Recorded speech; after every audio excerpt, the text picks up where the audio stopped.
morning, everyone. Yo, Tack.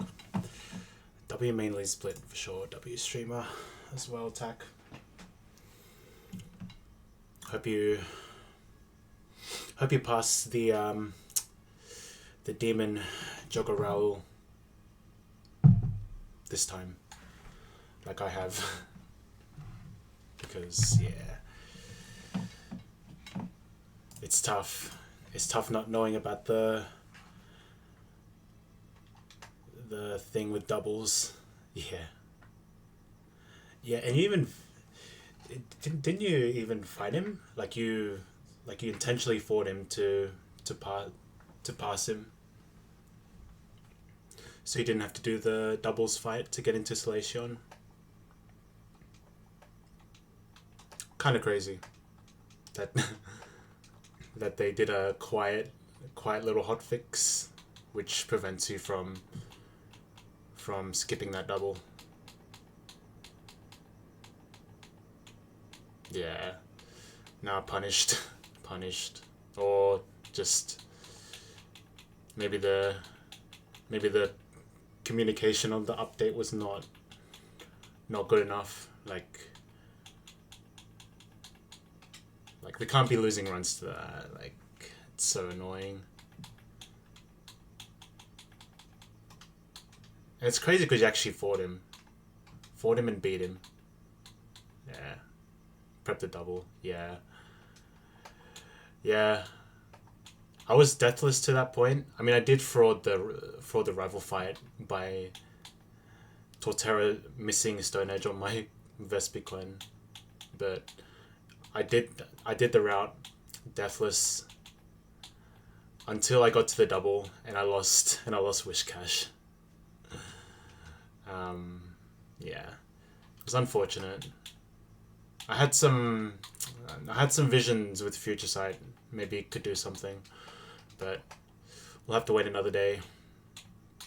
Yeah, some pretty tough losses in the early game, but I've been prepping my ass off for some of these fights.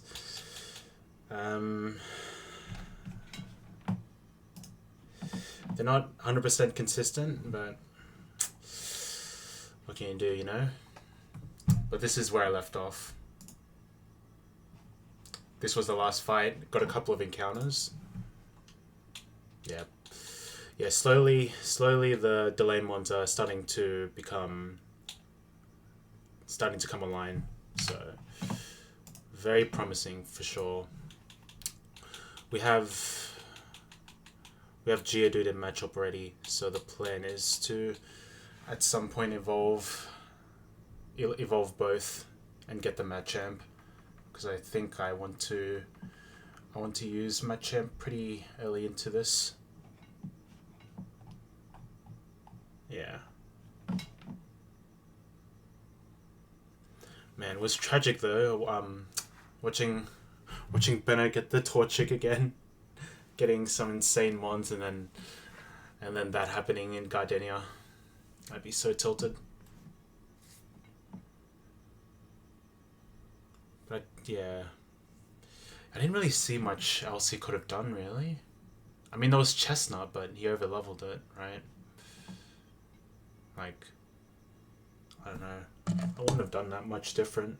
He did get crit at some pretty terrible times.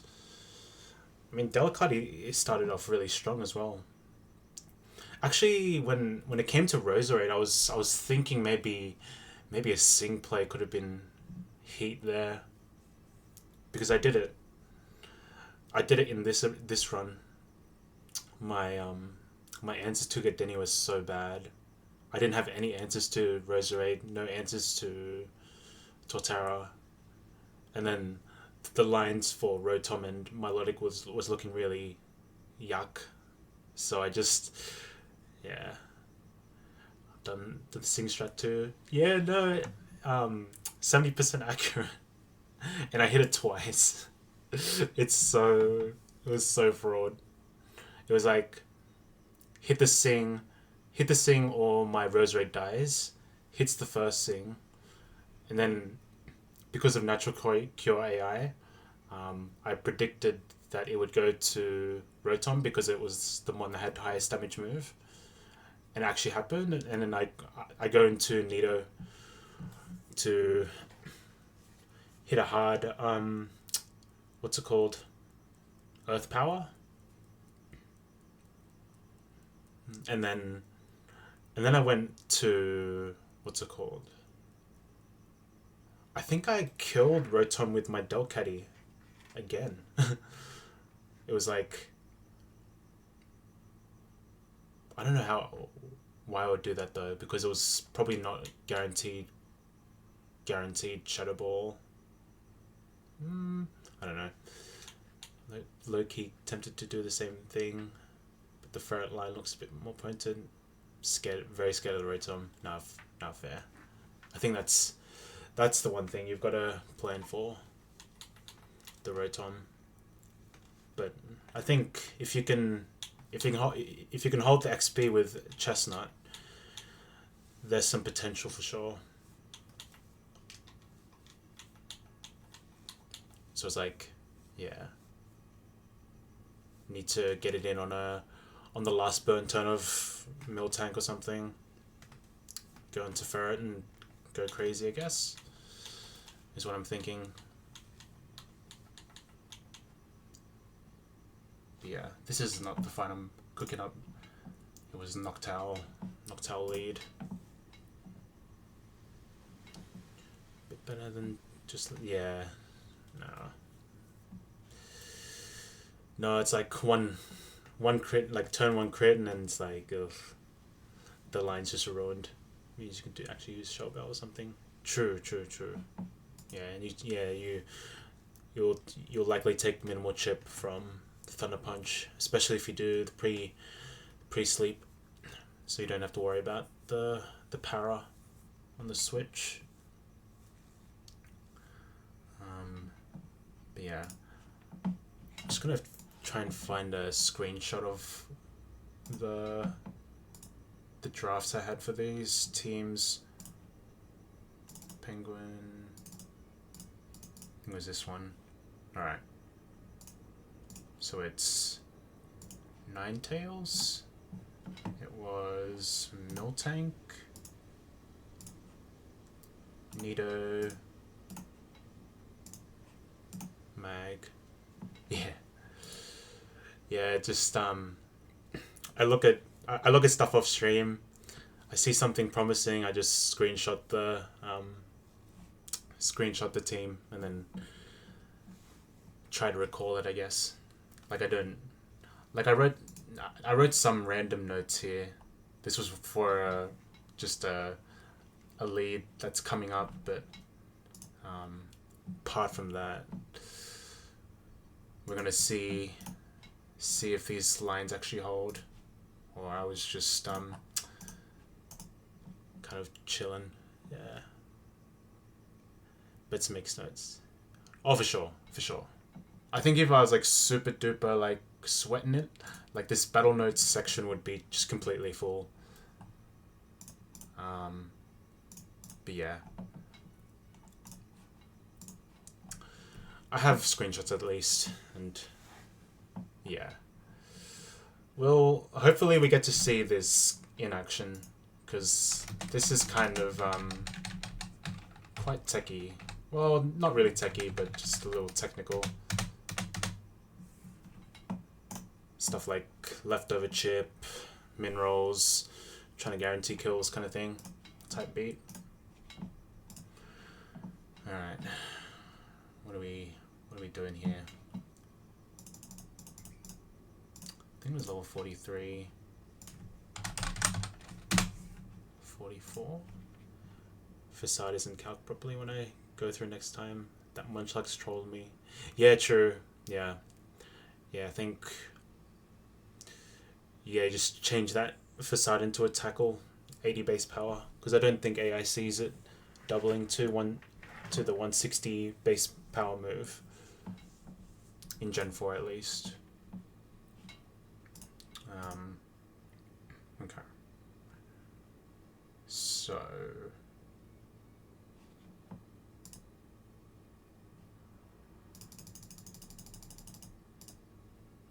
doing here?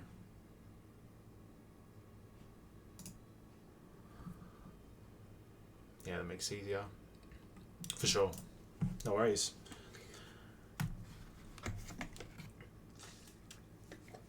Because it can definitely screw with you as well. I think parts of the Fantina gym, you can get confused for sure. Because I was leading Aaron to kill in room 2 of the Fantina gym, there's the mandatory lady with Persian. I was thinking of just 1v1ing it, and it looked free, except when it used U-turn, that kind of screwed plans up. And then I looked into it, and return isn't calced as a 121 base power move. It's actually 102 base power, which meant that it wasn't the highest damaging move, and it was tied with U-turn. So at every point, that move was going to be, return was going to be, it was 50-50 return, U-turn after the fake out every turn. So it was a little bit spooky, but managed to steer out, I guess. Yeah, Vanilla's a bit crazy. And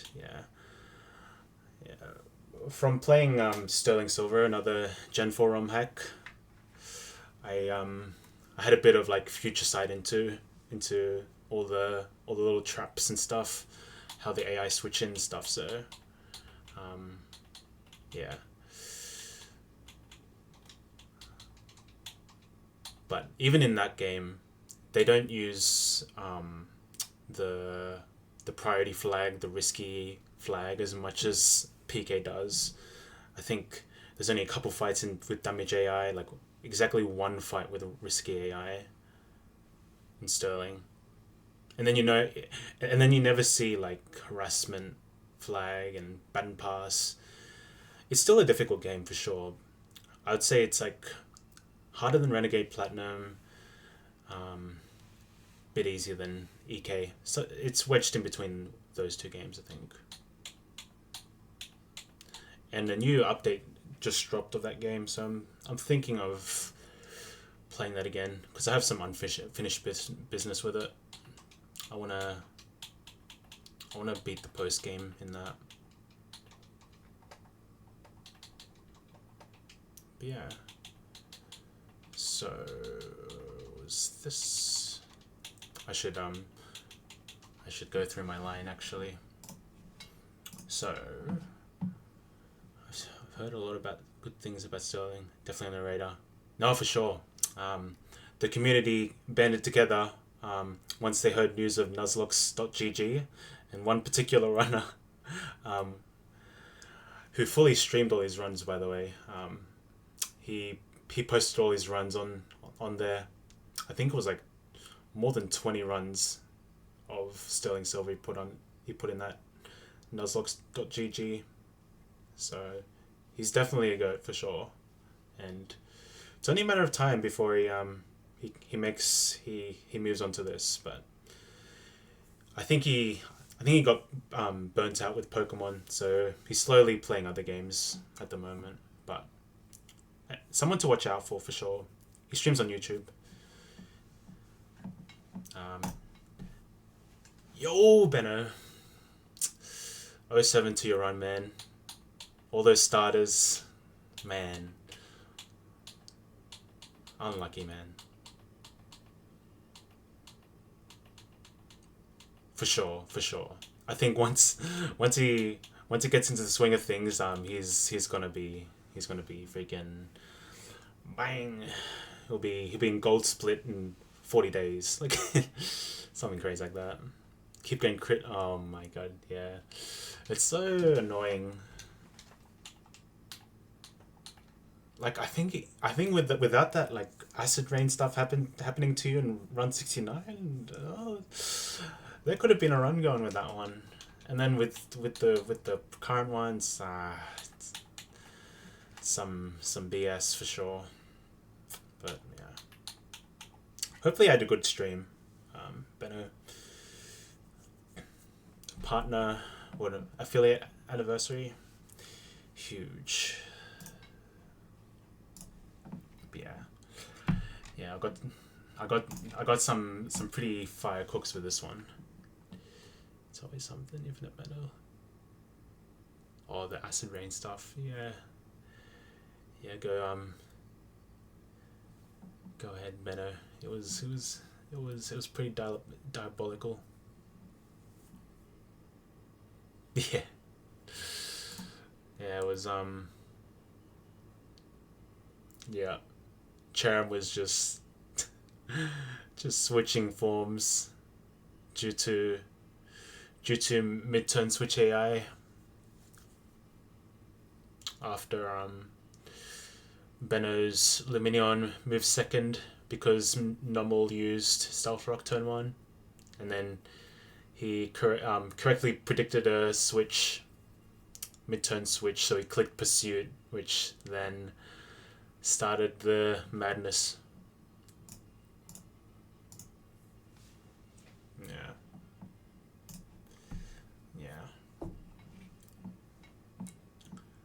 Quite tragic. No, 100%. Because it constantly changes the weather. And if it's sun, it goes to that form, and then if it's not sun, it goes back to the original form. It's like bang, bang, bang, bang, bang. It's so bad. Such a niche thing as well. Yeah. For this fight, I'm thinking of pre-paralyzing my Ninetales.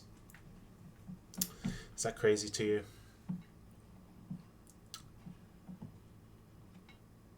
Yeah. Yeah, I was worried about the chip you were taking with Chestnut in the Acid Rain fight, because I was getting pretty close to fainting, if I recall. It was pretty insane.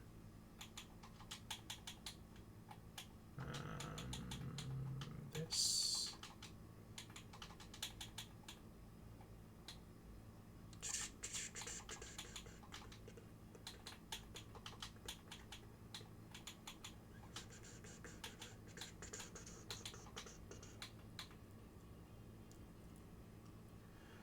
Something like that.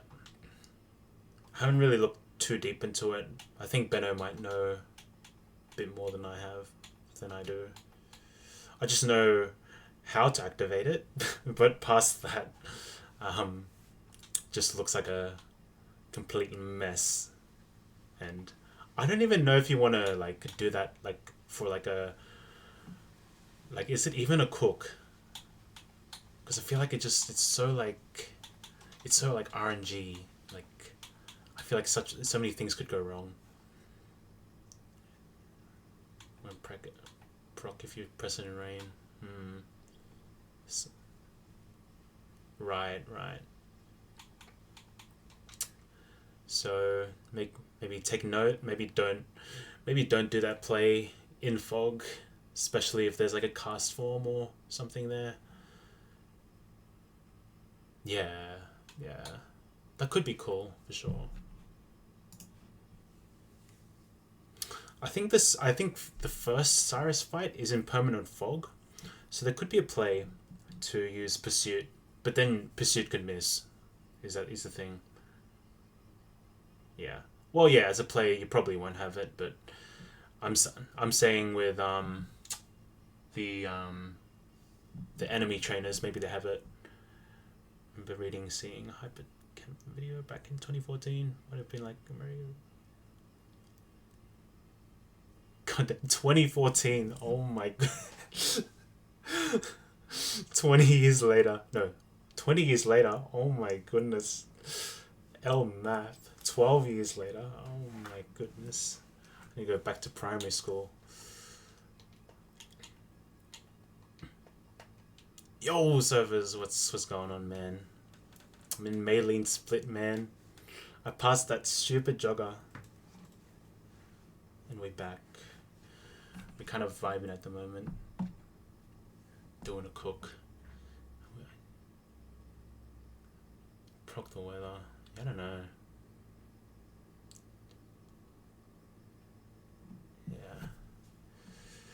Yeah, this is interesting. About to go live with the Mars fight in a few as well.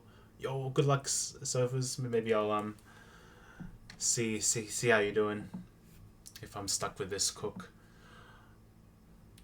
I think I'll go through this cook and then maybe see where you're at. I think it'll be like 10-15 minutes, but yeah. Hopefully early game PK's been treating you well, because yeah, it's a tough game. RNG can screw you, so best of luck. Do you think I run pre-sleep or chestos for that fight? I think getting slept by the hippo is not too punishing.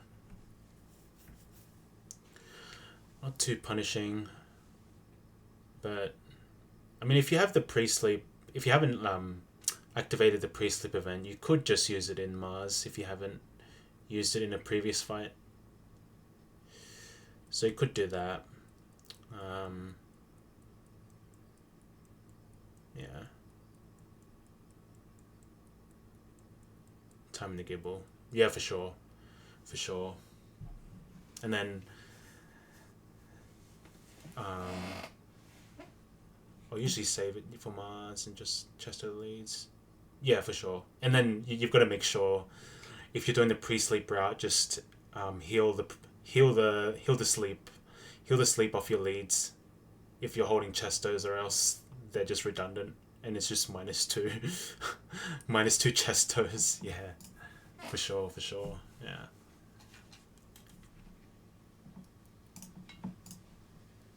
Just some life hacks for that for ya.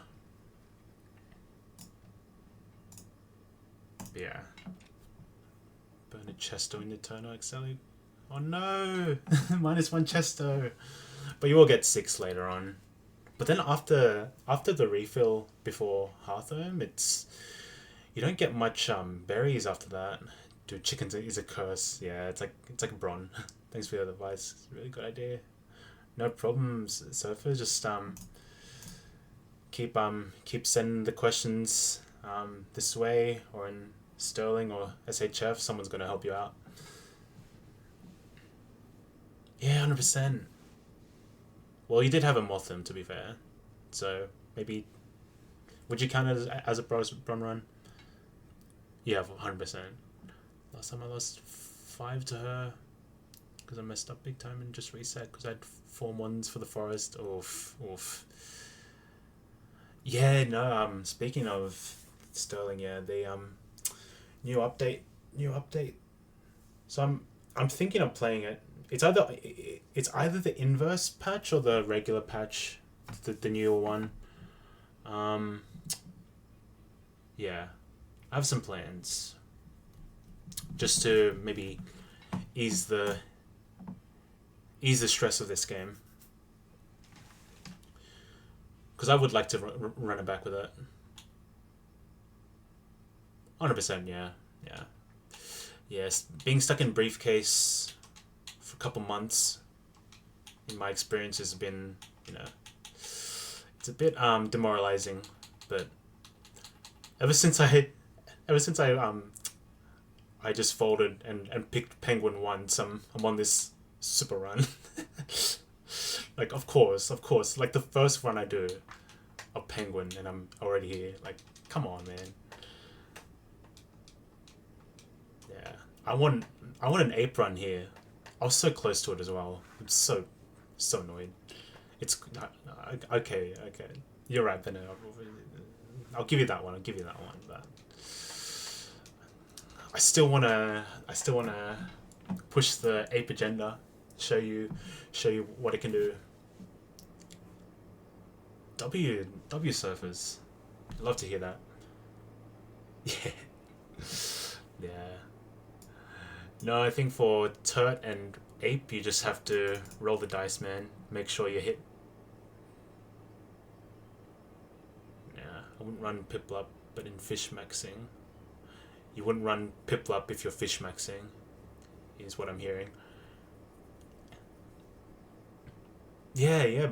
Bennett did that last attempt deathless. So maybe take notes, guys. It's a pretty sick line. All right, no worries, so far. Best of luck. All right, I better like just tell you what I'm cooking for this fight. Maybe turn down this music as well because it's kind of bumping. Okay. Is it raining outside? No, that's just my PC. Hopefully we don't break another couch. Lol. Oh, some couch. No worries, servers. Lock in. You got it. Yeah, 100%. I couldn't run yesterday. I was like, Sag. I just ended up... I wanted to stream yesterday, but I just ended up watching some Sterling stream on YouTube because the guy I was talking about earlier was streaming it and he's a goat, so I had to watch. But yeah, okay. So this Noctowl is wide tinted lens, so that means U-turn's not resisted. My plan is to be paralyzed, so I'm slower, and it can't click hypnosis because I'm already statused. It can't click Brave Bird because I'm at full HP, or because Noctowl's at full HP, it can't click Brave Bird at the start of battle. So it's between Hyper Voice and U-turn. Hyper Voice is highest damage, but because there are no super effective moves on Noctowl's moveset, and U-turn isn't seen as a resistance because of tinted lens, it goes to... We go through this check here. So it skips the effectiveness check. It skips this check. It doesn't have super effective moves, so there's no chance of -2. And there is a party member that in the back that deals more damage with double edge. So Taurus knows double edge, and with Noctowl's stats, it's doing more than Brave Bird or any of its other moves, which means it skips this other -2 check, and because it's at full HP, there's a very, very high likelihood that it gets +1 scores in this section here, and because I'm slower, I get a guaranteed +1 here. Okay, what's going on here? I missed something. You got the Miltank cosplaying as Whitney will cry like her when he wipes. Oi! Yeah, I got Whitney's Miltank. It's over. But yeah, as I was saying, U-turn is very likely going to be clicked. Like, at minimum, U-turn's going to get +0 score if it doesn't get additional +1s from these checks, if the user's HP is over 70%, if the user's HP is over 30%, if the user's HP is under 31%. Actually, just these two, actually. Yeah. So it's really likely to U-turn, and that's what I'm banking on. Metronome Cavalry. We want to put the clown makeup on. What are we talking about? Yeah, so anyway. TLDR, really likely to press U-turn if I'm paralyzed, and because of the way Magic Guard works, we can never get fully paralyzed, and it should click U-turn, very likely click U-turn turn 1, and if it does click U-turn, it's going to go into Tauros, and we're going to do a ton of damage with Flamethrower.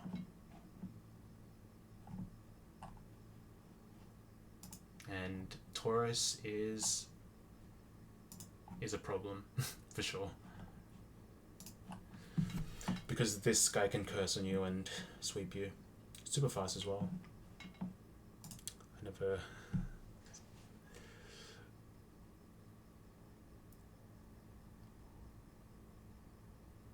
graduate to Fantina Gym Clown. Oh no. You're the one with freaking, what's it called? The metronomes. Ugh. Disgusting.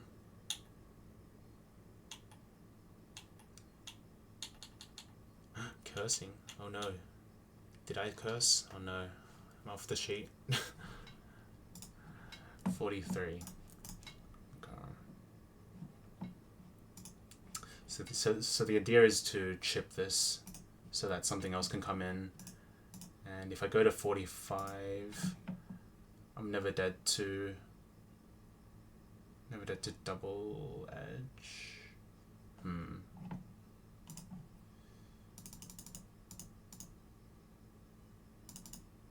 Okay. Going to 45 is a little sketch. Yeah. You're fucked right now, Benno. I'm dobbing on you. How about that? Stefan. Yes. Stefan's getting the chair for whatever he says. Oh man. Mate, he'll be banned from the run and bun sheet that he started in run and bun. The bronze curse sheet.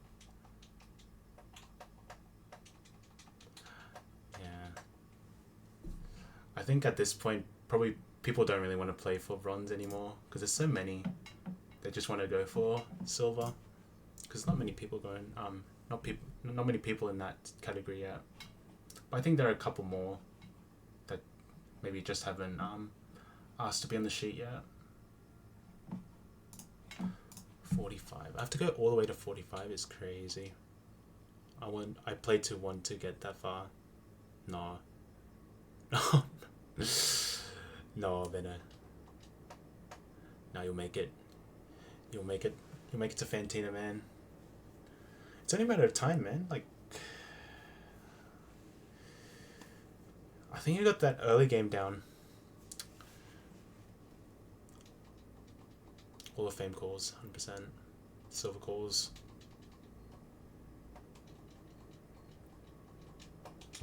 Yeah, just play for yourself. If the sheet doesn't appeal, for sure, doesn't really matter. Just a children's game that's supposed to be the hardest game in the world or something like that. Yeah, 100%. Yeah, spreadsheets can stick it in your life, it sounds like.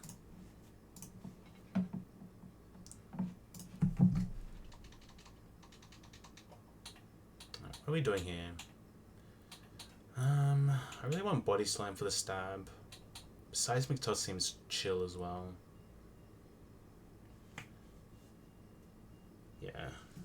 Yeah, I mean I did that in the first, like, within the first month of doing that.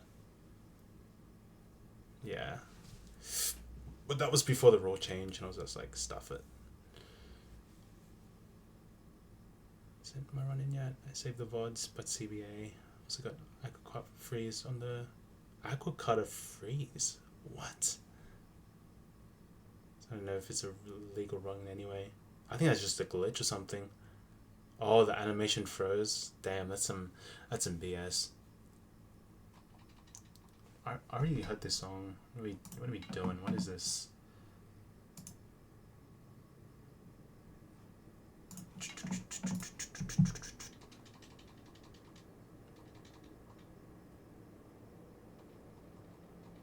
Yeah. It's because it was bugged, Benno.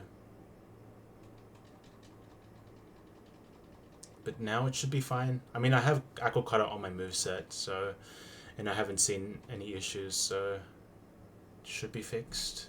But who knows? Yeah. Yeah, I mean the yeah, just make it like tackle animation. Just be safe or something. I don't know. I'm not I'm not a PK dev. I'm trying to work out, but I might be a small patch behind without realizing. To be fair, yeah. I mean, they did say that this current patch is supposed to be the last one, but there's talks on there being another patch as well. So I don't know. They should have used XYZ format. Probably, yeah.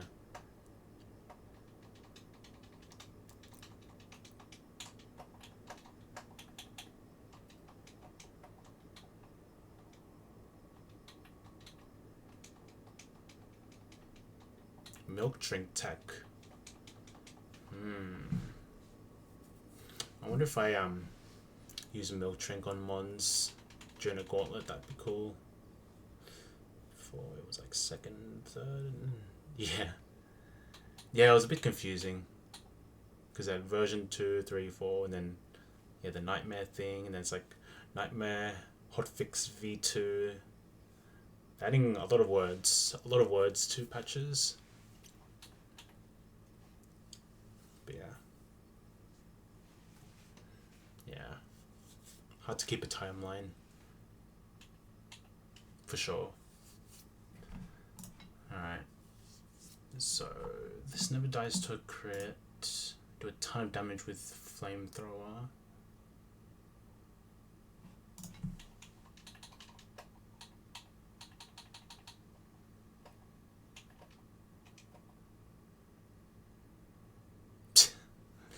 Damn.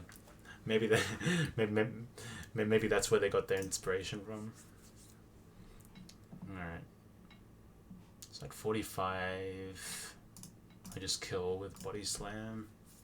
Never die to double edge crit. Yeah, same here. I think it's like Nightmare Final V2. Xbox 10. Kaizo update 720. Yeah, it's such a big. I think it's also because it's like such a big game, and then they're just finding more and more bugs. I mean, I think you can't even get a fossil properly in the like late game section. The Kaizo live subscription. Oh my god! Now we're going now we're going down a now we're going down deep the rabbit down the rabbit hole for sure. Okay.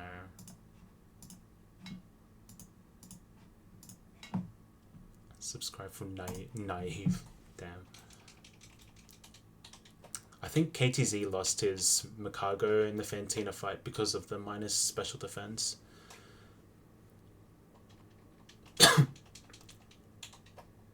Man, 99%. Oh my god. I don't even have a guaranteed range to kill this Blaziken. Oh well. Should be fine.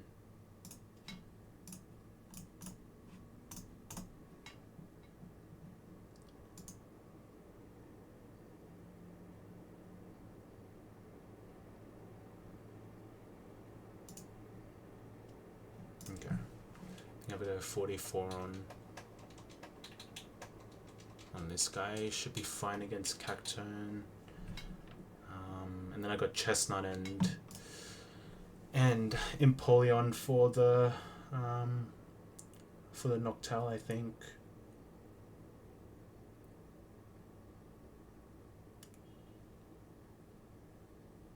Okay, it's important I don't hold an item on Miltank. Or do I want one? I don't think it matters. I think it's even better if I get knocked off on the switch from Miltank to Blaziken. Okay, so if we haven't been following along with this line, pre-paralyzed Ninetales will bait U-turn, very likely to click a turn 1. I click the slow flamethrower into Taurus because it has a super effective move. It just follows the phase 1, phase 2 switch AI routines. Taurus comes in because of phase 1, sees super effective stomp, we do a ton of damage with flamethrower. Probably baiting a kill, if I had to guess. One thing to check though is if U-turn low roll actually means we show a kill to Tauros. Oh.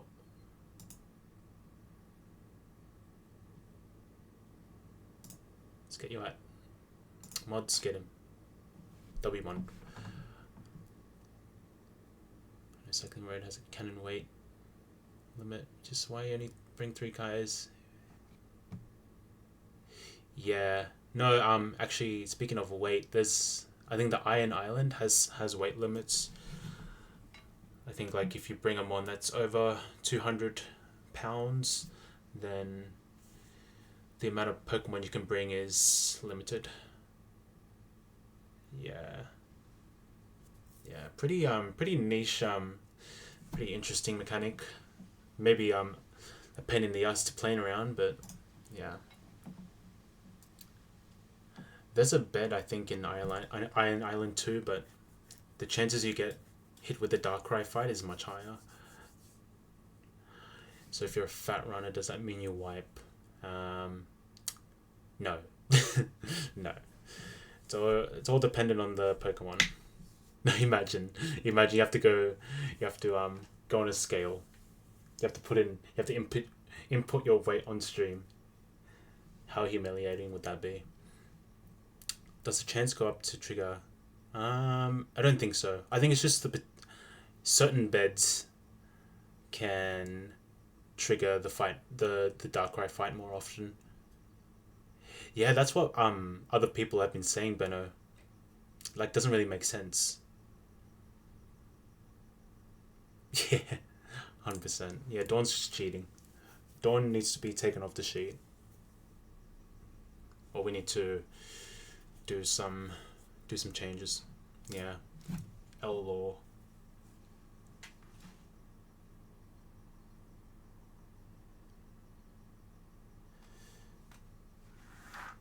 Yeah. I think the lore is that just there was like maybe some accident having too many fat Pokemon in the boat, which led to some turbulence or something. I don't know. No idea. I mean, maybe ask Knack, because I think he's passed it, or he was working on passing it. Okay, but I think this team should do it. I'll make sure I'm at the right level. 45. Bum bum bum bum bum.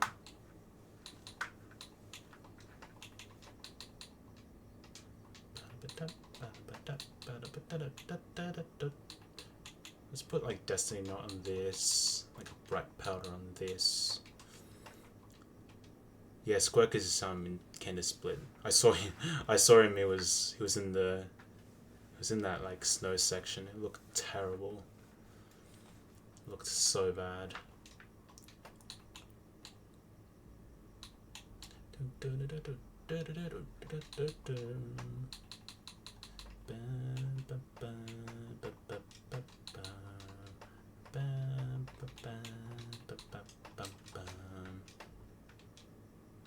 Yeah.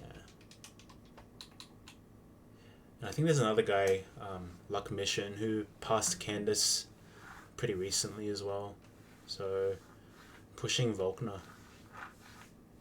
So kind of crazy. I think we might see some. We might see some Galactic Split, E4 Split streams in around the corner. Oh, for sure. If you're talking about Luck Mission, or regardless if you're talking about Luck Mission or Squirk, hopefully both of those guys win.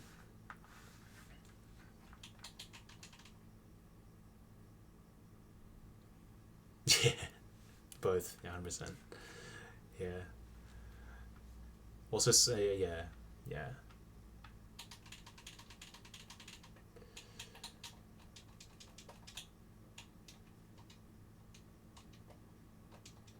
Yeah, I think Squirg needs to be the first, so that like the so that it's just like shambles. But I mean, it's just a little, it's a little sheet. Like, yeah, it's not gonna. I don't think it matters that much. Okay, I need to pre-paralyze. I mean, the sheet is awkward if someone on the sheet becomes cancelled. It's not like that has happened before. Yeah, surely that's never happened ever. No. His doubles prep is really solid from what I've seen. I need to get better at that for Makin and beyond. For sure. No, there's some people going deep with PK and they're going crazy with it, with the planning. Yeah, I've noticed like guys like Udai, Ned, they don't stream too much because I think they're like methodically cooking, and then there's Benno. No, you're not the only one. Because sometimes you just want to play the game, right? Like, why am I risk mitigating and flipping, you know, the first fight after Mars? Like, come on, just dodge the quick claw into explosion, you freaking scaredy cat. That is what it is. That's the style of, that's my gameplay at least, just super slow, easily distractible. I'd be dodging stuff in galactic building. Yeah, no, 100%. I think like even with perfect planning, you're gonna have to dodge something, or risk focus band, or bright powder, or snow cloak miss bullshit. So it's gonna happen to everyone. Just yeah. If only you saw my back to Watson in 1 hour 50. My goodness, it's a stream idea, Benno. If briefcase is making you feel like crap, I need to see it for myself. Actually, I want to see it live. But yeah, but keep playing PK if you're vibing with it. That briefcase is worse. Yeah, just do you, man. Would be cool to see though.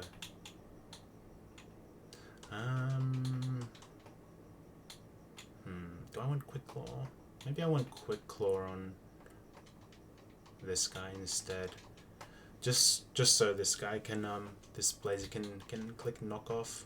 I won't lose my. Actually, does quick claw even matter in this?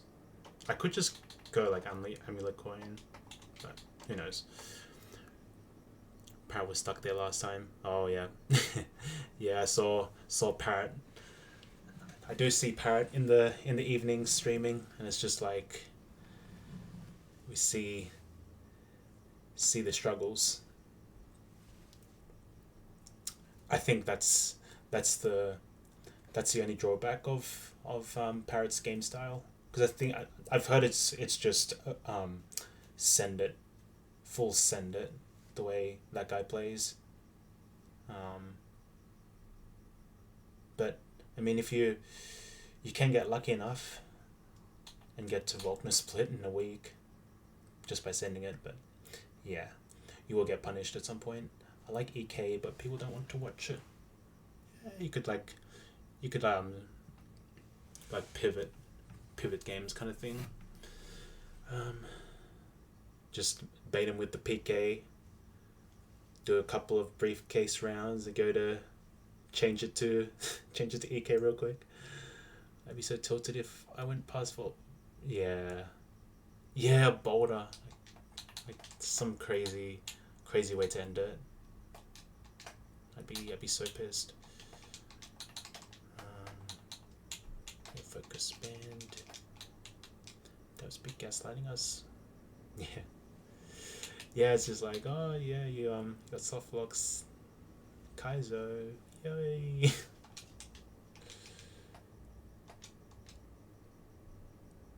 Oh my god, why is it taking so long?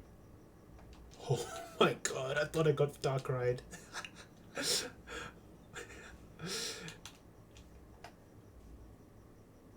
you paid for that game, that would qualify for a refund here in Australia. True. Fix your game, is what I'd say. Alright, we're pushing an hour, but we're going to see the first battle of the stream.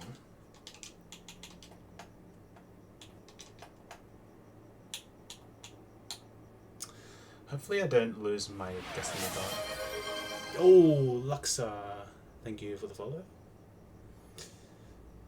Hope you're doing well. I saw you, you're in Hearthome, well, Fantina split, so best of luck with your run. Hopefully you can push the PB eventually. The run is looking good, man. I'm about to fight Rancher Marco. If you want to have a look at my box. We did lose some pretty big players in the early game. Nomu, losing Nomu kind of sucks. I was kind of like pretty down about that. And then most recent loss was Wishcash to the last double in before Salation Town. But yeah, we're chilling now. We got like 5 encounters or something like that, or 4 encounters. Cash feels bad in PK. Yeah. I mean, it's definitely runnable for sure. And you know, Nak lost his chestnut early in the early game, and he's past Cyrus, I think. Yeah. So Meganium is super cool. The moveset is kind of weird because I had to teach a card. Have her aromatherapy. Lost Wormadam recently too. That's a shame. I think yeah. Maybe losing it, the only protect mon is kind of sucky, but it is what it is. Yeah, he'll figure out a way. He's got a pretty decent looking box. I think he can make something out of it for sure. But yeah, you're about to see some techie. Pre-paralyzed Ninetales. I can get Machamp right now. I think because it's my first run past Joggerowl, I'll just cash in on the Machamp because I'm not confident enough to go for the BA Golem. But both Machop and my Geodude right now are super cracked IV wise, so I could go either route. Alright, let's bring back the music, the in-game music. Let's pause this. Good morning, Rods. How is the run looking so far? We're just about to fight the first trainer of stream. And yeah, we have a pre-paralyzed Ninetales. So let's see if this plan pans out. Demon Taurus time. I have a cook for it, but it just depends on what this Noctowl wants to do. Yeah. Okay, let's do it. First fight of the stream. Ooh. Looks like I'm dropping frames. Am I still... I'm still good? Should be good. Thank you for the good lucks attack. Alright, Noctowl in. Was buffering for a bit. Okay. Saved. Seems fine. Awesome. Thank you for the comms. Alright. So, we're pre-paralyzed to be slower than this Noctowl. Hopefully Noctowl sees this, realizes it, and gets and incentivizes clicking U-turn over highest damage Hyper Voice. Brave Bird can't be clicked because Noctowl is at full HP, so it's a score of -1. So this is really likely to click U-turn because I'm slower. And there's a Mon in the back that does more damage. That is Tauros with Double Edge. So it's super likely U-turn. If it does, we're cooking. If not, then panic. U-turn. Bang. It doesn't see U-turn as a resistance because this Noctowl has Tinted Lens. And we get some W chip on this Tauros. Gets an Intim, but we're hitting on the special side. And we'll do a good chip. A crit kills this. I haven't planned around the crit though, but it's all good. The line is going to plan. So right now we are showing a kill with Double Edge. Only Double Edge, because Stomp is doing 84 damage. We now go to Zeprof, the Miltank. At 45, Double Edge is never killing us with a crit.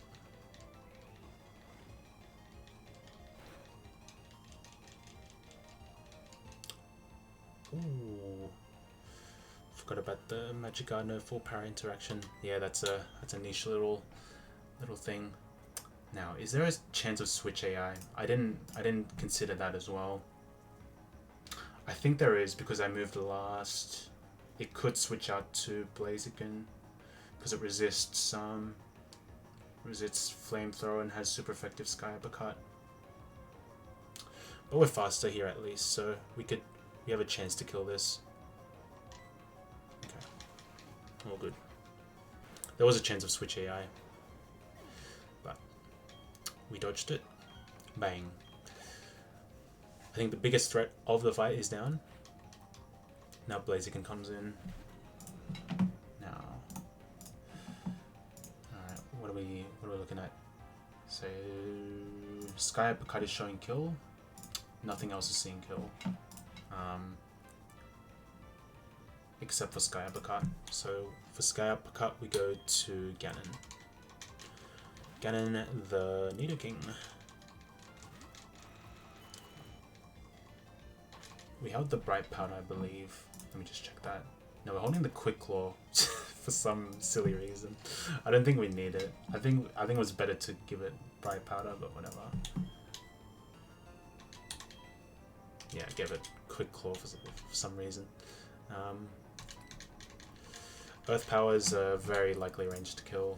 93.8 chance to Oko.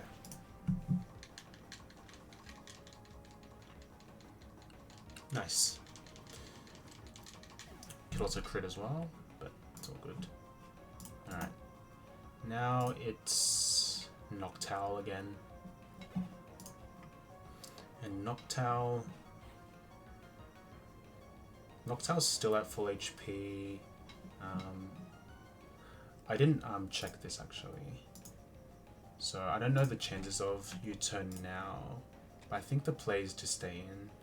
We are pretty high health on this as well, but we are dead to Hyper Voice crit though, so I think I might want to switch out if I'm being real.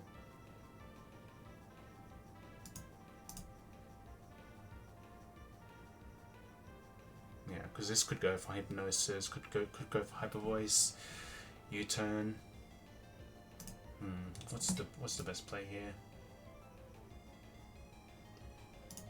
Let's go Empoleon.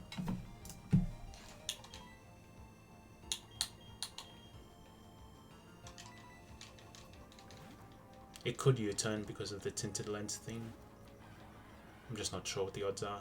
Okay, it goes for Hypnosis instead, so we got a free switch out of that. So we take those. Can this go for U-turn is the question now. I believe so. Focus Blast is doing more damage. So we could predict that.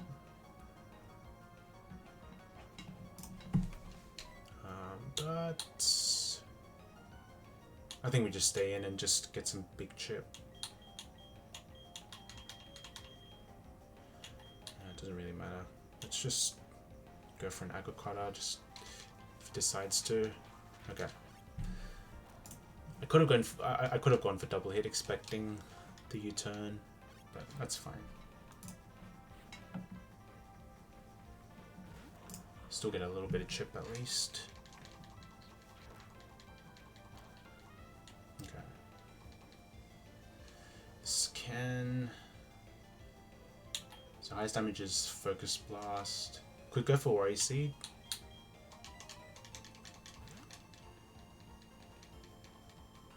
It's one of those two moves. Okay, goes for Focus Blast. Level 44 double Focus Blast into Sucker Crit doesn't kill us, so we were safe. This is holding Tango Berry, but we have Twin Needle, so this is a super kill.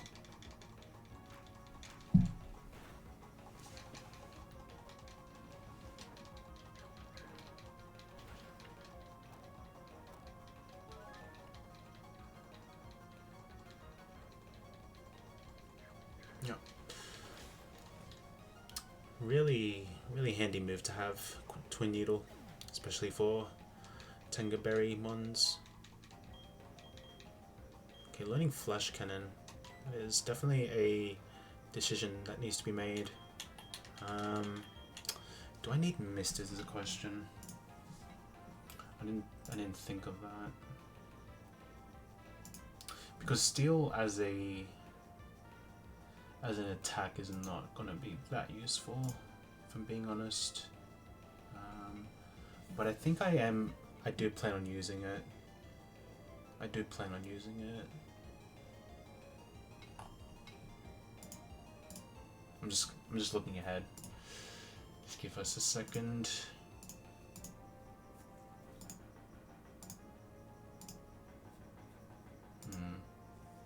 Doesn't look like I will. Never taught Mr. Mind, but I always had Steel Wing as Steel move. Yeah. Yeah, because this because in PK, Empoleon's more of a physical attacker, right? But who knows? Maybe Flash Cannon could come in clutch here. Thinking about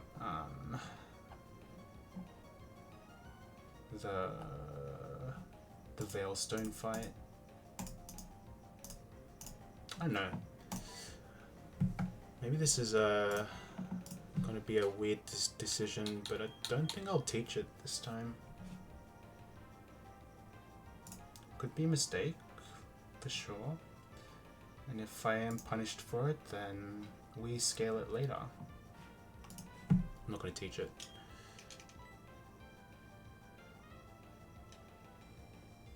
Yeah, I mean, I don't really have that option, so we'll just forge a new meta with Torrent before I move back to Aprons.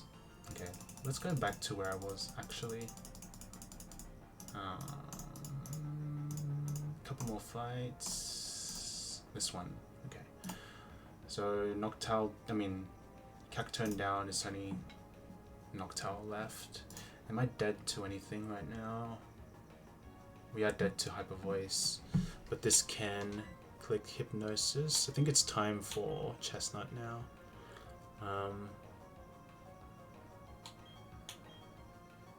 Yeah. I think the play is to go for Rock Tomb. Rock Tomb it up, I guess.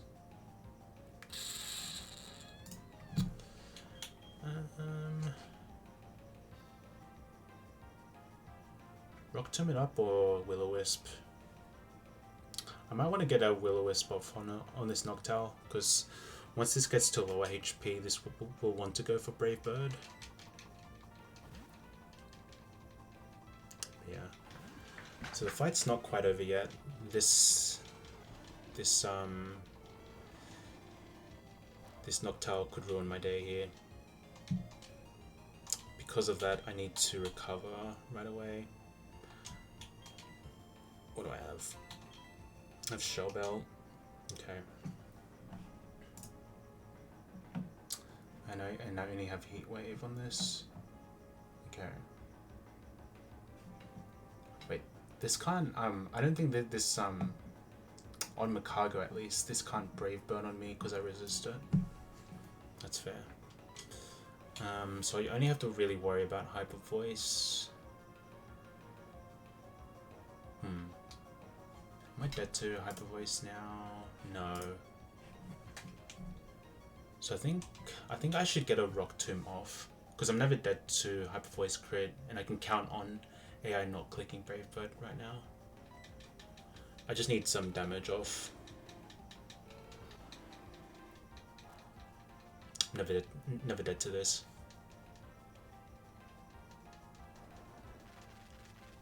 Okay.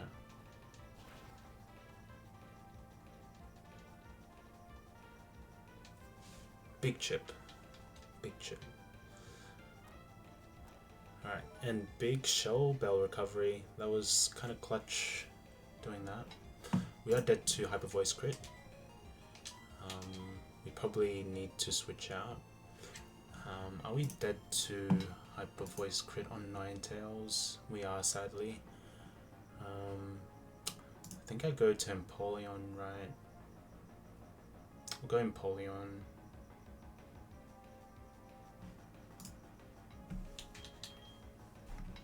And guess send it?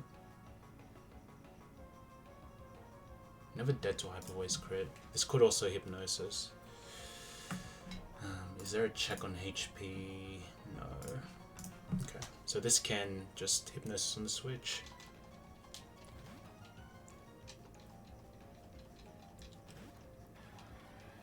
Okay. And I'm faster actually. I'm faster, and I'm never dead. Okay, so the fight's over. The fight's over now. I just outspeed. Yep. Bang. Bang. Nice. So the rock, the Rock Tomb was the correct play there. I was thinking of recover, but I think if I recovered into Hypnosis, that would have been really terrible. Yeah, and if I tried to Will Wisp as well into Miss, that could have been nasty as well. A lot of things could have gone wrong if I didn't go for Rock Tomb there. So I am starting to see the reason why people like to teach Rock Tomb on this Makago or Chestnut. Good fight.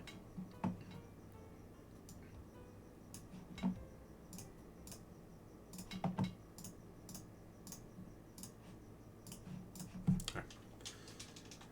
Thank you for the GGs, the easies. And we keep moving.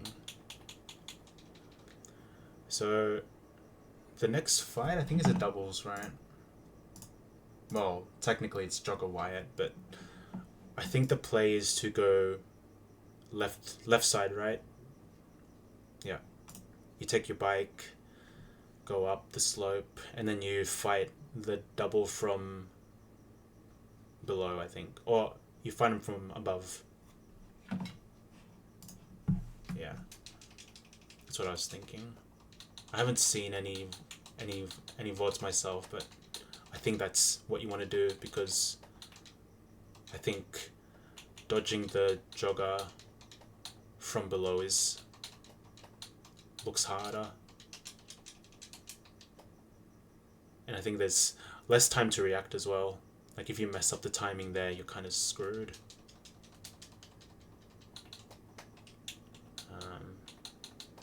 Alright. So yeah, I'm happy I found that pre-para strat worked well to deal with the Tauros. Give myself a pat on the back for that one. Bang. Okay, these are just all Magic Guide guys. Then we got the starters. Okay, there's not enough room for everyone on this stage right now.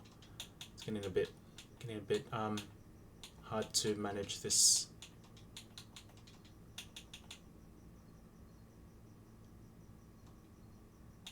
Thing is, you can either use person berries for this fight or save some for Valor Lakefront when you really need them. Yeah, I'm thinking of trying to minimize the usage of person berries here, because on exactly the first turn we could actually see there's a chance we'll see Tita Dance on one of these mons, on lead Grumpig, or yeah, specifically Grumpig, because I have a plan for Lopunny to guarantee it clicking an attack over Tita Dance, but I'll get there eventually. Alright, let's just reorganize. Yeah, this box is expanding slowly but surely. We just gotta tighten up a bit. We'll just lock in. I don't know about tightening up. I think I'll just lose a Pokemon if I'm too tight. Pause. I think.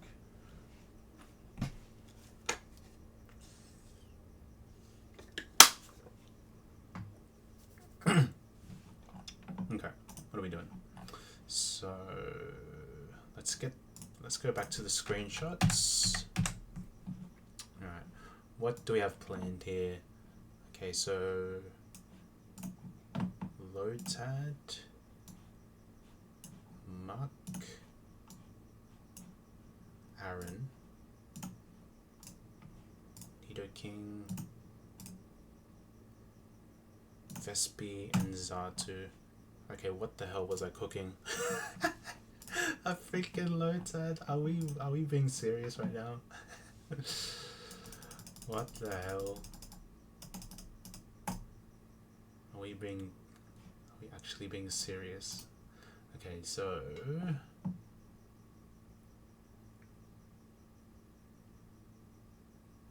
I think Lotad, yeah, as long as I just show kill, we should be fine. Level 35.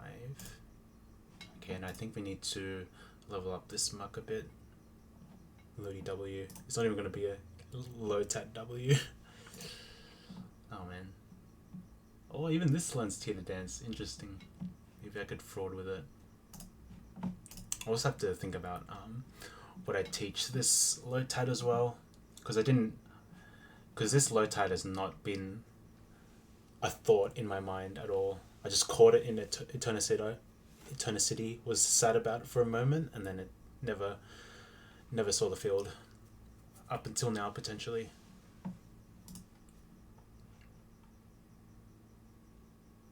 But yeah, I can go as low as 35. I could go as low as, yeah. I could go as low as 33. Yeah. Maybe 34. I can just give this guy the XP share, because I don't think this guy will be doing anything in this fight. Apart from just showing kills, really. Okay. So, the plan is, because of first turn setup, AI, prior damage, I believe, let's see, let me just get the AI move score sheet. Tita Dance. So it's first turn setup AI, and prior damage is the thing. Okay, so it says on this site that on the first turn of battle there's a 68% chance of +2, and then with the prior damage flag there's a chance of +2 every turn. So you combine those two flags together, and this can click like these mons, these leads can click Tita Dance over a guaranteed kill. standard kills, I should say. So the key is standard kills. So we can't really control what this Grumpig does, but we can greatly skew it so that it wants to click a killing move on Lotad. But yeah, this Grumpig can teeter dance either Mon, or I'm not sure how this move works. I think it's spread. I'm not 100% sure. I didn't check it. Okay. Confuses the targets. Okay, interesting. Ranges all Pokemon. So it confuses everyone, including the ally. Let me check it out. Teeter dance Pokemon.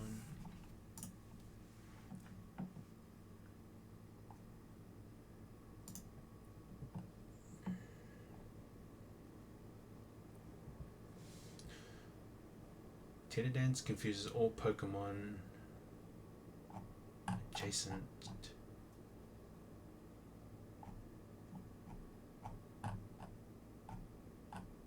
Okay, I'll have to check. I'll check the PK docs for this.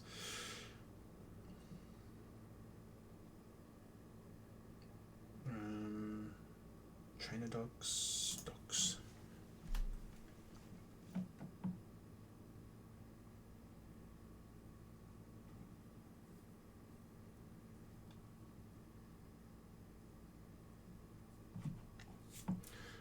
Move changes, moves. Okay, what are we looking for? So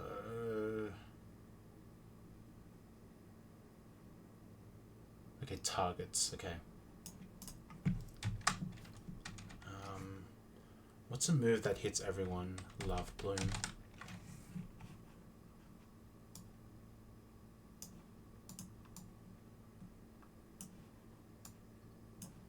Both opponents and ally, I'm assuming. Okay, so I know what I'm looking for. Teeter dance. Guaranteed confusion status. Okay, teeter dance hits everyone, including the ally, which is fine. Okay, so at 34. Matter of fact, yeah. Now we want to reduce the RNG of this fight. I was about to say just leave Lotad level 1, but we don't want to bait full random attack on Grumpig if it decides to click a move on Lotad, because Brick Break into. If I'm baiting Brick Break with Lotad, that could mess up with my plan. But, okay. So, at 34, I bait Fake Out Kill. And Fake Out will get the +2 score from Fake Out AI.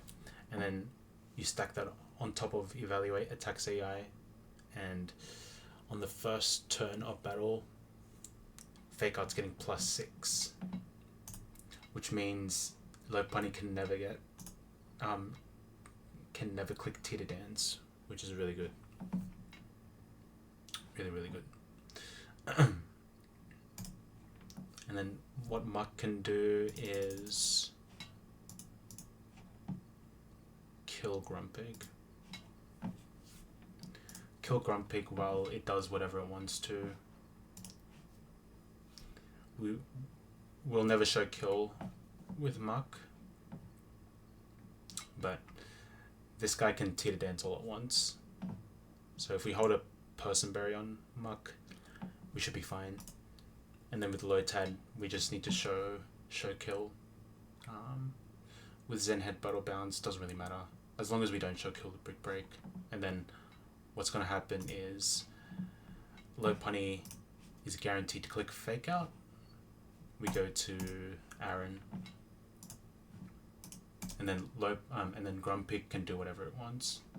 But the key is we need to show kill with brick break. No. Okay, I need to remember my line for this, because it was either kill Grumpig turn 1 or just chip Lopunny turn 1. But I think it's just kill Grumpig turn 1, because both Aaron and Muck bait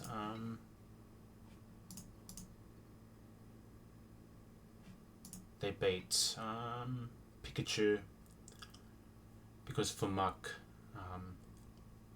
I assume Thunderbolt's doing the most damage using Grumpig stats, and then for Aaron, AIC super effective submission, and it's the best type matchup. Neutral's better than quad resist normal against slacking.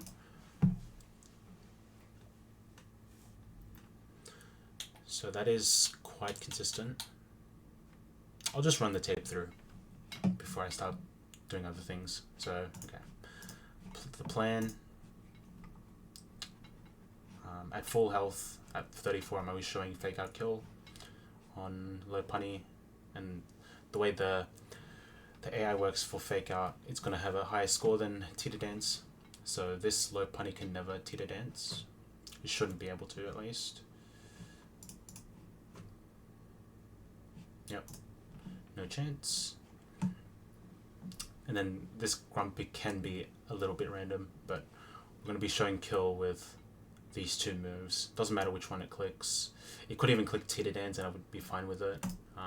We just swap into Aaron. And in the meantime, Muck can just kill the Grumpig. So I think that first turn is secured.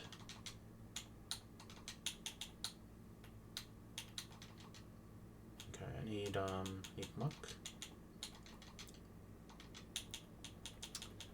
And Muck at 43 guarantees the kill. Now let's just check. Am I learning any moves? Okay, I'm learning Recover. I'm learning Explosion at 44. I don't think we have to worry about Explosion just yet. Okay. We do learn Disable at 47, so I'm more inclined to not teach this move. But there could be some tech with Disable.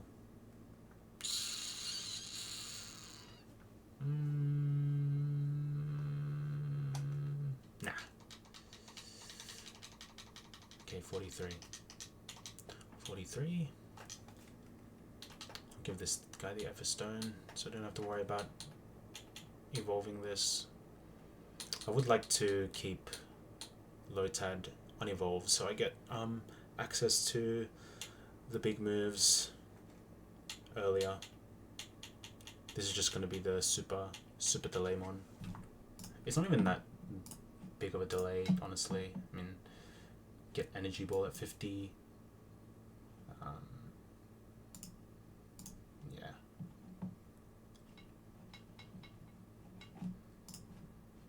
But doesn't really learn that many moves.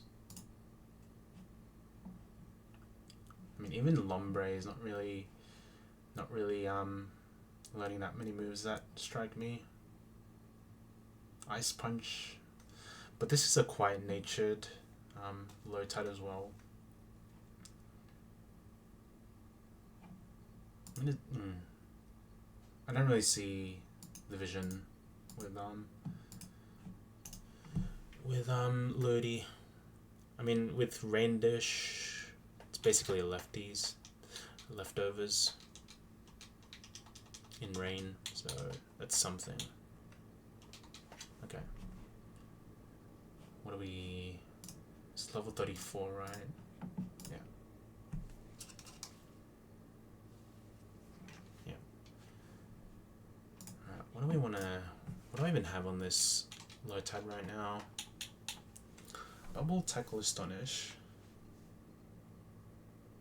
34. Bubble is... So, it probably makes sense to have Bubble Beam, Magical Leaf.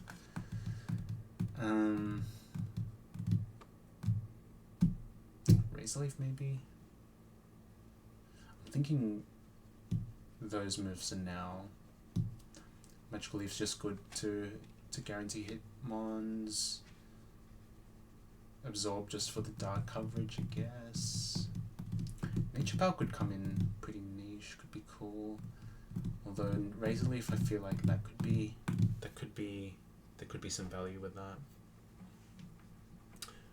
Because why not, I guess. This is the run to just experiment as well. Because I don't expect this to go super far. Super duper far at least.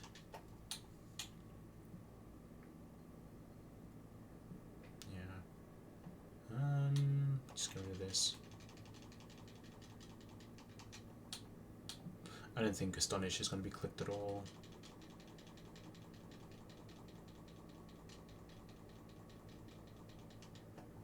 Nature Power. Yeah, I'll get rid of Water Gun.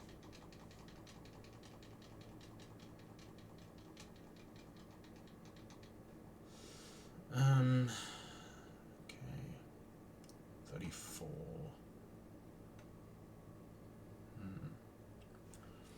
Well, I feel like Nature Power could see some use. I don't know if I'm just coping, but I feel like it could be nice. Not sure though.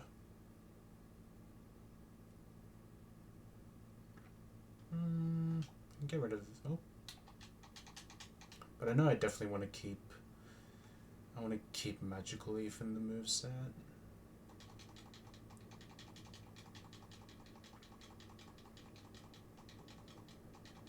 Okay, Bubble Beam.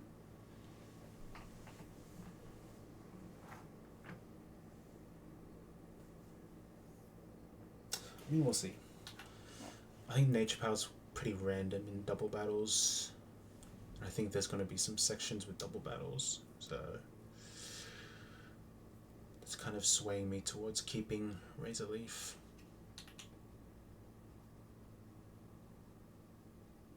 I think Nature Power had its had potential in the Gardenia fight, but we've passed it now, so we probably don't need it.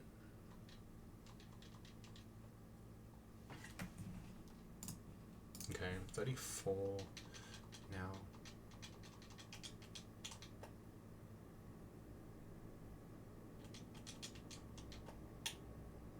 Okay.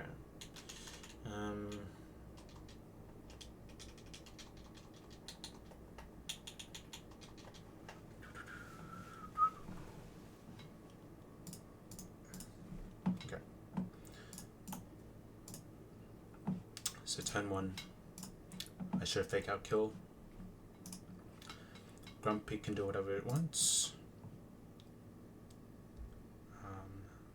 Muck will be holding the Personberry to cover the Teeter Dance possibility.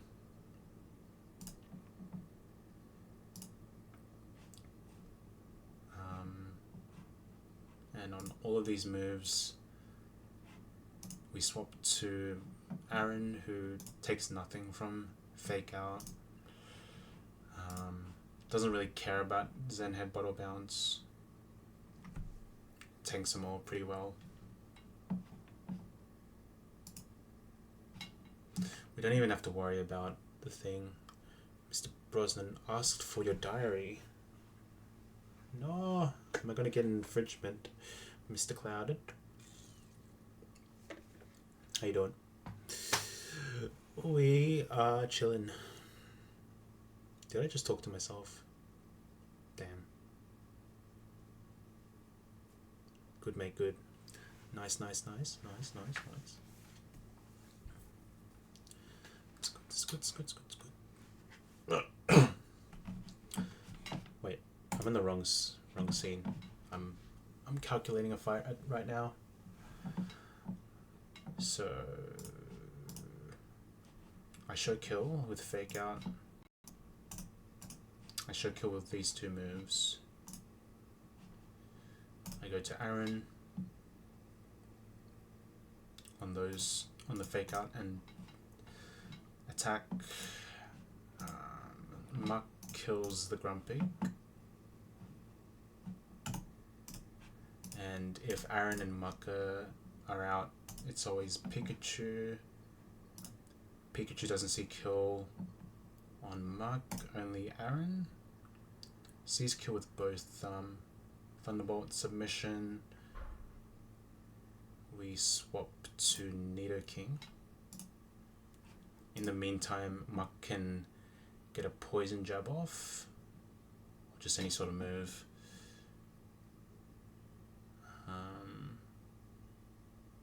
How's this gonna work actually? I think we're risking a small thing here.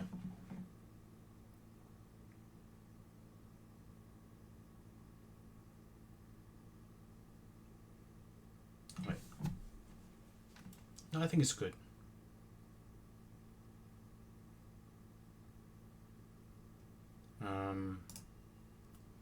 It's just a bit of thinking here, how this is gonna work. Alright. So low punny and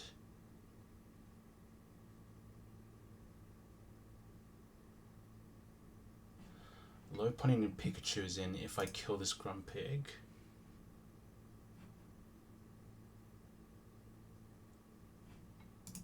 Low punny Pikachu on Aaron. Pikachu's gonna see kill. Can't go for Tita Dance. It sees kill. I swap into Nidoking on the 50-50 and on a high jump kick. While that's happening, I get some chip with poison jab.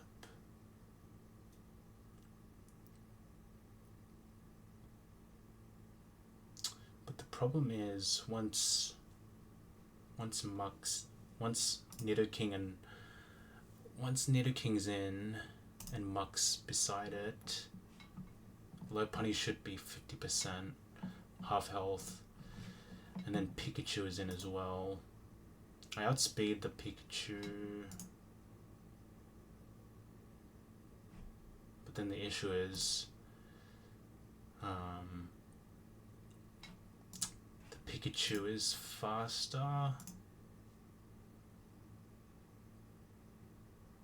This could get ugly actually. I think I will need to use another Person Berry here. It's pretty likely to because of prior damage flag. Yeah. But I'm most likely dodging some crits on this fight. Okay. Let's run it down again. Low touch showing the kills. On low punny just showing fake out kills, so I can't.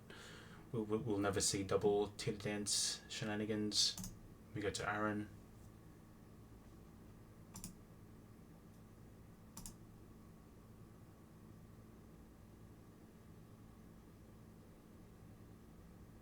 What happens if I chip the low punny first? Because in turn one I could easily just do some chip to low punny first. That could change the line though, and slacking could come out first. I'll stick to this Grumpig, killing Grumpig first line and see where it takes us. Because I think we can figure this out.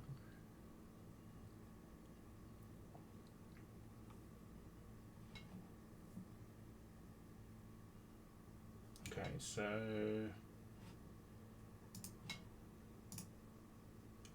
high jump kick.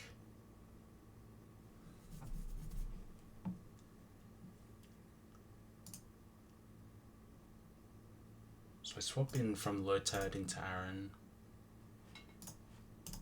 I kill the Grumpig, guaranteed. Always bait in the Pikachu.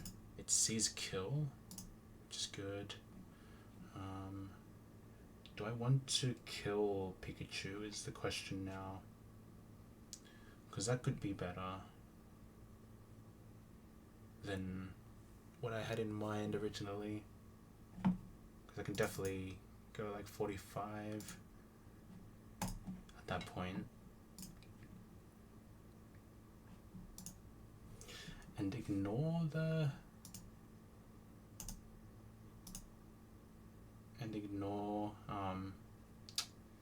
ignore Lopunny.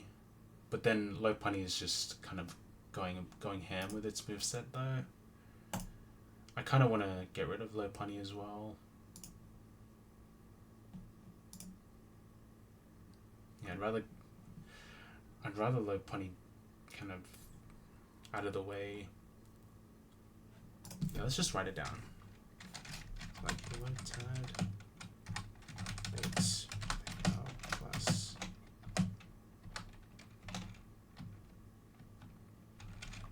Tita / kill.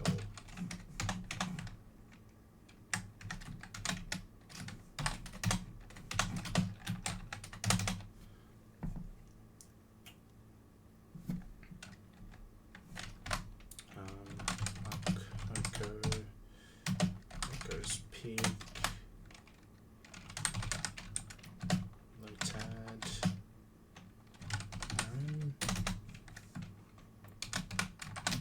turn to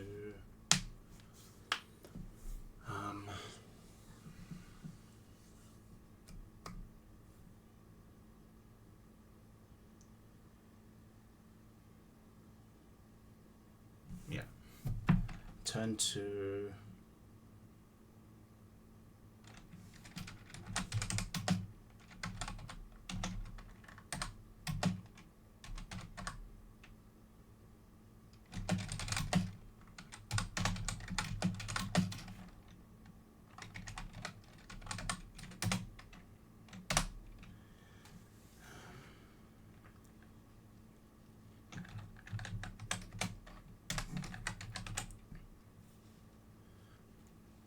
chip lop with jab to half HP.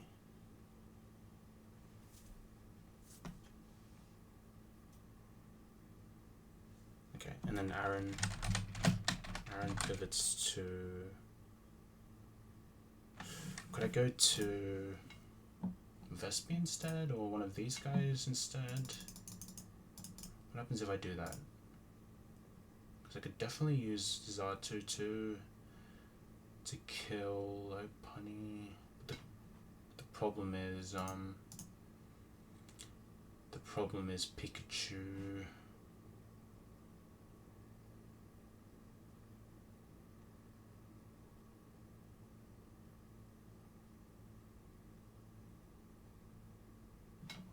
And I take a ton from Body Slam is the problem. I think Nidoking's better. I don't want to bring Xatu too early because I need Xatu for the slacking, as well as Vespiquen as well. Relatively healthy. Okay. So Aaron.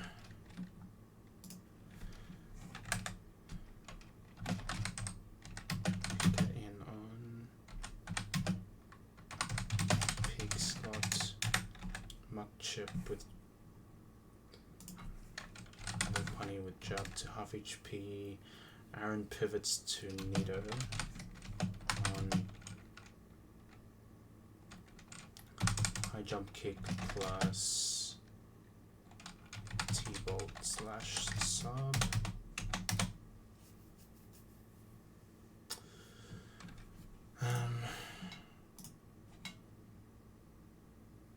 I can kill Pikachu in one shot.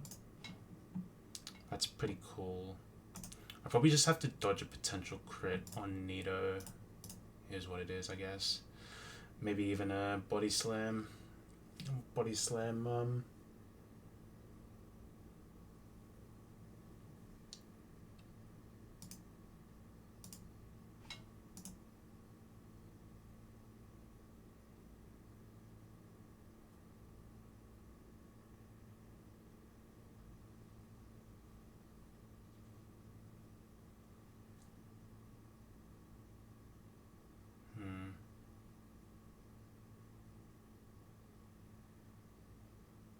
What happens? I'm starting to see a problem with this, but I'll keep cooking. Turn 3. Peek and pick slot. Muck chip slow punny to half health. Aaron to Nido on high jump kick plus T1 sub. Okay, so currently Nido and Muck are out. Let's see. And I'd never show kill. I shouldn't show kill. I mean, maybe I like get double crit and maybe I'm in body slam range, but on average I should never be showing kill.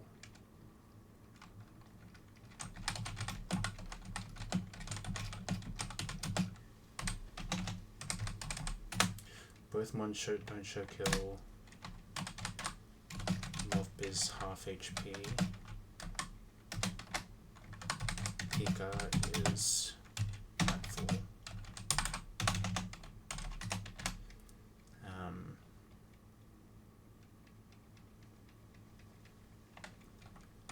Nido outspeeds and Oko's Pika and KO's Lop Punny after chip. Because Poison Jab is doing 55,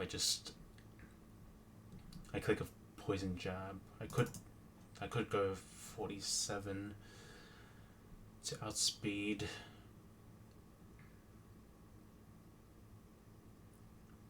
But either way, I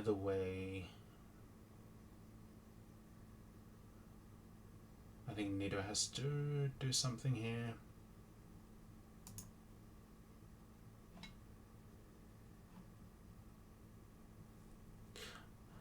I think Makin Nido against Lopunny and Pikachu is good. I think that's really good.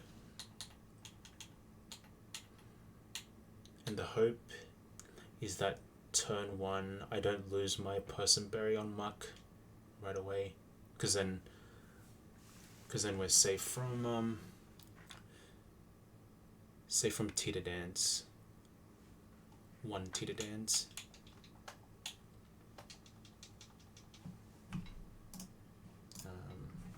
So I'll go 45 on this. Why do I want to go 45?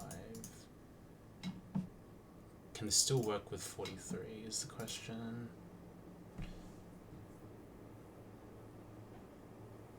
I think I go 45 because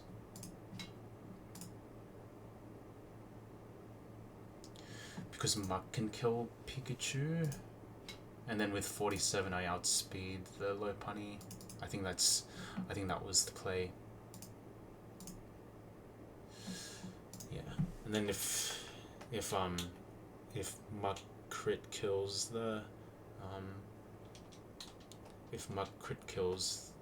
Lopunny, I think we're still fine. I think it brings out slacking next. It should be slacking next, and then we just ignore slacking because all it has is focus punch, bide, slack off, and sleep talk. And because both Muck and Nidoking are resisted to focus punch, it shouldn't click it. Probably just spams bide while it on its non-truant turns. But it is quite a big level investment. Is the only problem. But I'll do it. Okay, I'm letting explosion now. I don't need it right away is the thing. Because you don't want to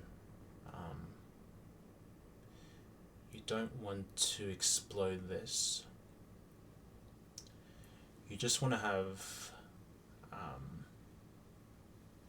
you probably want to scale it later, because I might use, because I have plans to teach this sludge bomb for the next fight.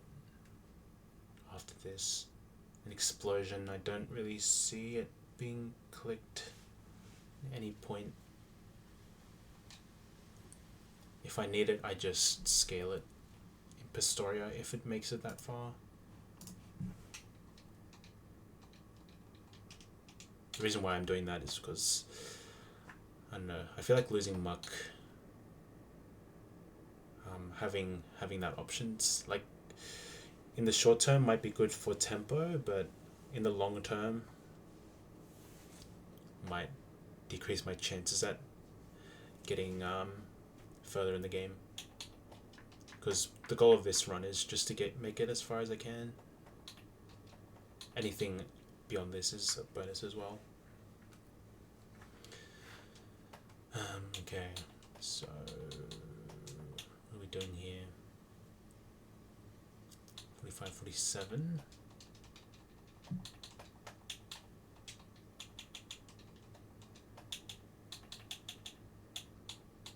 I might have to put person berries on everyone is the thing. Might be a bit excessive, but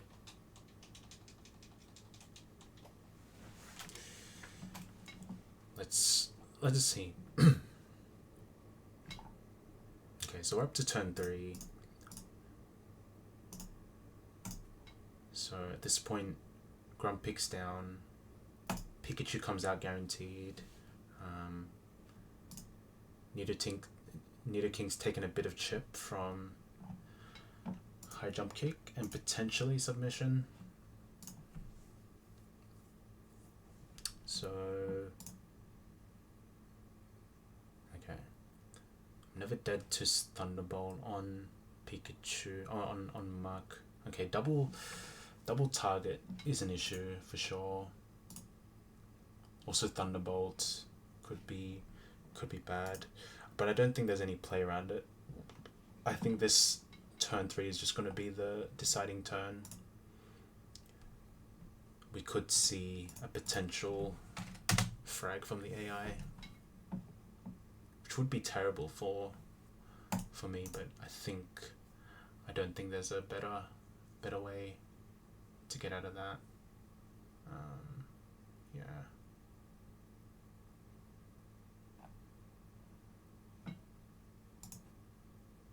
Yeah, I think this turn 3, my plan is just to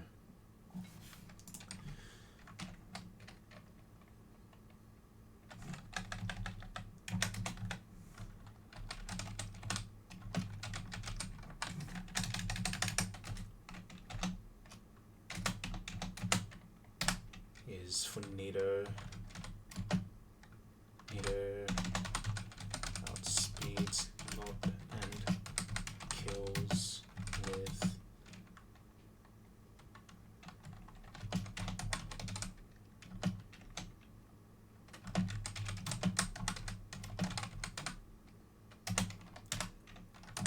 then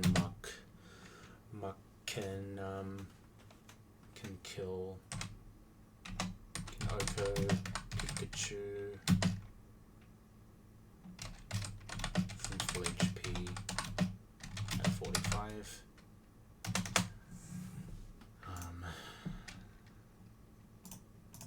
Yeah. So turn 3 is going to be interesting. But yeah, because of this prior damage flag, I think it's really likely for Pikachu to click Tita Dance here.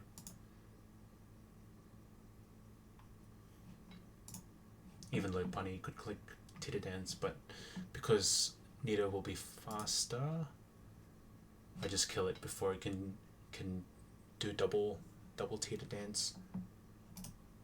And then Muck just kills the Pikachu. But yeah, there's some potential of double targeting because Tita Dance isn't guaranteed to be clicked, although it's more likely to be clicked because of the prior damage flag. Okay, what else do we need? Okay, so if Muck and Nido are out, what happens? So Nido kills Lopunny first. Muck kills Pikachu second. Well, Pikachu acts second. Does whatever it does. I think we're risking Thunderbolt into full para. That could be disgusting. But I think still fine if that happens. Purely because of Nidoking here. Okay. So in theory, Muck should kill Pikachu. Nidoking should kill Lopunny after the chip from Muck.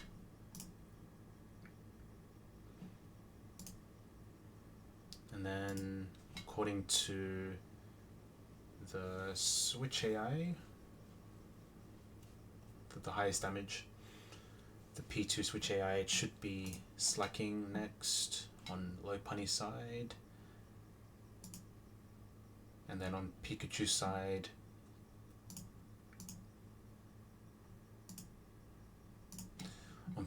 it's just always Blossom. Okay.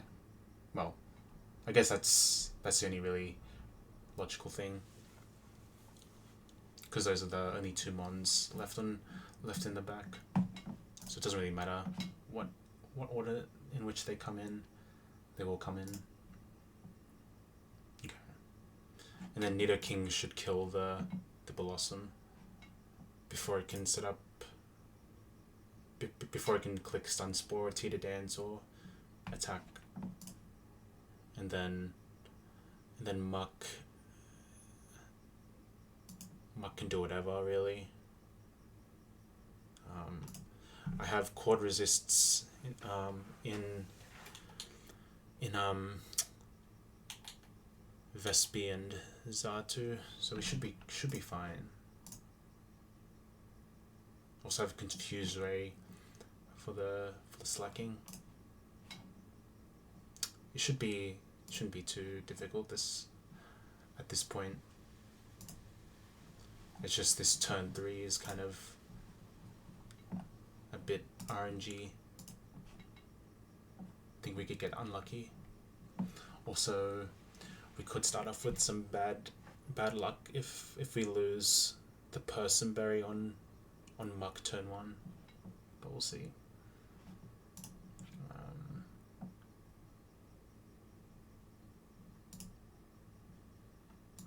We'll just go level 40 on Xatu, I guess.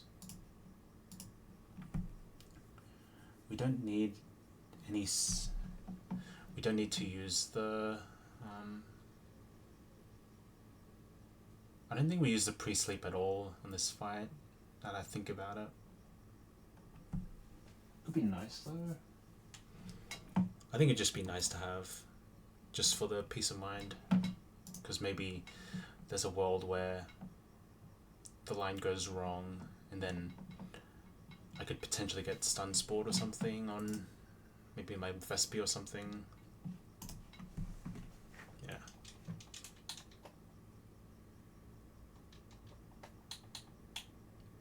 We'll just go 40 on this. I don't see any reason why I should do anything else. It's worth mentioning that this Zatu is Jolly Nature, so Air Slash isn't doing that much.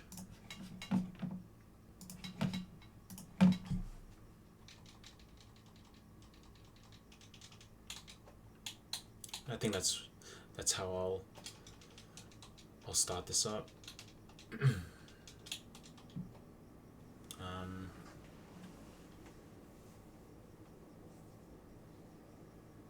Okay. So for items, I'll give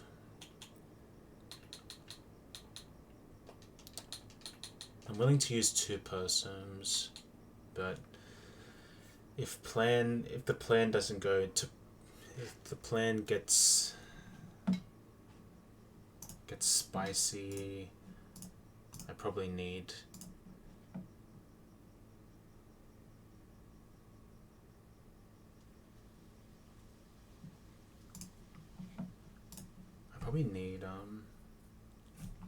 Zatu a bit higher than at least outspeed. So I think like level 43 is fine. And I'll just get rid of Confuse Ray.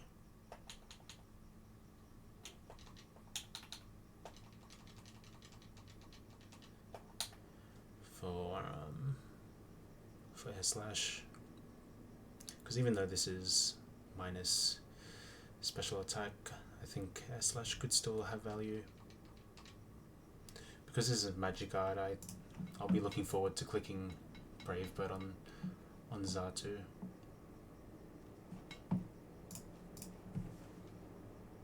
Okay, 43 means I outspeed Low Bunny. And now, do I need pre-sleep? I think I do.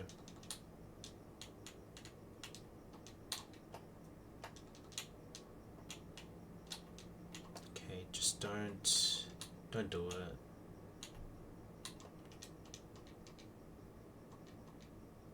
Okay, chillin'. Okay, we haven't got our encounter on this area in this area just yet. That's done on purpose because if this run does make it past Maylene, we have a guaranteed Pichu waiting for us in Wake Split. But if things get really bad, I might just need to get the encounter right away. So I have that option if something wrong happens before Maylene and I need answers, but we'll see. Alright, need to lock in now. Let's go like this.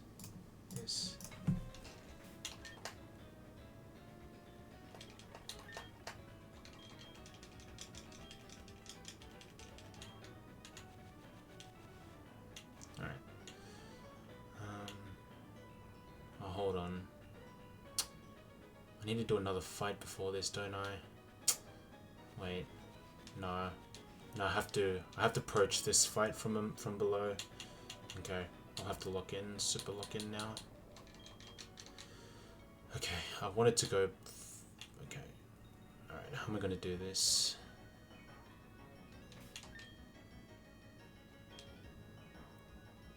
If I hit this optional, then we lost.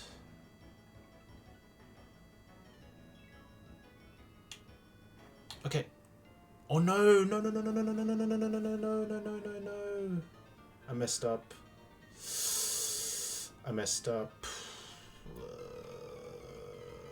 Wrong lead, wrong lead, wrong lead. I got the wrong lead. This could be... This is terrible. I have Nido King out. Ah, this is disgusting. Not good. Not good. Alright, we're already steering. Not much to say there. Because this low punny could just click fake out. I think it was the inertia of the bike. I needed there was too many mechanics going on. Oh well. We'll swap into what is Nido King baiting? Well, it doesn't say kill. Could go for body slam. No, could go, yeah, should be fake out. And then Zen headbutt. Yeah, this is gonna be a mess.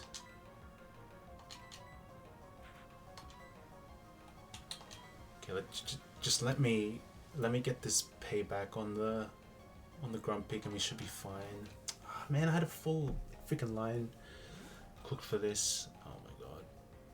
Okay, that's fine though. Just this is really likely to go for double confusion now. That's the problem with this fight. Because I'm slower as well. Okay. No. Oh my god. Okay, we are steering now. Shit. Bro, I had this freaking... Okay, never punished. Okay.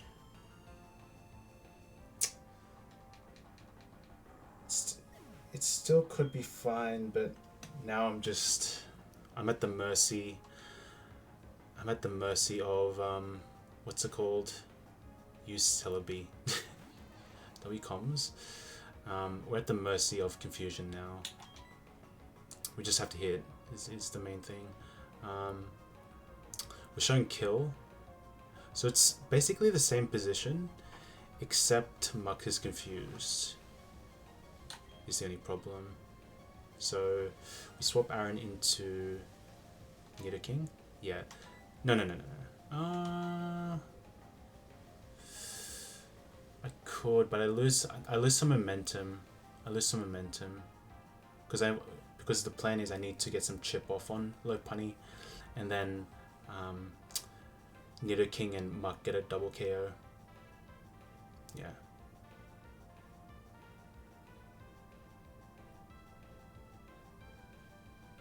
I think I stick to my guns with this one. I know I'm gonna swap Aaron into Nido King. That's a given. And I need the chip on low punny because nothing in this team can one shot the low punny. I need to do some chip before killing. So it's all up. It's all on Muck to actually hit through. Is the only thing. Yeah. So this is still somewhat part of the plan, but yeah. Okay. Oh my god. Low punny got confused from Grunt Pick earlier. That's crazy. Alright, just hit through. Huge. Oh my god. Never punished. Okay, now the question is... I can't really count on Muck getting the kill with Pikachu.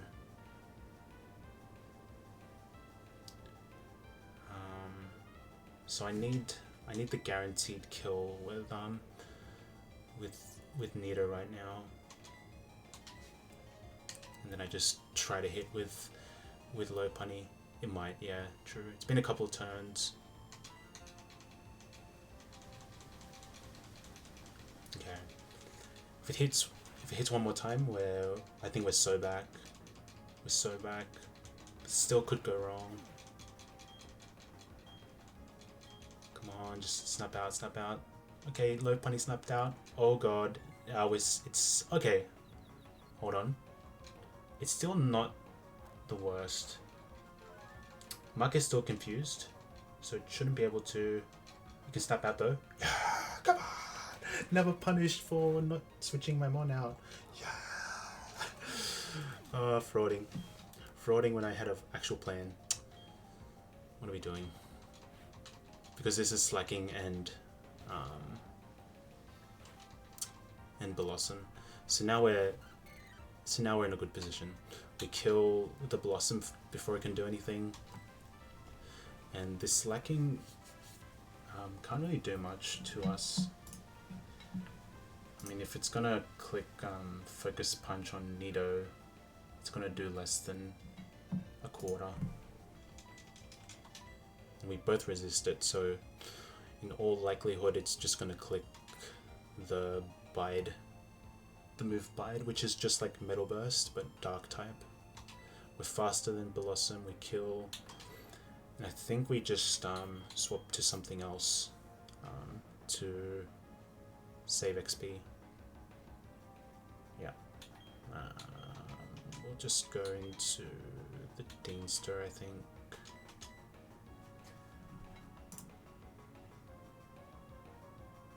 Yeah. Yeah.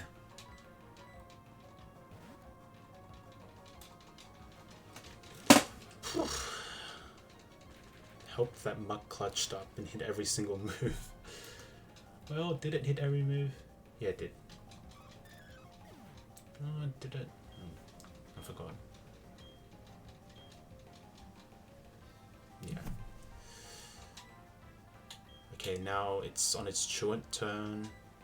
I can swap to Zatu and click Twin Needle.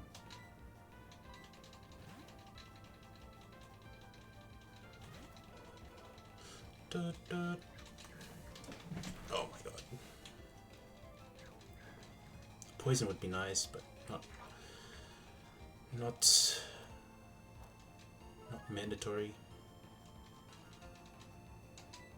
Okay, so this is the non-truant turn. We're just gonna click Ominous Wind and swap out back into Muck, I think. The key is I don't want to hit this slacking because it could just click Bide. Could click that as well. But would like to hit this pretty nicely.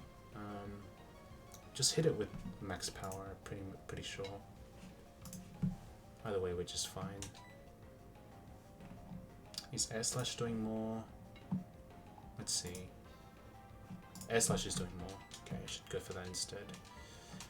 And then for Mark, I'll just go Poison Jab for the chance of poison. I could have gone for Disable, thinking about it, but that's a crit.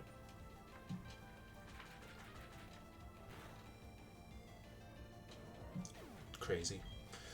Crazy, crazy, crazy.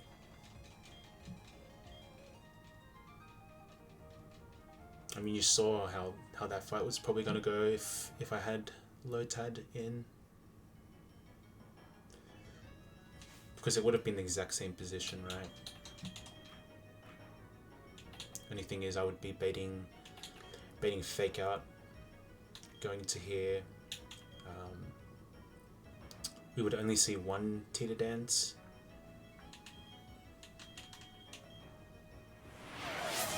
Yo, Merc. Thank you for the follow. Yeah, man. I streamed a couple years back on Twitch now with a game similar to this, and then I just decided to bring it bring it back from the dead when PK came out, so we're just chilling with this. Hope you're doing well. Hope your full series Nuzlocke's doing well. Hopefully we beat Hoenn. But the job is not quite done yet.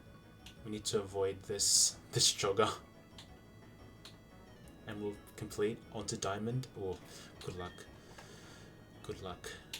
Sinnoh's pretty difficult, not gonna lie. Cynthia. Yeah, Vanilla Cynthia. I think I have a losing record against her. Casually Nuzlocke. I usually lose to her. How's PK treating me? It's treating me okay. I did have to steer that fight though, because I had the wrong lead.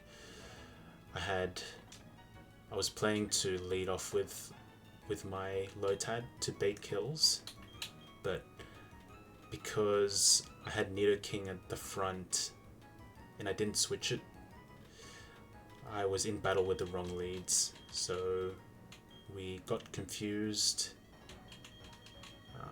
but we steered out deathless somehow with this team. Would have been nice if I could showcase that line. It was pretty cool, but here's what it is. Yeah,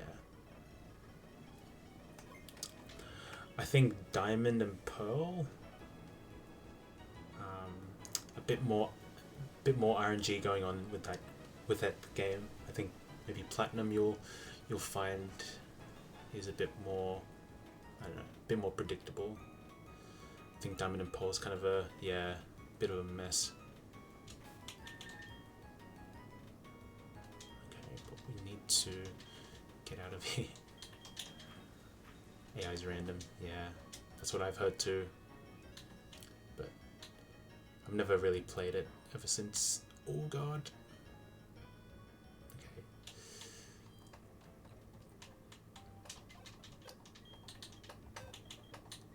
And this is the box. We have 11 deaths, so it optically doesn't look the best, but we're chilling. We're chilling. I didn't even... Wait. Where's my XP share? I didn't even give XP share. Oh god. At work right now, just want to drop in. Good luck on the run. No worries, Merc. Thanks for popping in. Hope work goes okay. Maybe we'll check out the Diamond playthrough, man. This is the run.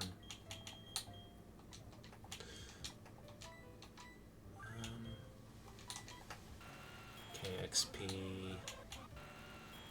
Had to drop out for a bit. How'd you go? We steered out. Muck just hit through confusion like several times. Also, Lopunny kind of threw as well, so that helped. And we used the persons that we planned to use as well, which is pretty good. Yeah, easy, but totally preventable.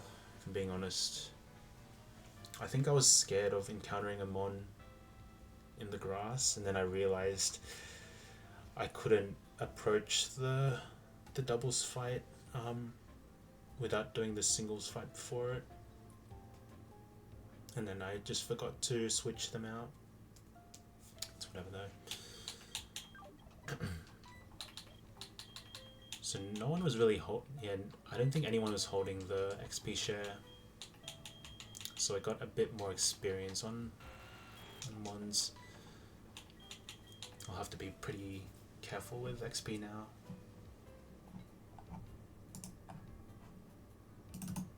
Yeah, but it's fine, I guess.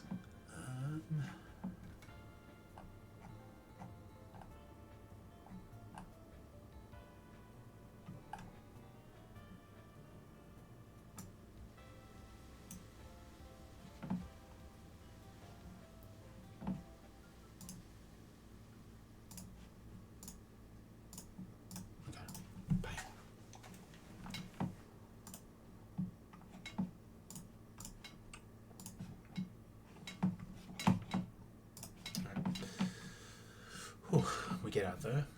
Man.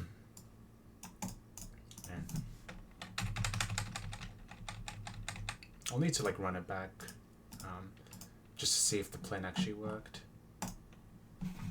But we're out at least. Alright, what's the next fight planned? Okay, so we have Crawdont, Muck,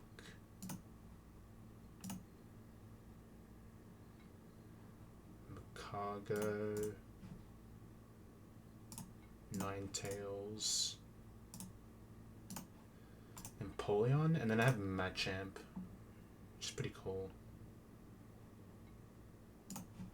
We'll need to evolve it. Okay.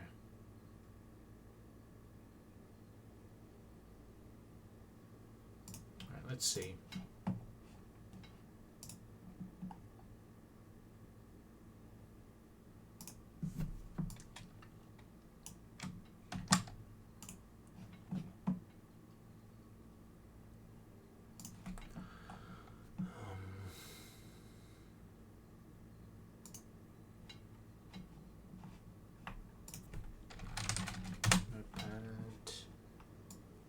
Oh. What am I looking at? KFC life hacks, I guess. That's just for later, I guess. Bang.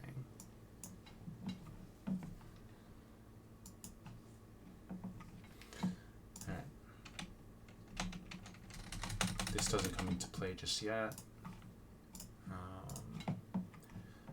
So, Crawdon learns Vice Grip, and then PK Vice Grip is a is a 90 base power physical water move.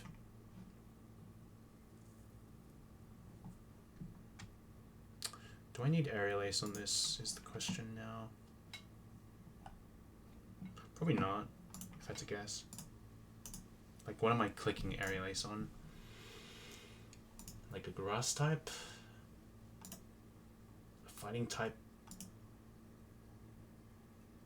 I don't think it makes sense to click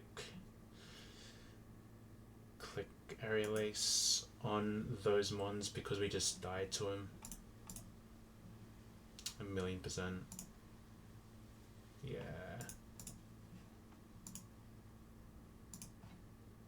Okay, this is another optional that I have to avoid. Fun. Beauty Jasmine.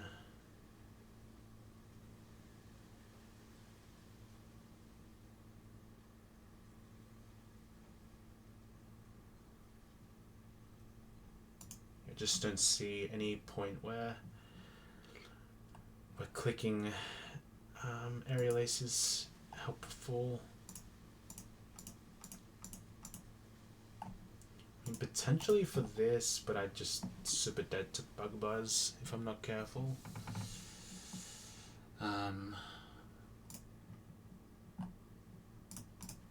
it's just not happening. I'm not clicking Aerial Ace on the Crawdon anymore.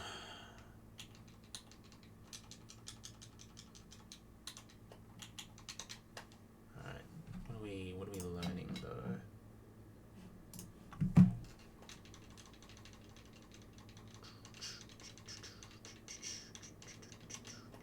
Yeah, but I will keep Water Pulse because it's stab water move that can't miss.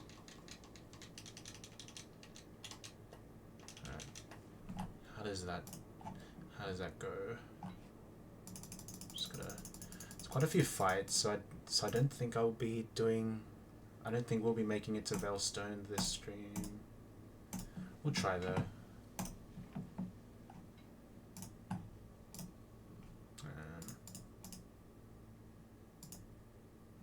Okay, 87. I think I just risk a range. Well, do I even have to risk? I just go 45. This could go Stealth Rock. I could just die to Magma Storm or AP crit. Oh. Yeah. Yeah, but most likely Stealth Rock's gonna come up. Is Magma Storm? That's not a thing. I don't think that's gonna come into play. No. No. Just Crawdon at 45 kills the Macargo, and because of the Vice Grip effect, if we miss the range, then we'll just kill with the residual damage, the extra chip.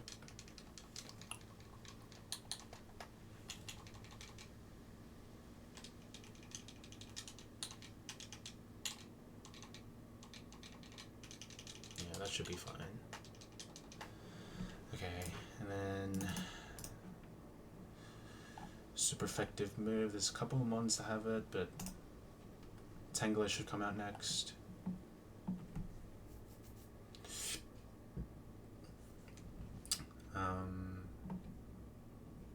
Solar Beams are super kill, but it doesn't measure damage, so it only gets the +2 score instead of the +4 kill score in this section, because AI doesn't calc damage for Solar Beam. So it's either gonna be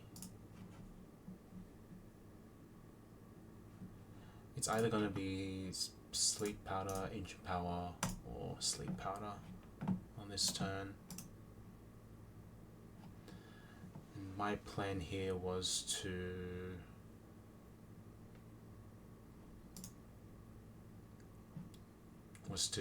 try to kill this with Muck.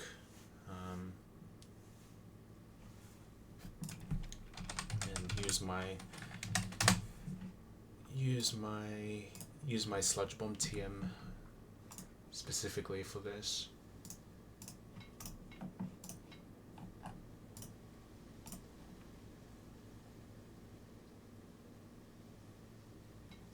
And I think we're risking a 1 in 3 for Tangler to click Ancient Power on Muck into a 1 in 10 boost on this pivot from Crawdon to Muck, and then there's a further 50-50 into 1 in 10 that we have to avoid.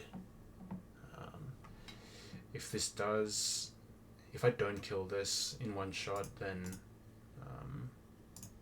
the Bataya Berry procs, which means a +1 boost to special attack. So obviously we don't want that to happen. But yeah, we just have to dodge. We have to dodge those two turns where Tangler can get a boost. But yeah, if we get super unlucky, we could see even double AP boost, and then I think it's super duper over. Well, yeah, it probably is super duper over, because Ancient Power gets chance of +2 because of risky AI.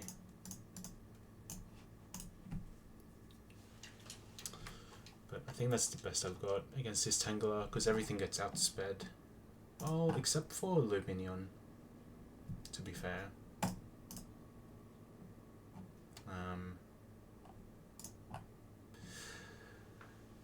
I do see a play where I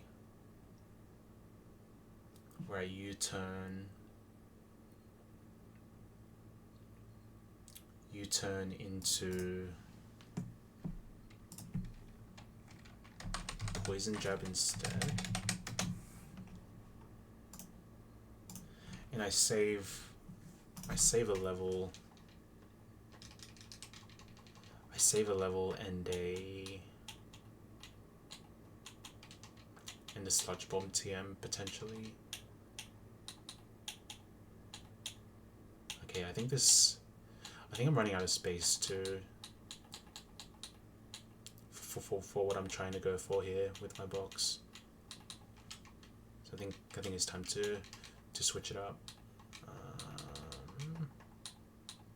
Nostalgic's cool. Krogunk's cool. Let's go Team Galactic. That's a cool background.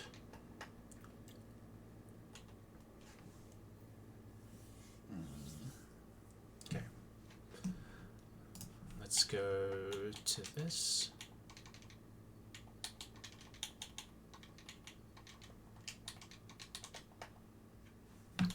This has chlorophyll as well, so we definitely outspeed the Tangela.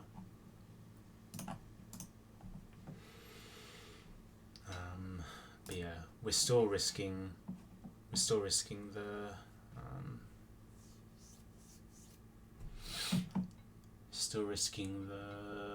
ancient power is the only thing. But it saves on experience as well.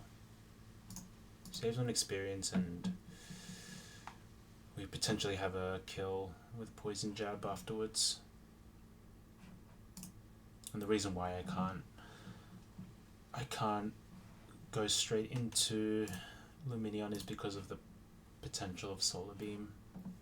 I can't just swap in for free.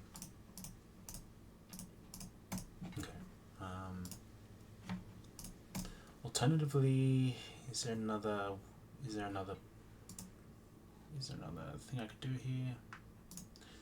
I mean, Luminion kills Macargo in 2 shots.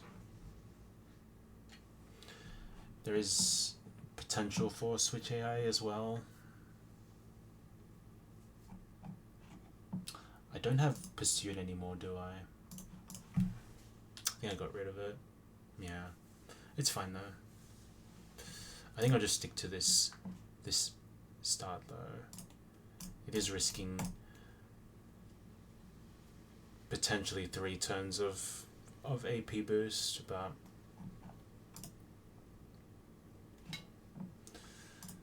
I don't know. Is it the best we have? I could just chip this with Poison Jab. Wait, no, but if I miss the range, then the Pitaya Berry, or if I click Poison Jab and it doesn't crit, then the Pitaya Berry activates, and then it's kind of scary after that. Yeah. And then there's the chance of AP boost. I mean, I'll try this. We'll see how far I go with this line. Okay, so it's like Luminion. First off, I have to dodge like a high roll crit with U-turn, because if that happens, then the Pitaya Berry could proc, and then Poison Jab kill.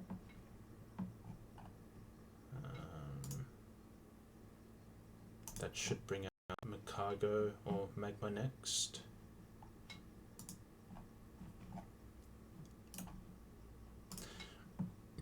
Because of high crit AI or risky AI, cross chop has a chance of +2, so we could just be swapping in on a cross chop, but there's not much we can do about that.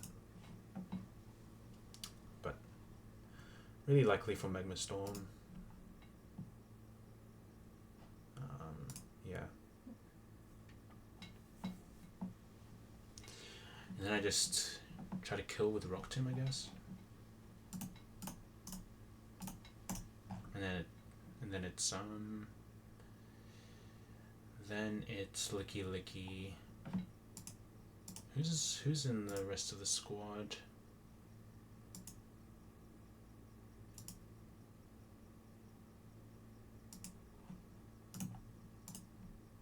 Okay, the The slots are getting a bit thin now.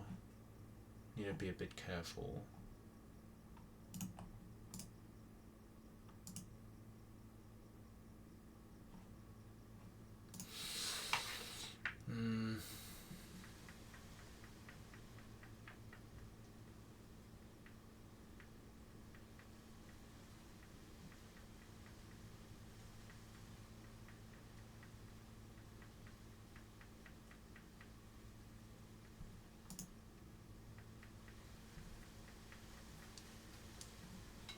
If I burn this, what does this do?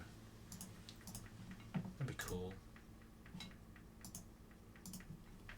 Is this like a high crit move in this game? It is. Okay.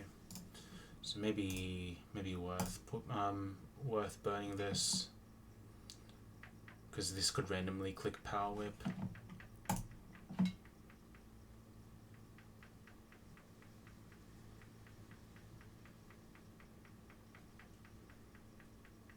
Yeah, this also has Staffberry, so we need to be a little careful with how we kill this as well. But I think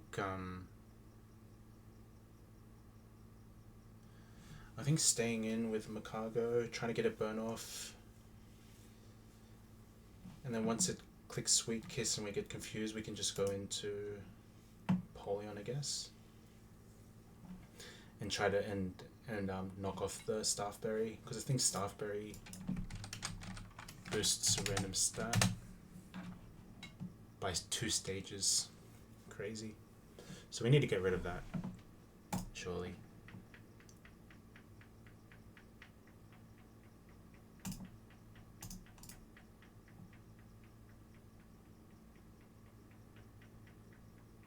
And then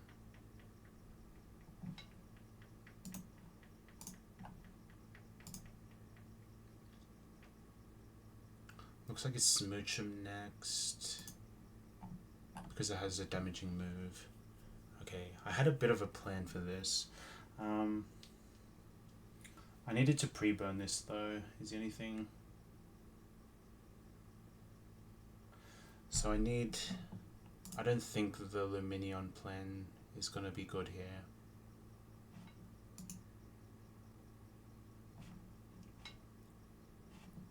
Yeah, I need to just stick with the plan I originally came up with here, because we need all the slots we can get.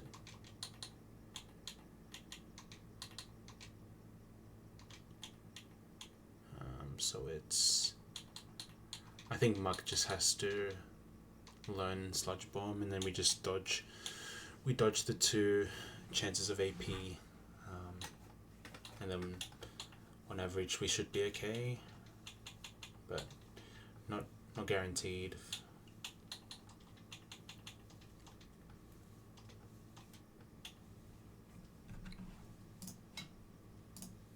Yeah, I think the original idea was to try to get a Rock Tomb off, and then in the sun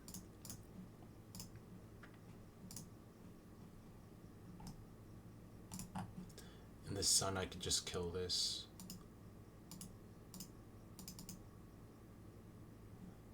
What level am I? 43. I'll just sink the calc. I'm still paralyzing the calc, which is funny. Just go charcoal. Yeah, charcoal boosted Rock Tomb will kill this. Also male, so shouldn't be much of an issue there. And then that brings out the Smoochum. Lovely Kiss is the sleeping one. Yeah. And my idea was to click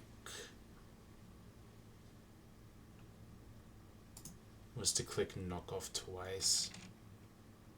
Pre-burned so that we don't get put to sleep or frozen from Ice Beam. And then for Jigglypuff last, I'm going to evolve Machop into Machamp now. I'm thinking of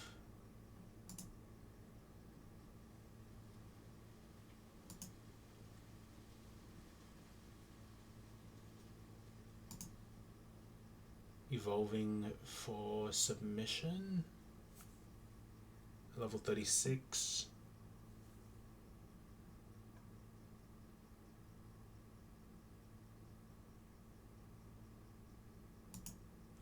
And then I've got to think about moves I want to have on Machamp as well.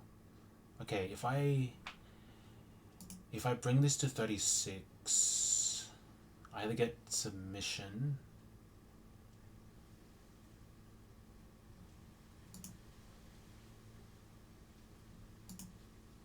Okay, there's a decision to be made here. Do I want submission or do I want to get superpower at 36? It's one of those two options. But I think just for the moment,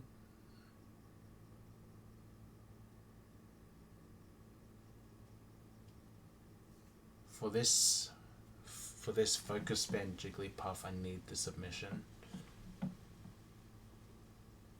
I think going for superpower, more power than submission, of course, but if this focus band procs too much, then it's not looking good for us. So we'd need to kill with submission. Submission has the same effect as Vice Grip, where after you attack it, it does some small residual chip.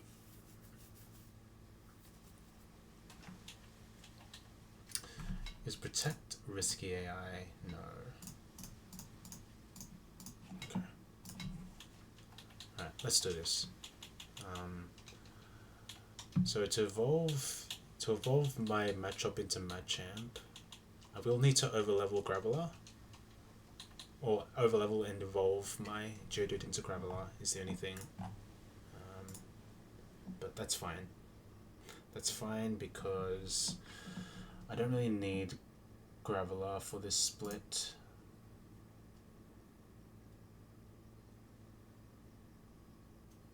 And if we evolve Machoke into Machamp, we can never evolve Graveler into Golem. That's the only downside of this. But as you can see, Graveler got buffed, so it's not completely, like, we're not losing him on. Like, I think this Graveler will still do a lot for us beyond Mailing Split moving forward.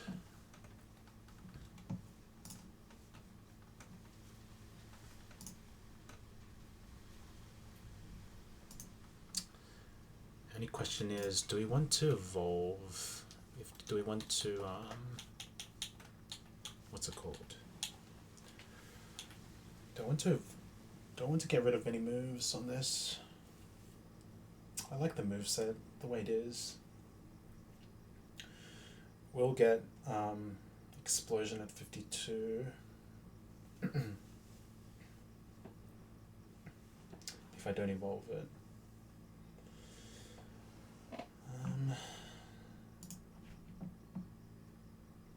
But I'd probably just evolve it right away.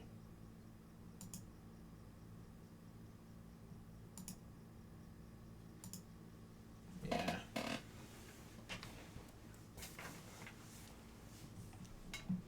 I don't think there's any reason to delay this.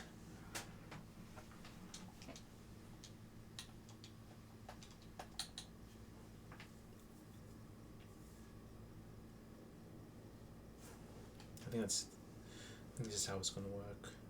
Okay, so go 48. I overlevel this. What's the next split? Because I mean, I could go to 52 to get early explosion and save a scale potentially, but I don't like clicking boom at all. I like to make lines where I don't have to sack, but I don't know. With wake coming out, if I pass Maylene, that fight looks tough, so I might need to click the boom button potentially. We'll see. Something like priority sleep talk into boom, kill some stuff, and then when the next one comes in, I just click copycat with Delcatty to get the boom explosion again. So that's potentially 2 mons taken care of. Yeah. This is all just thoughts for Wake that I could do. Because even though this is a penguin run, we are pretty dry with water encounters. We don't have many swift swimmers. We only have 2. One being Golduck and the other being Gorbus. And they're not that good. If I'm being honest. What was I looking for again? I was here for a specific thing.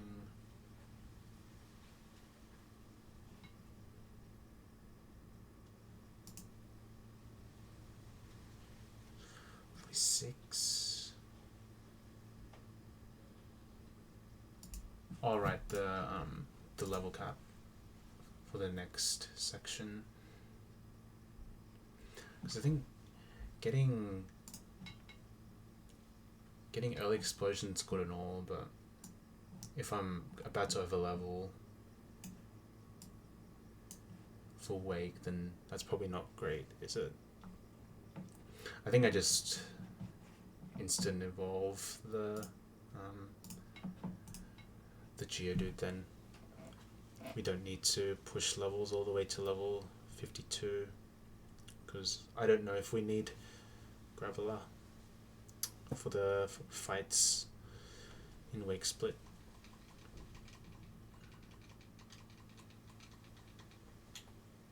Okay, Stone Edge. Do we learn this again? We don't.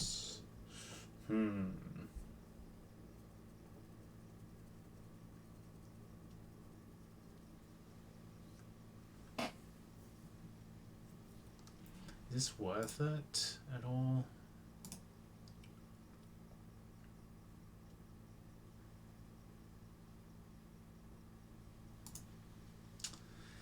I don't know.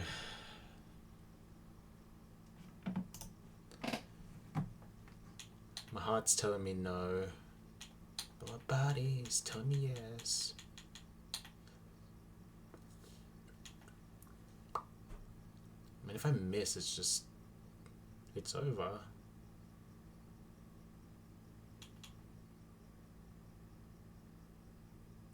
By Fire Punch, am I ever clicking that?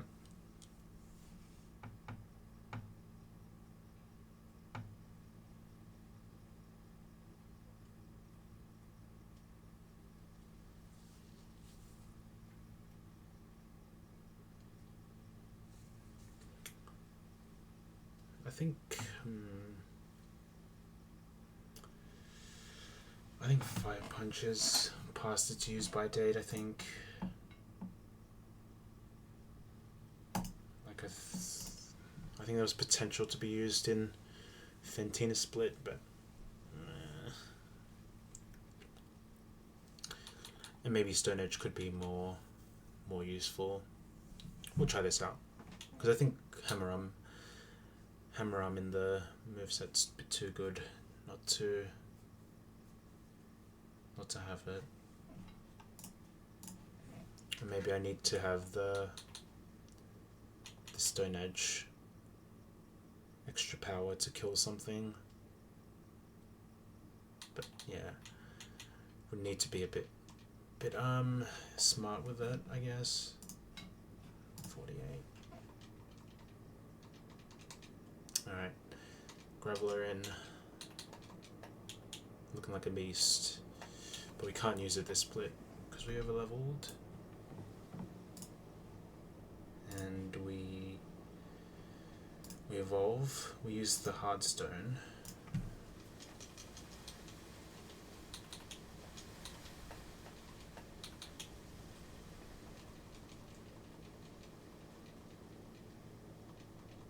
Okay, low kick.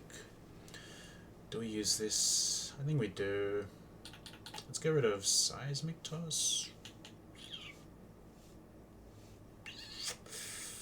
I think we go max power with this. That's my hunch.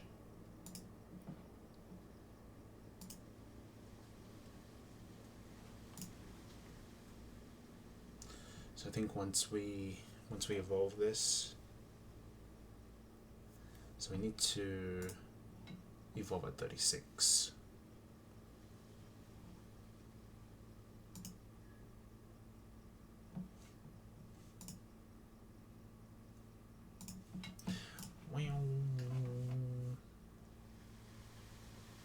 Wake up slap.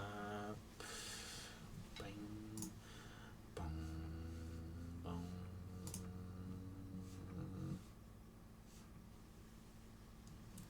I could see wake up slap being useful for ones like Snorlax. But at some point we'll have better moves.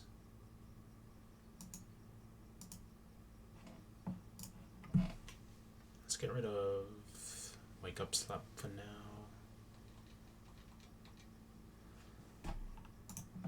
Alright, 32, 34.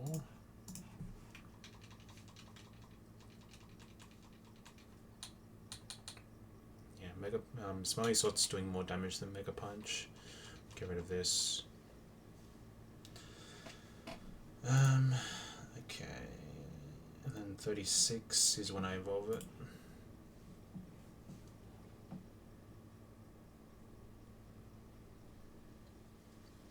Wait, hold on. What if I evolve this at 35? I could probably get submission and superpower right now. And if I do get that, that would be really nice, wouldn't it? We'll try it. No harm in not trying, at least. That could be the way, actually, now that I think about it. Where's the Heartstone though?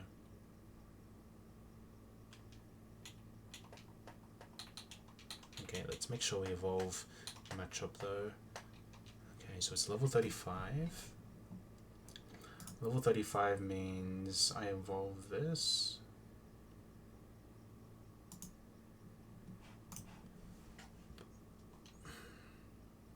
Okay. And then level 36 I get submission. Graveler's in the party, so if my understanding is correct, we're going to get superpower and submission all at once. So I get submission. What do we get rid of though?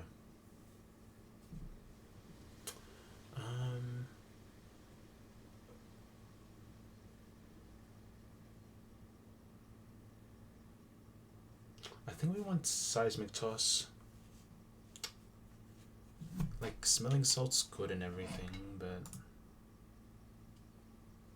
I have better moves in store for my champ.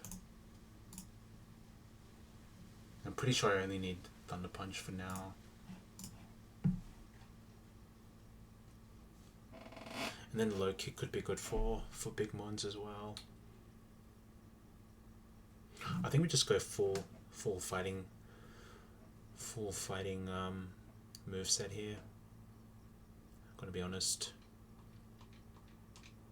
Okay. Get superpower. I think we get rid of seismic toss. I could be wrong for it, but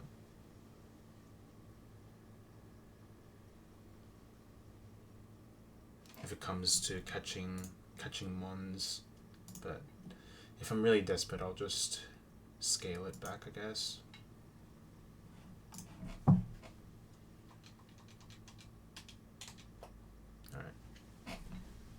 Champion. That means we can't use Graveler for the rest of the split.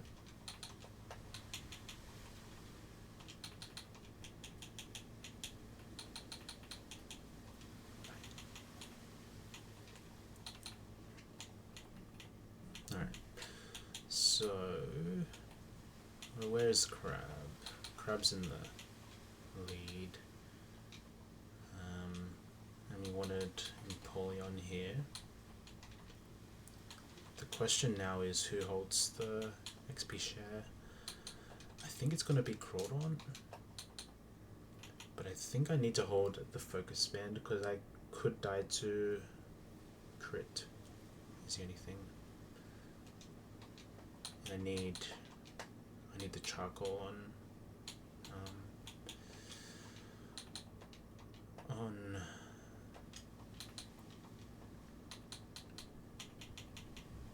this guy called again? Ninetales.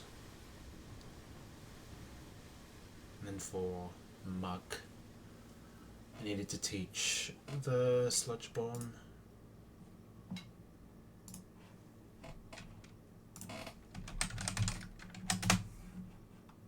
Yeah, and then we don't risk anything here.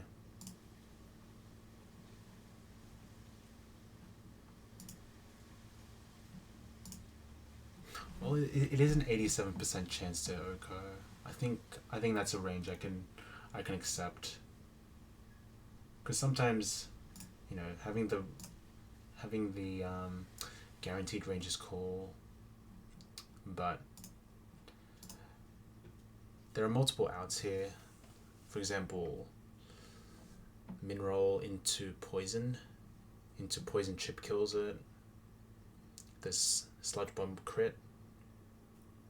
And there are so many rolls that kill this Tangela as well. I think we need to save as much XP as we can here.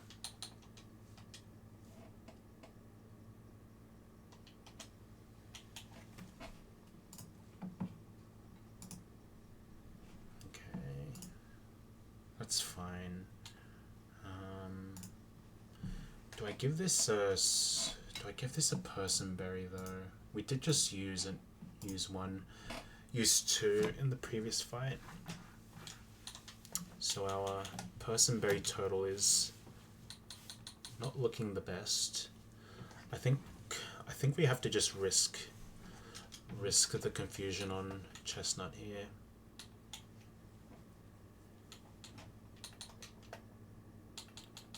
And then for Chestnut, I just go Shellbell, I guess.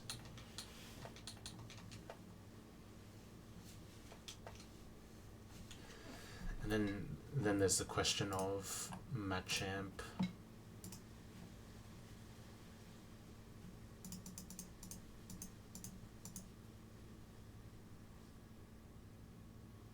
Okay, 43 is safe.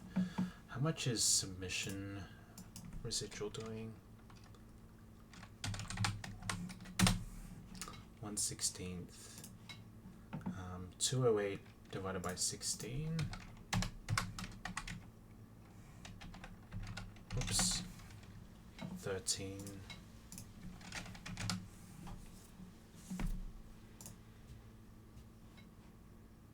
$282. 205. No, that won't work. Yeah. 43. Machamp got it.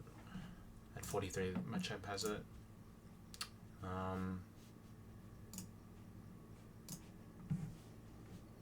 Also faster as well.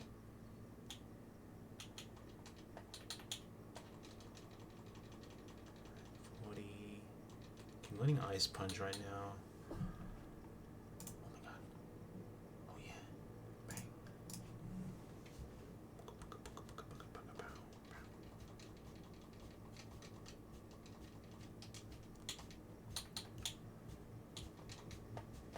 Alright.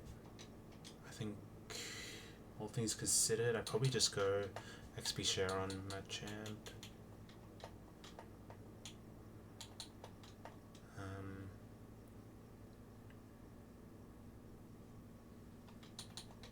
And then for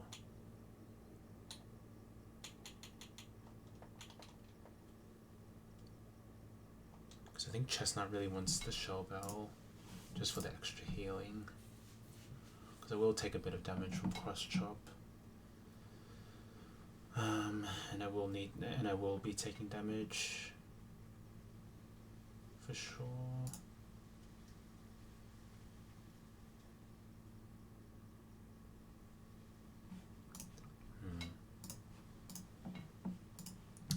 I think Quick Claw could be good on Empoleon.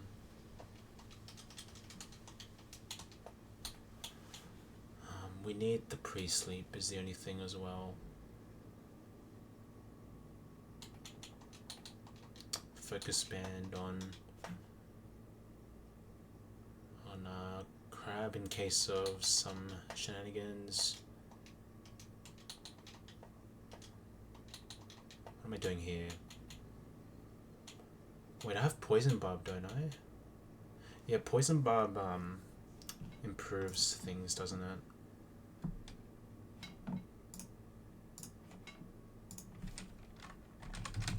Poison Barb really gives me a range at least,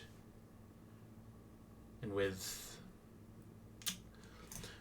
Sludge Bomb, it's a KO, isn't it?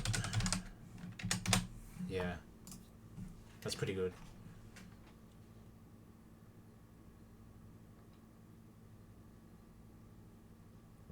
I think I go for this.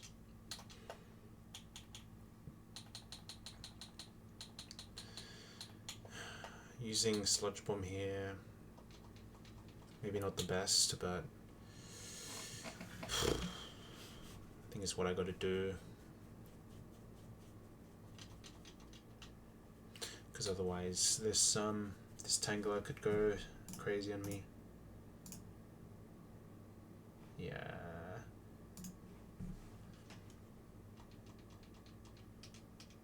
Maybe that was a waste, but we won't know that for sure until I try it. Right?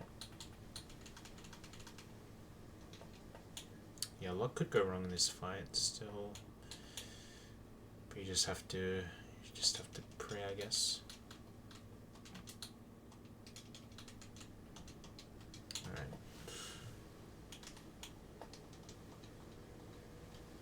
Let's go Poison. Go to this. Alright. And then we pre-sleep. We need the pre-sleep for the Tangler in particular. I think it's purely for the Tangler. If we get Darkrai, then whatever.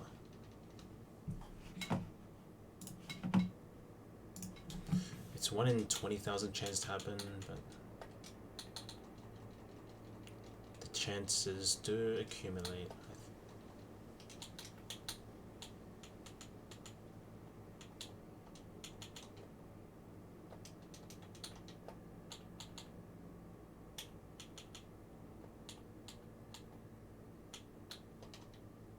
That's not wrong. I have to go like this first. Okay, well, let's put the repel on first. I don't want to accidentally run into him on. Yeah, it wasn't on. Whoops. Okay, let's do it again. Oops.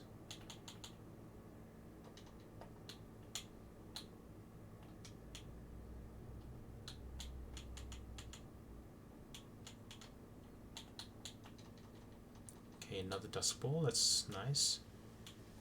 All right.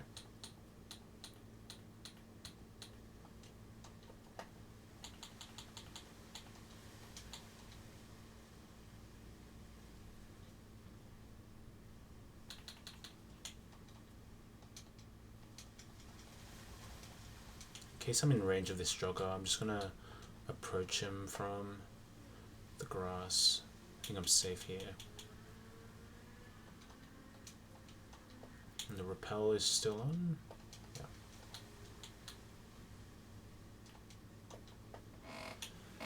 Okay.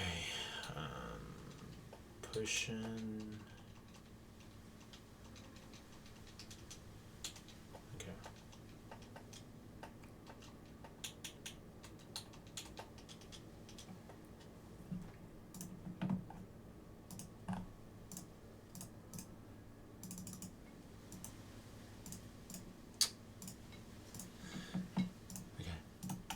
We're good. It's just this ever since I paralyzed the Ninetales on the calc, it hasn't gone away. It's just a little annoying. But we should be ready to go.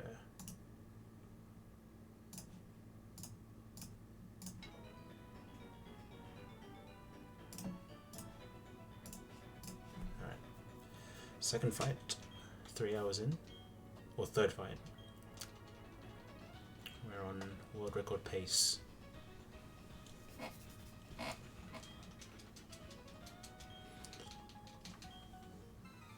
Okay. Cargo lead.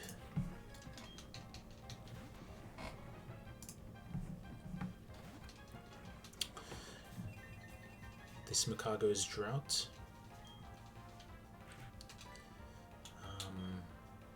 So yeah, boosts, fire moves, chlorophyll guys just go crazy on this fight.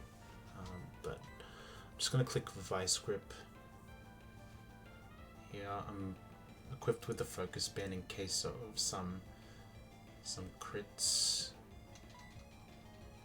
We see Stealth Rocks turn 1, which is fine.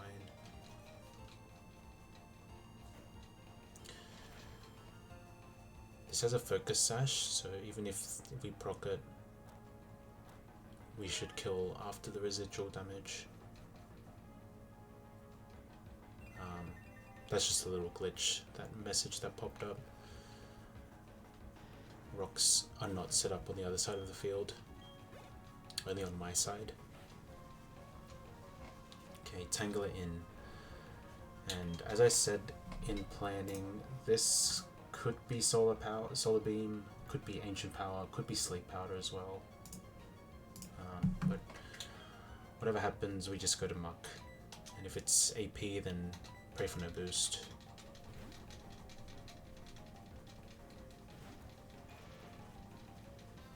Okay, we take some damage. Okay, solar beam. The neutral ending there. It's fine. No crits. No crit is nice, because if it does click, okay, we are kind of dead to a fireball, a weather ball, if it crits. But this is, we're talking about 2 rolls, it seems. No, we survive every roll. What am I talking about? Yeah, we always live this. If it does click weather ball, but as we know with risky AI, this could randomly click ancient power here as well. But we're holding a sludge, holding a poison barb to guarantee this kill. Okay, that's good for sure. I could have gone with poison jab, poison barb for a chance to kill, but if we miss the range, then things would get really complicated. And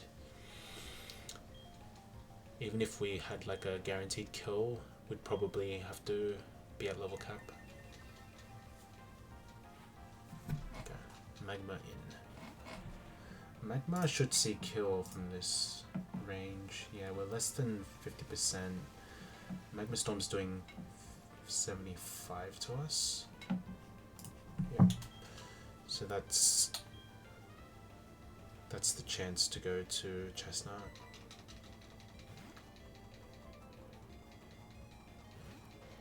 And we'll take some chip from the rocks. Okay, that means we're trapped in. Okay, we're gonna take a bit of chip because this is trapping us. Yeah, the small residual. So we'll need to click recover first in case of crit. And cross chop.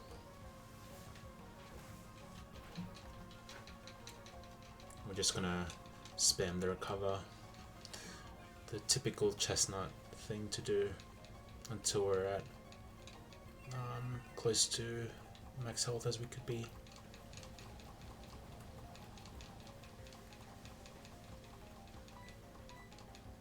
Could also click Solar Beam as well, which is more, does a bit more damage but less likely to crit, so that's fine.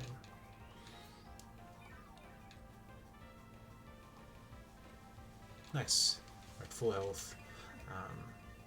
I think this is the best we're going to get in terms of health. We have a guaranteed kill with the Rock Tomb, so we just go for it. This has a Staff Berry, so if we didn't kill this right away, then we'd be in a bit of a trouble, because then it would get a random +2 boost to any of its stats. We get 10% of our health back, which is really nice.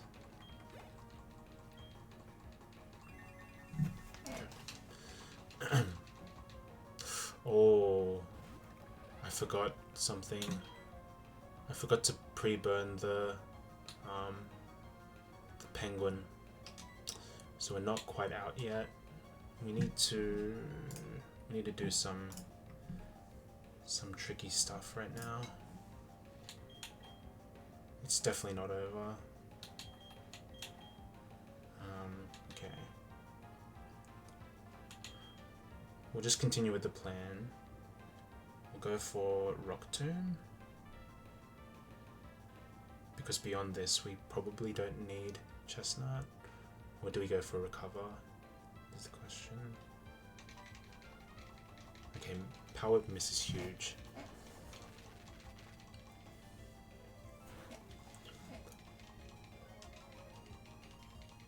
Okay. I think we stay in until Licky Licky confuses us.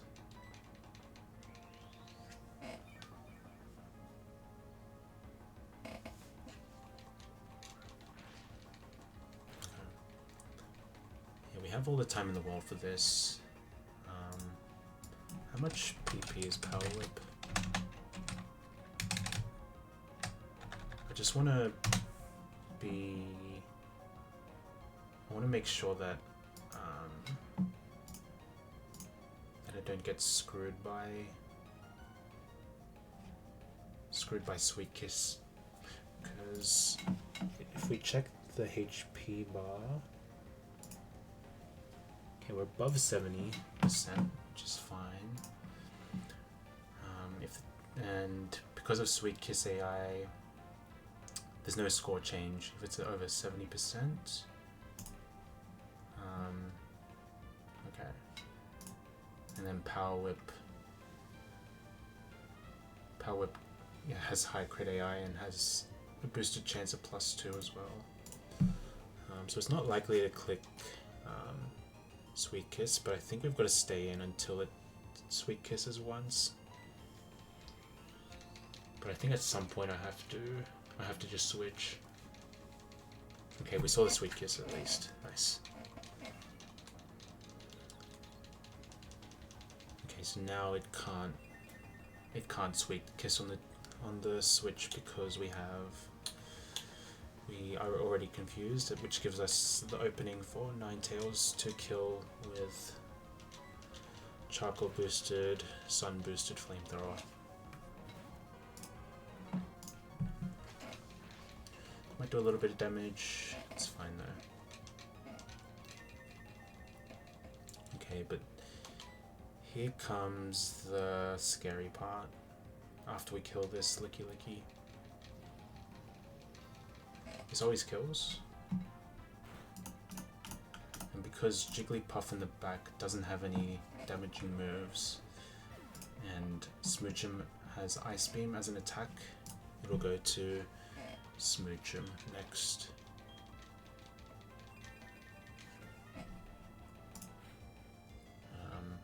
Yeah.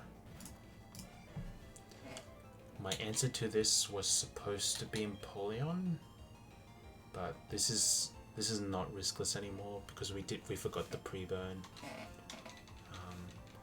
The idea is to knock off the focus band, and with pre-burn we're guaranteed to kill this in 2 shots, and with the pre-burn we're protected against Lovely Kiss Sleep and Ice Beam Freeze, but I forgot all that.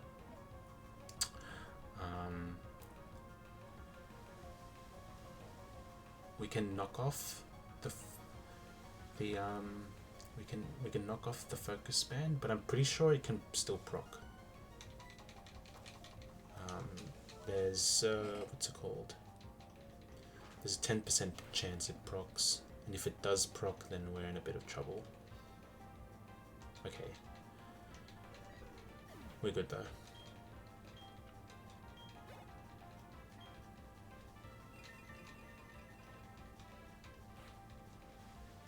Jigglypuff last.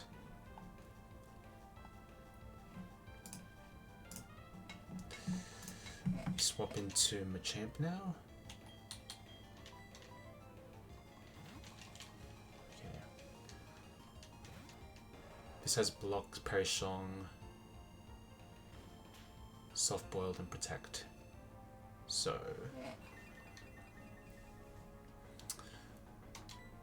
we click Submission to always kill this. This also has Aftermath, so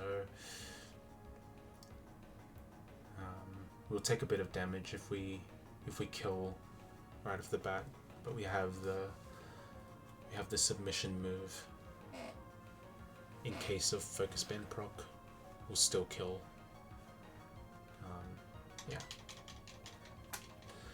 and this should be the end of the fight. And this is the first showing of Machamp. Excited to use this. Okay, and it looks like Focus Band doesn't exist in this game, at least for this stream.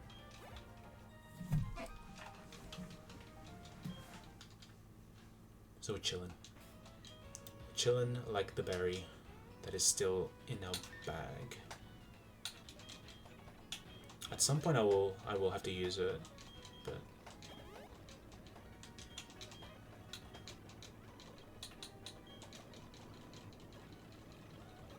yeah, we're doing well so far. Change it back to the bangers. Let's go bang.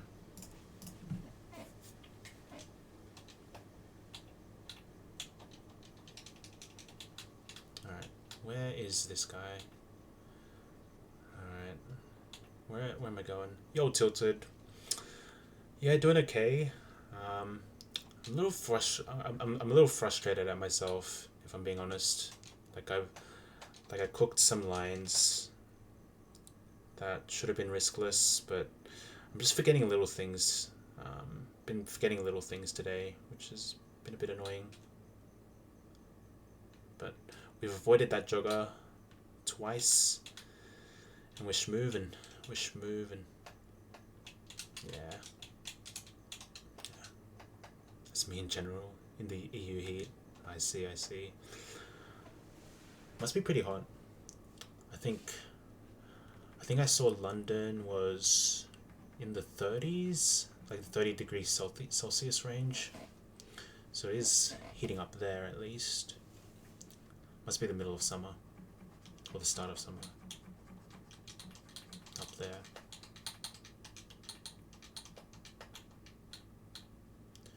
Yeah, yeah. No, summer for the for the Aussies. At its peak, it pushes 40. It pushes 40 some days. Even goes beyond that. And at that point, you just stay inside. There's just no point. But in my area, it's like hot and then humid. So it's just like double. It's like double heat. It just feels disgusting. In summer, on those particular days where it's humid as well. Hit like 38. Oh my goodness. Disgusting. 38 towards 40 degrees. And yeah, it sounds like a lot of like lifting, and you just be sweating your ass off. Ugh. Yeah, no, 100%. I feel that. Imagine how bad that. Oh man. I bet the shower afterwards would have felt really good, though. Speaking of shower, I need to turn off the fan there, so I will be right back. Yeah, my box is looking pretty good. I over-leveled my Graveler in order to evolve my Machamp. So we're slowly getting mons, which is really nice. But the one small thing I'm having problem with is my water types, specifically my Swift Swimmers. They're just not really doing it for me. But other than that, we take those. This is a really nice box. I'll just put all my mons in the box before I be right back. Where do I put this? I will go like this, this, and I'll put this over here. Put this there.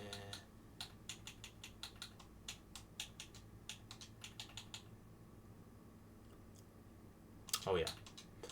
I think we'll even see Gorbis with Giga Drain in Maylin Split, and it should do some good stuff for what I plan to do. Yeah. But we're definitely making a comeback.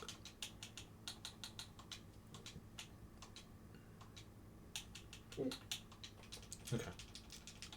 Alright. I'm just gonna be a minute.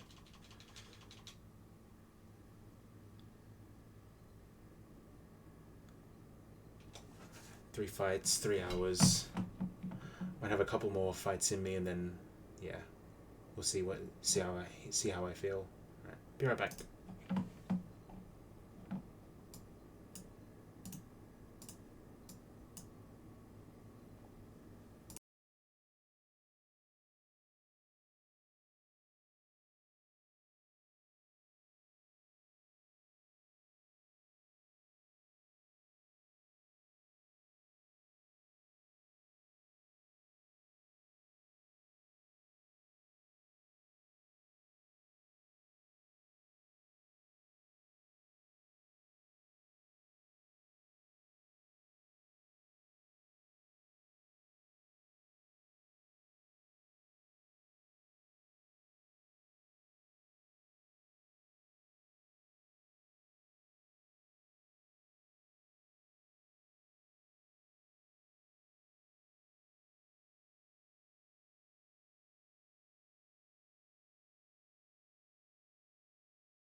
finally back.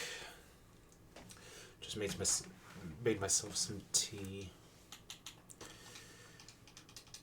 and cleaned up a bit. But should be right now. Alright. Back to cooking. Yeah, it was really nice of the Tangler not to click AP at any point of this fight. Otherwise we would have been in some pretty big trouble.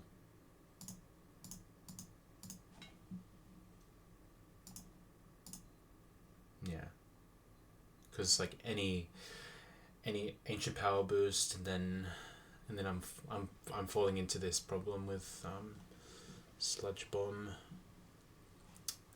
putting it into Bataya berry range, and at that point you can't really do that much. I mean, unless Zatu with me first could do something about that. But yeah, it's inconsistent. Although, I mean, let's think about it.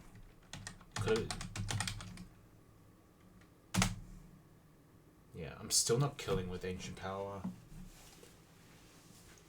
Because ideally you wanna get this Tangler to click with the ball. Yeah. And plus because I'm minus special attack with Jolly Nature, I'm probably not killing, even with me first. So that's fine. Have I synced the calc?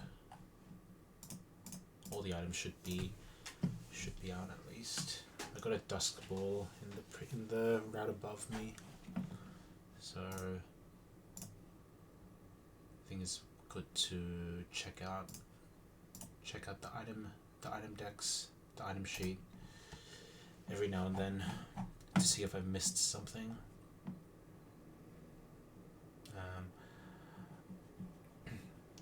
I should have all the items for this. Yeah. Now that I think about it, does Lotad evolve with a leaf or a water stone? A water stone, okay. So we could evolve this. The question is, does it do anything for us in this split is the question. And what I'm thinking is probably not.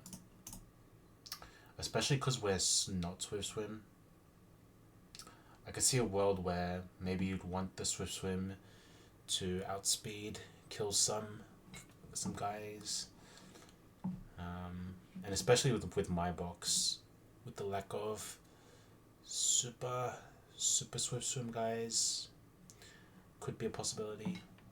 I mean, Rain Dish is also good, don't get me wrong, but I'm more inclined to delay this.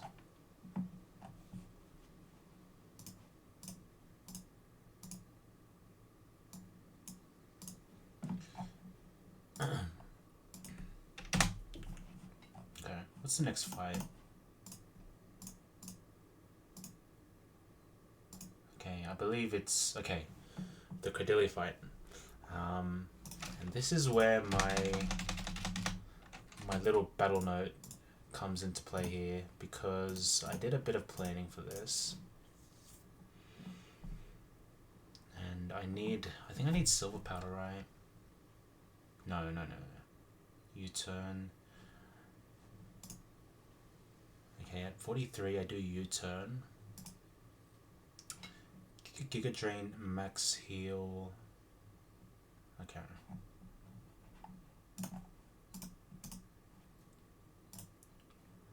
According to my offline calcs, or more like prep. I think it's better to call it prep. U-turn into Twin Needle kills a Credilli.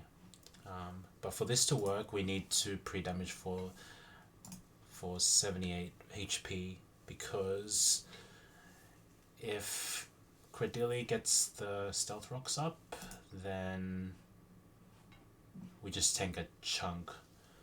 We take half health from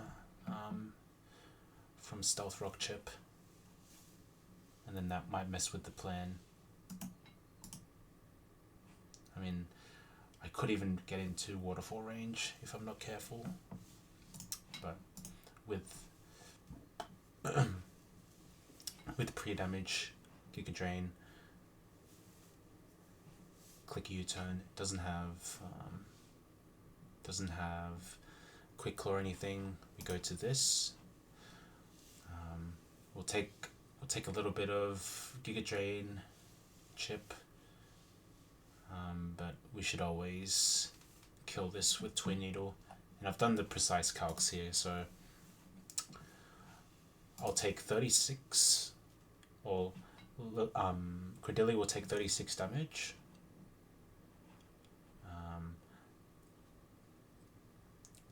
And when it switches to Vespiquen, the most damage, or the most it can heal, is minus, or 7.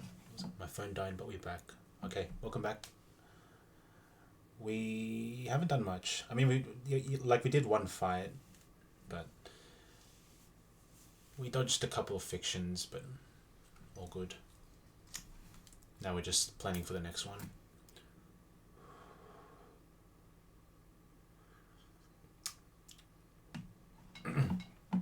Yeah. Rewind it. But so U-turn will do 36. If Giga Drain crits the Vespiquen, maximum it can heal is 7. Is 7? Let's see, Giga Drain. Yeah. Yep, so max roll is 15 damage on Vespi, divided by 2, 7.5, and then you drop the decimal and it will recover 7 health. And then it also has leftovers. So that's an additional 7 HP it gets back after the first turn. So Credilli will be at 103 HP after the first turn. Yep. And then with Silver Powder, Twin Needle is a guaranteed kill. And we outspeed. Yep.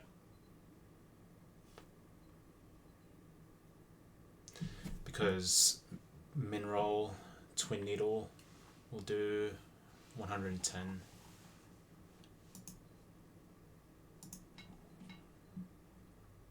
Okay, so that's Credilli down.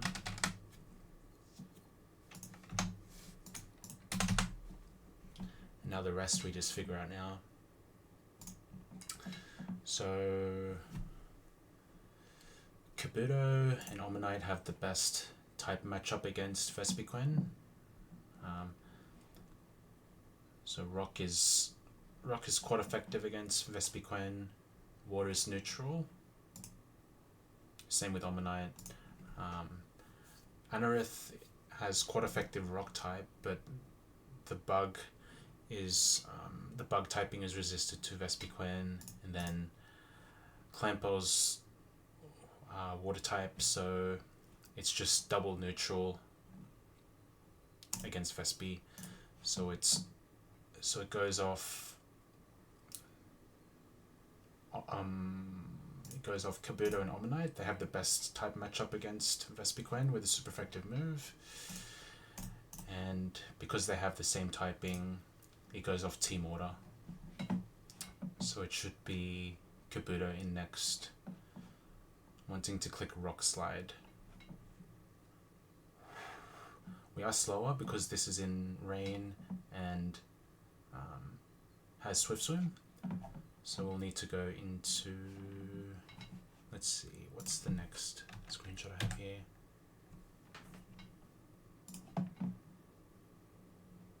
Okay, let's, whoops, wrong one.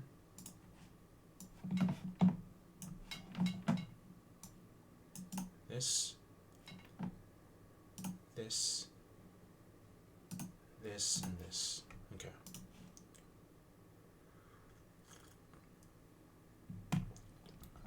Okay. And we tank the rock slide pretty well. Gorbis and also Huntail have surprisingly high defense.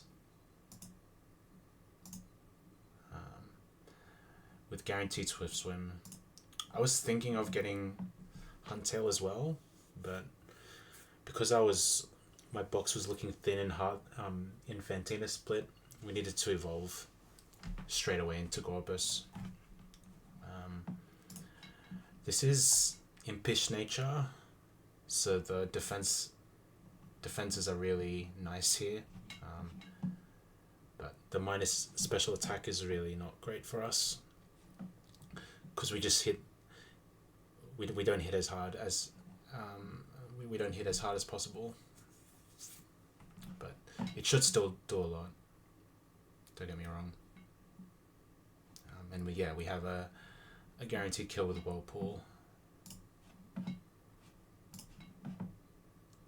Okay. Well, that's really okay. We outspeed the Kabuto, which is key as well. So we're always able to kill this, and it will never go for a substitute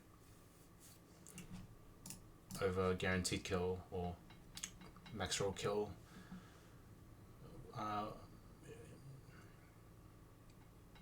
Against showing kill with rock slide. We're showing kill with rock slide, so it can't go for substitute. So we go to Gorbis. Outspeed kill with Whirlpool. Clampo has a super effective move in HP Grass. The only one that has a super effective move. Yep. And then we go into Meganium.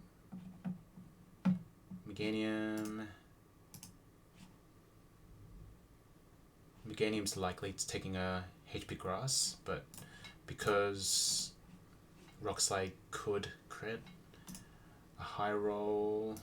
No. I think we're always outside of Hydro Pump range with Gorbis in on this matchup. Yeah, Meganium's fine.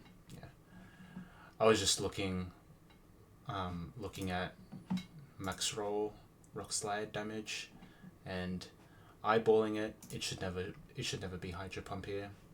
Only HP Grass. Go here, kill it. Simple. Best type matchup here is Anorith because it has super effective bug type against us. The Meganium, that is. Omanite has super effective move but has resisted water type against Meganium.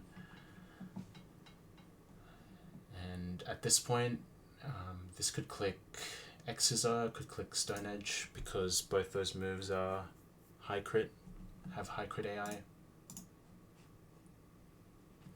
We're not really concerned with the check HP AI. I don't think it comes into play, especially with what I planned for the previous ones, because I think like moves like Stealth Rocks, Substitute, those type of moves might get incentivized. No, that's not right. Never mind. Just forget what I said. That last bit. Yeah, don't worry about it. Okay. But yeah, we're always safe to swap into Empoleon on any of those moves and bait Earthquake because we resist both the high crit moves, so that means it can never get incentivized to be clicked over highest damage move because of this effectiveness check. Both Stone Edge and X's are resisted, so there's no chance of +1 score. Those moves will always get -1. And then on Mega Drain, on Guaranteed Earthquake, we go to the Duck and kill. Yeah, we always live in Earthquake, so that's fine.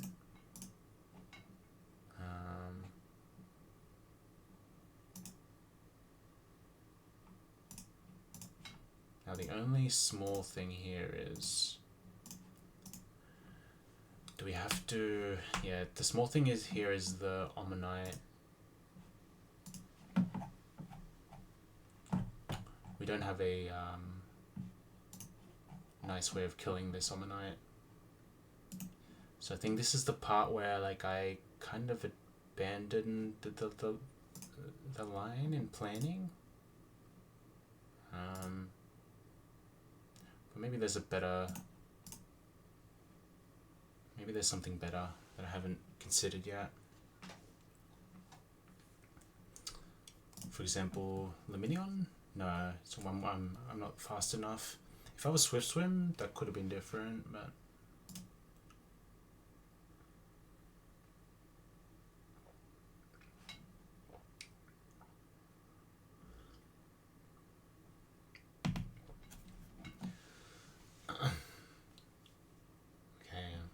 I can show kill with Stone Edge, but what does that really do? Not much. Could go back here, but no. Do I just have to send? Could go back to this, but I'm slower. I think it has to be this. And then what? I'm risking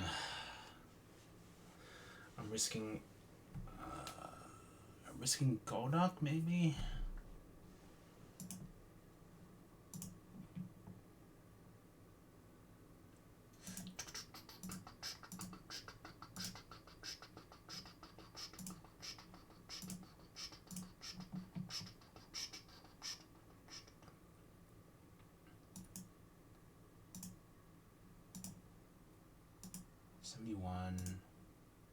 Okay.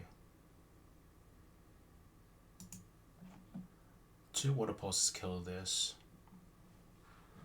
I'll probably just go Shellbell. Shellbell on the Golduck seems good. I could level this up a bit more, just so I take less damage. Is a consideration.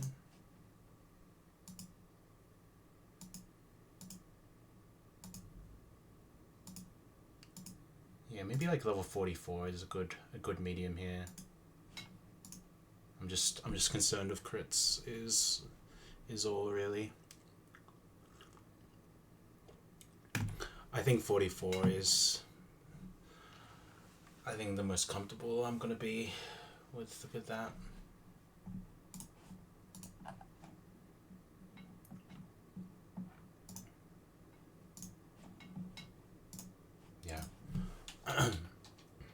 Okay, what's the... Have I put any ones in the team? No. Alright, this...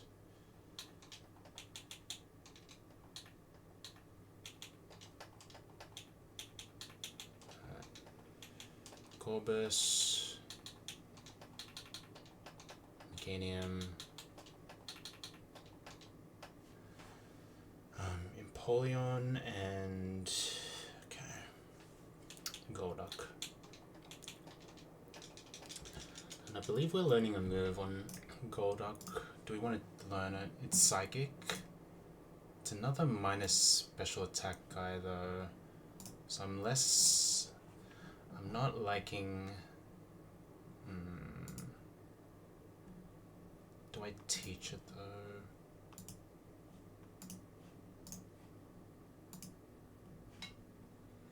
feel like there's some tech with Sable. So I'm keeping it in hopes that I actually use it.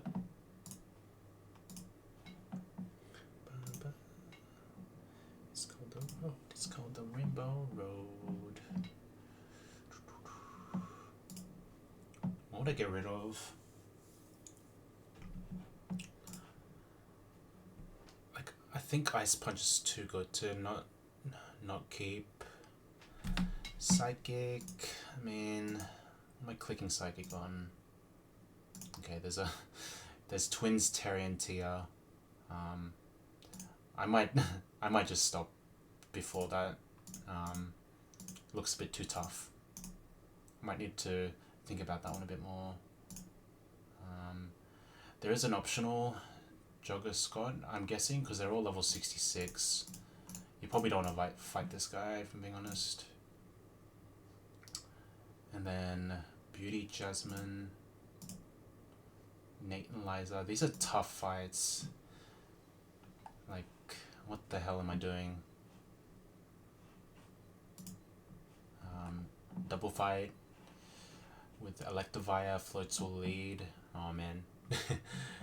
It's looking tough. And then to top it off, there's this fight, Inhale.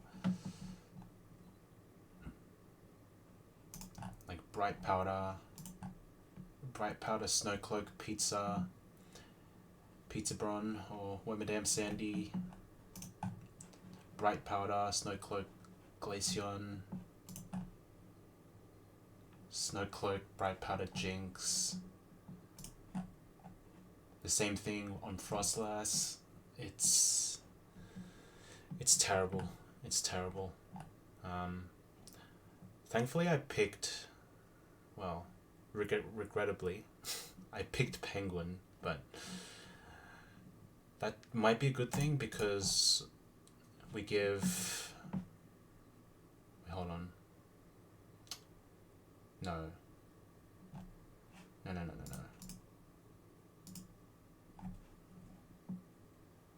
Dawn should have the starter that's weak to me, right?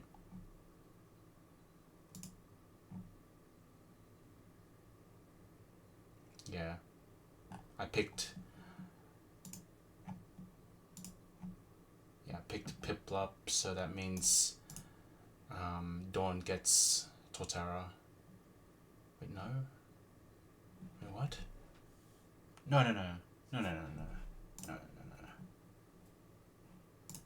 I picked Turtwig, so it makes sense that it gets Infernape because water is strong against fire.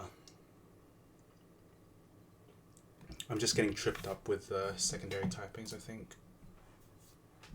But yeah, there's this fight. I have an opening in mind, but I don't want to get too deep in it because I still have all these fights left to go.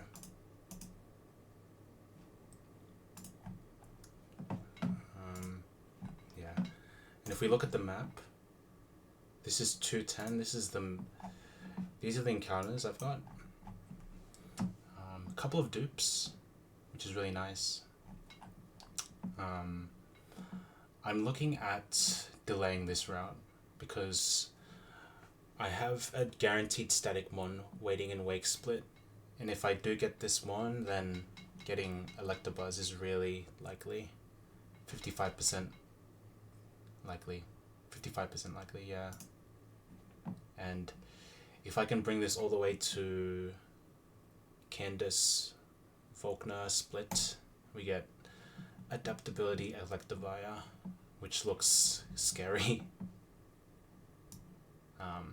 This will make up for not having Luxray at this point, because I hear Electivire is broken. We just have to get there. And it also depends on how the box is feeling pre-Maylene. we could just run into disaster leading up to the tag fight in Veilstone. The fights look tough, so if I'm making mistakes on these comparatively not so hard fights, then yeah, we could be bleeding if we're not careful.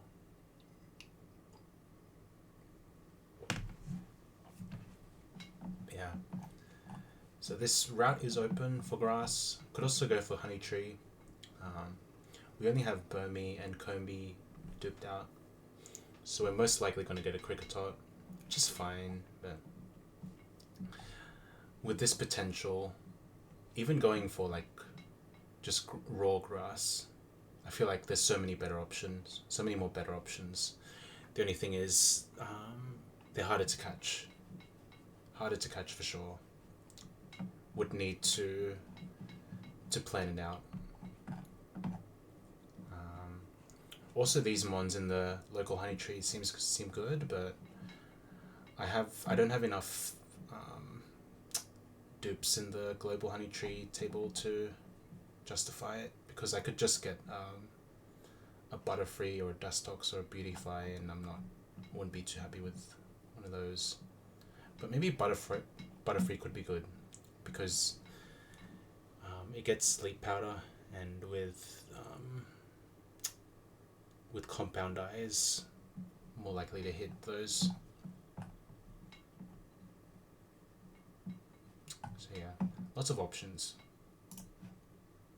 And then 215 coming up. Oh, who's this? Mods. Get him. Alright, and then 215. There's a chance of getting Dry Skin Krogunk. A couple of other nice mons here.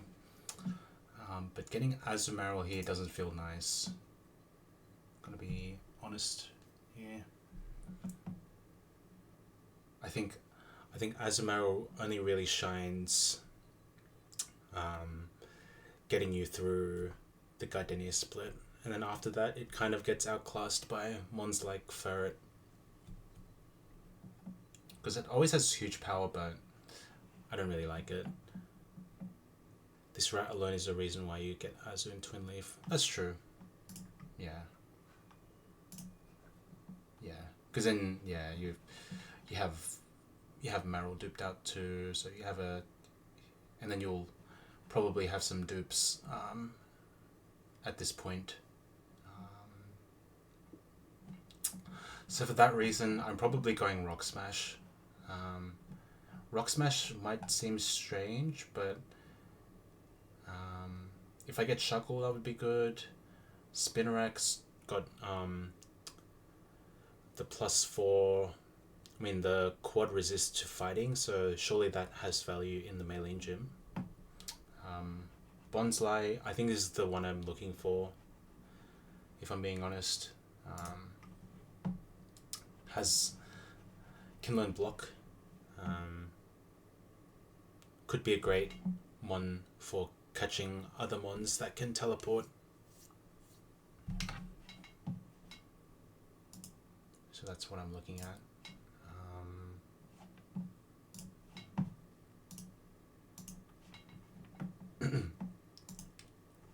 The only real miss is Leddybear, I think. But even then, it's a quad resistance to Maylene's fighting types, so there has to be some value. And probably a mon that I wouldn't mind sacking to Maylene if absolutely required. So yeah, I think Rock Smash is the play if we want to get past Maylene, if we're thinking about just the short term here. But yeah, but for now, this team should take out the next trainer in our path. I've decided not to teach psychic on this. Yeah. Because I think the Zen Headbutt's doing more. What was the... Okay.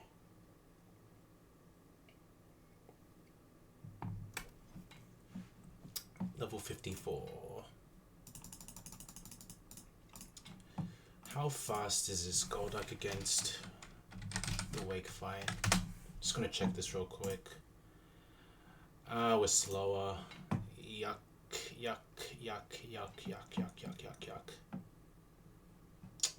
That's unfortunate. Zen Headbutt. Oh man, it's doing nothing. Where's Psychic? Oh my god. This is terrible. Let's go back. Let's not think about that.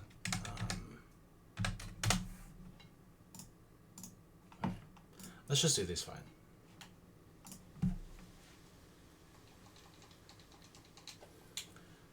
I want to keep this moveset as is. See how it goes. Give this the show bell.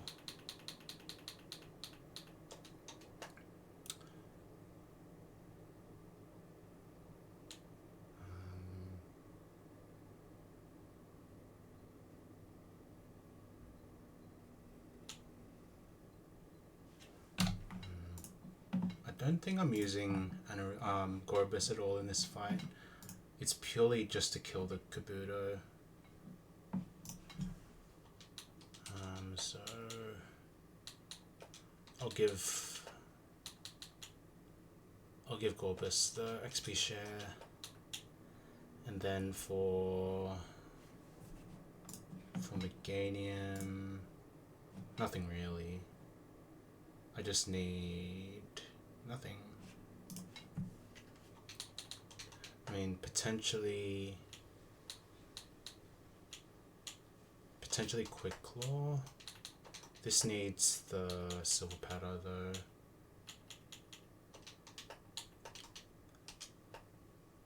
Lumineon can stay as is.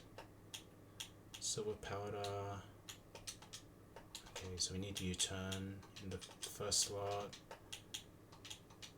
Twin Needle. We need to pre-damage this as well.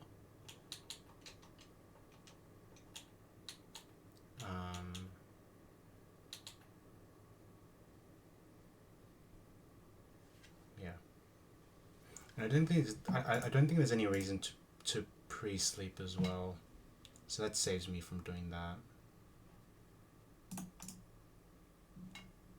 Okay. And then I go into Empoleon for the pivot, into Earthquake on this.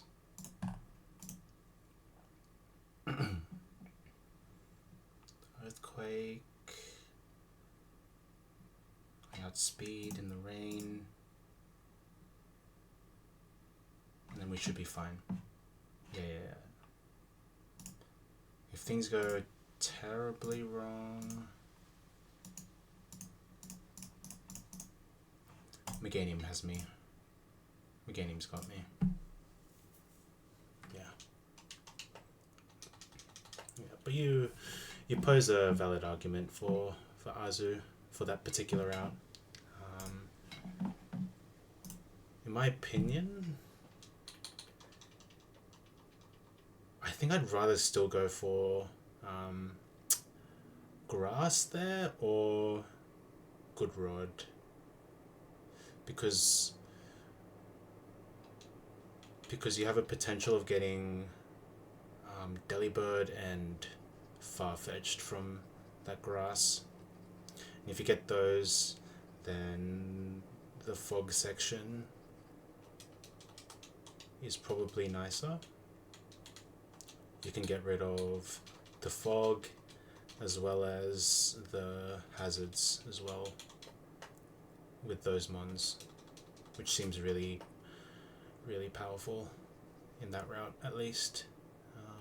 Yeah, we don't have to do any pre-sleep, so we can just go straight in without it.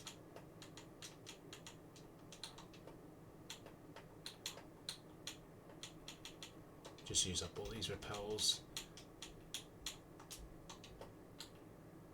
Okay, we go with this.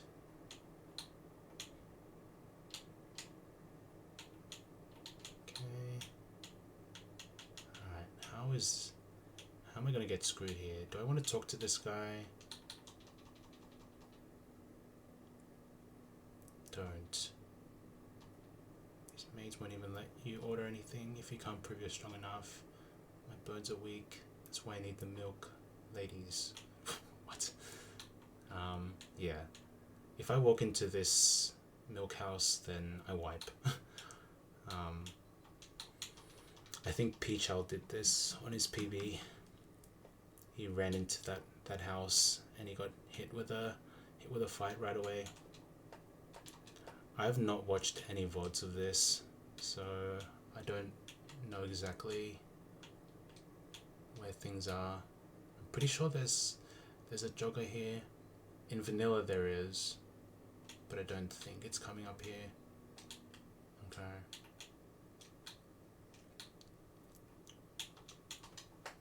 Alright. But this looks fine. I'm just gonna save here. Alright.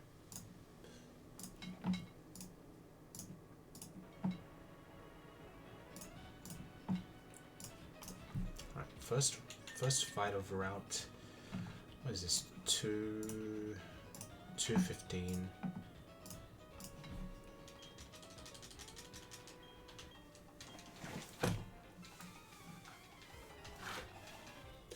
Oh, I forgot something. Oops. I forgot the pre-damage. Should still be fine.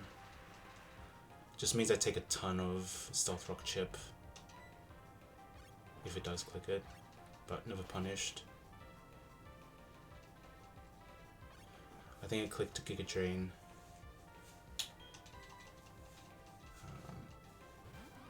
But there was no chance of switch AI, so I think we would have been fine.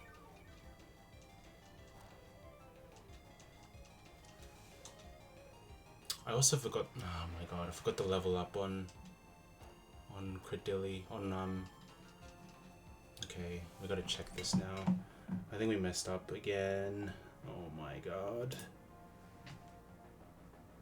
Okay, I think we hit a pretty good roll though on we hit a pretty good roll on U-turn. At 44, I think we just kill. I think we hit a good enough roll for U-turn to guarantee this kill, but very sloppy on my end again. If we don't kill this, then it's gonna kill us with Ancient Power most likely. Okay, just get a crit. I mean, we're saving XP at least, but we're playing sloppy, which is concerning. Alright, we're faster than this. Rock Slide, we'll do max 25% non-crit.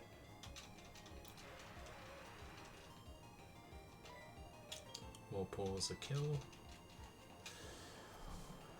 So this has Rindoberry, so it's not going to be entirely free to kill this with a grass move, but stuff like Meganium still kill through Rindoberry. Alright, Clampearl in. Highest damage is HP Grass.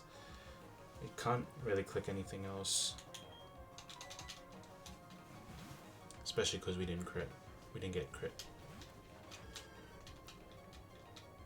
Oh really? It wants to click Hydro Pump on me?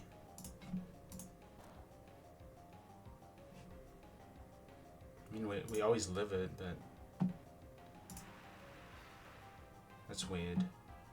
Oh right, it's because What was it? It's because of the deep sea tooth scale.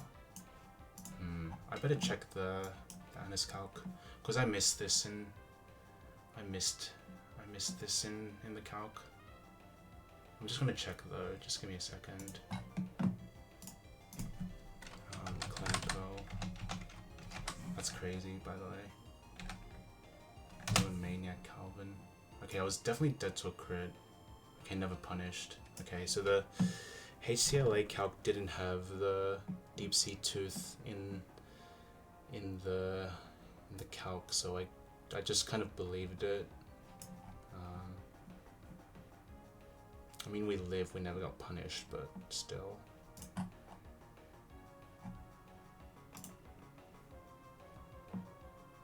We're fine. Okay, I just want to check something.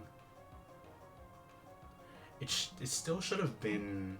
It still should have been HP grass. Though is why I'm weirded out. Yeah, even HP grass is doing more without the deep sea tooth. That was weird. I don't know why it clicked Hydro Pump. Maybe there's some weird AI with it. We always kill with. We should always kill this with Pedal Dance though.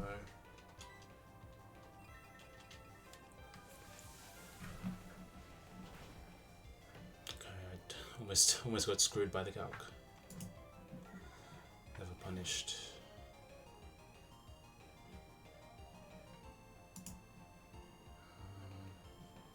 Maybe I'll check on the website. Hold on.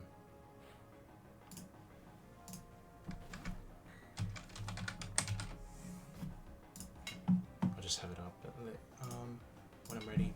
Okay, the plan doesn't change. I'm just at lower health than I expected, but we always switch out here. When I think we're dead to X's now, maybe even Stone Edge, but regardless, we swap back to Empoleon.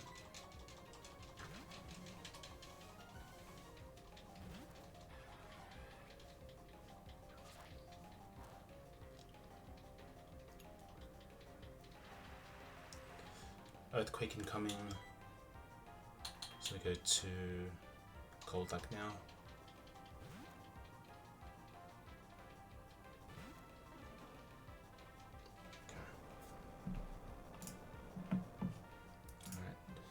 This will hurt a little bit, especially if we crit, but we're good. I'm just gonna do max 32% non-crit. We outspeed kill with anything.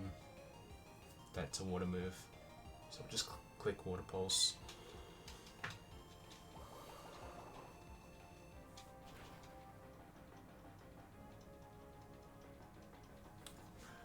Get some health back.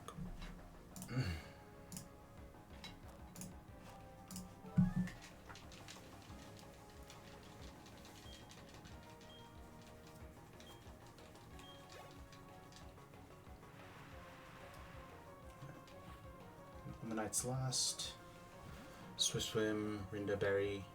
It's naughty nature, so even though I'm careful nature with minus special attack nature, the best move is to go for Water Pulse for the most damage, because highest damage move is Ancient Power. And in case of boost, we're still faster than Omanite in the rain. And we kill with Water Pulse, guaranteed. Okay, we get crit. Still fine. If we got crit from Earthquake, then things would be a bit different, but I think with most fights, with some fights you're risking double crits, and I don't think there's much you can do about it. It's 1 in 16 into 1 in 16 as well, so at that point it's fiction. But yeah, I just missed the item on Clampo, which almost screwed me.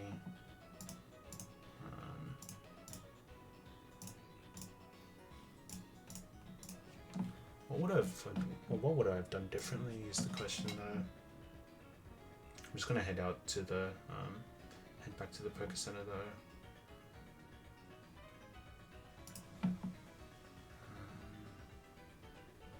Let's do this.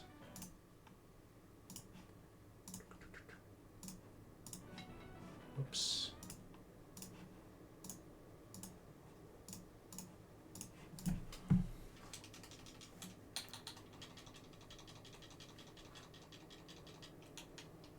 We still have to get out.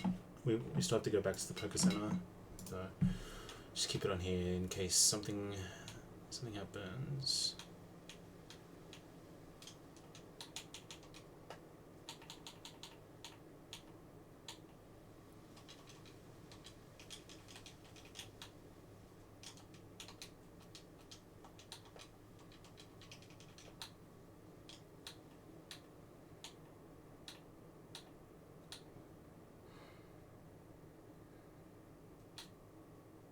Okay.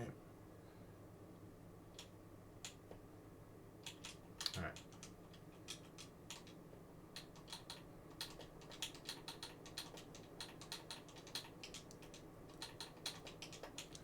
I really don't need the cut HM, so if I can find the... If I can delete... Who's the delete guy? Is it this guy?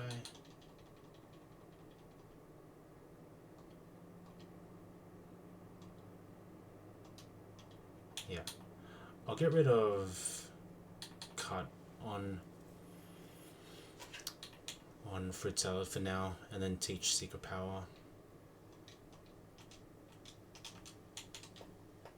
Because I can always, because I'm gonna, just for the extra power really. Could be nice. 85 base power is pretty nice, and if for some reason I need to teach it back, I could just teach the HM. I'd probably do the same thing for Nito as well, because we only needed cut for the Eterna building, and then ever since then we didn't really use it.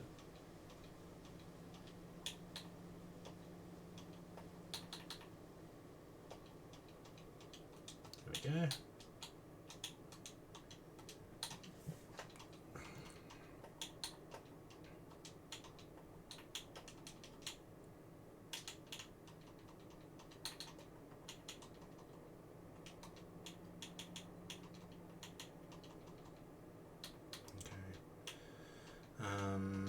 So this,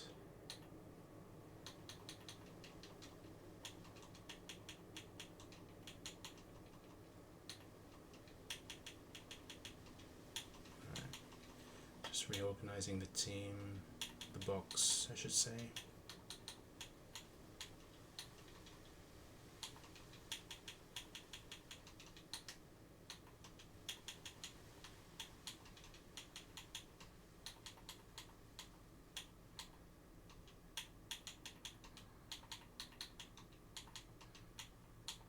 Those are my magic card guys. Normal types. Flying type, I guess.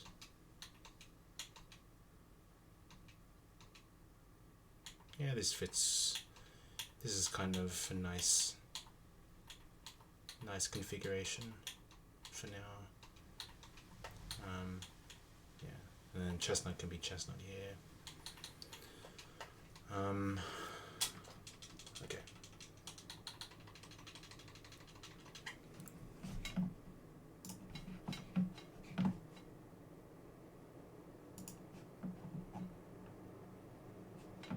Let's have a look at Hydro Pump AI.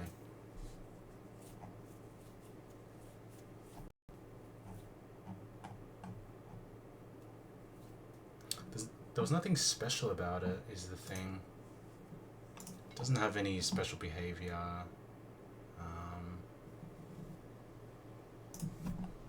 Like, was there something funny going on with HP Grass, maybe?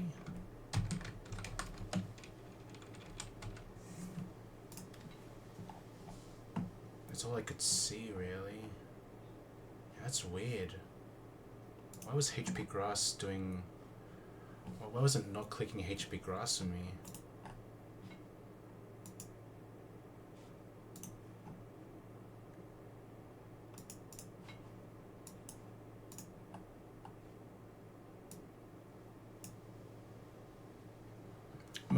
I would have definitely... Oh, right. It's because I was showing kill.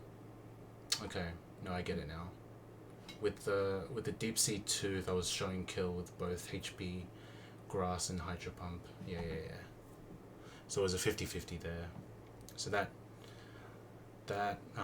clears up that mystery. And the play would have been... Probably would have been unchanged, unless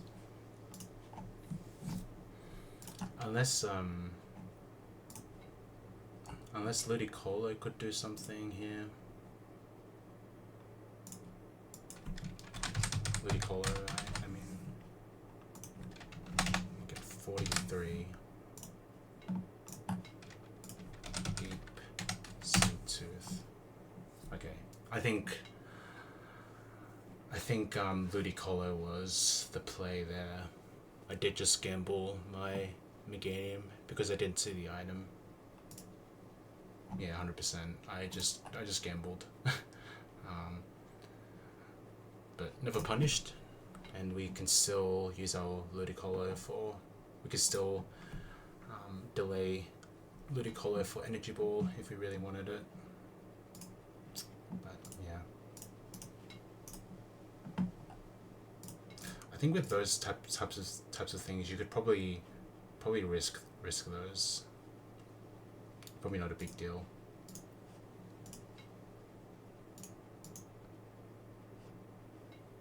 Like in the grand scheme of this game, I think the name of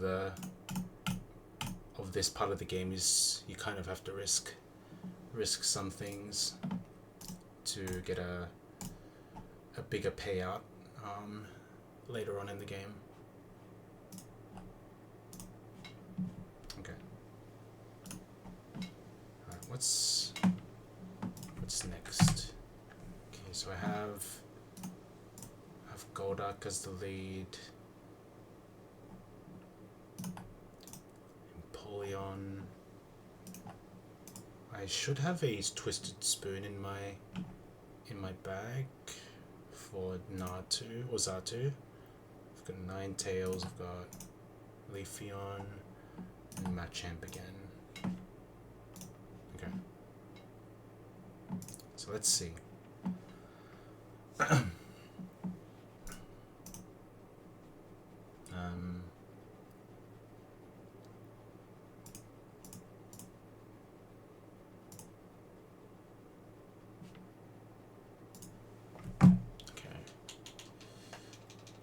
Level 44.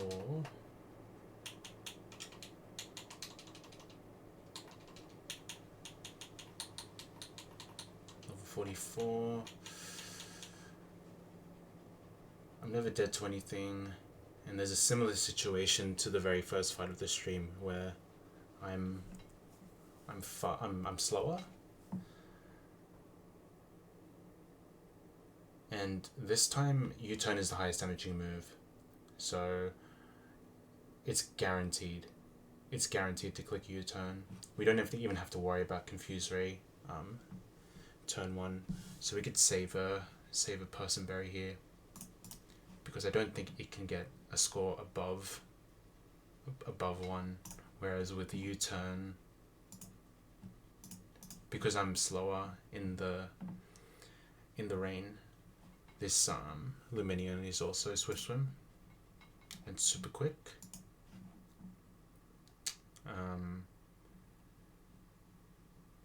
It will always get minimum +1 score here, and I believe, yeah, this doesn't have a super effective move against us. The move is neutral. U-turn is neutral against us, so it can't get a -1 score. all the mons are alive in the back, and there should be a mon in the back that does more damage.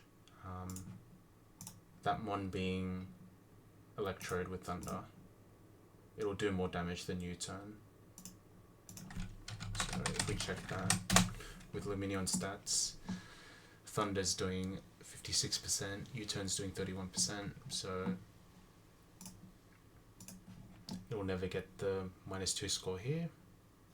There's no super effective moves on its moveset, so then it's really likely to get +1 scores here. But even if it doesn't,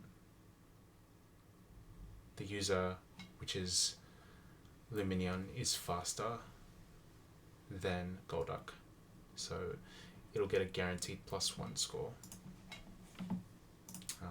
You compare that to Confuse Ray, it can never get a score above 0.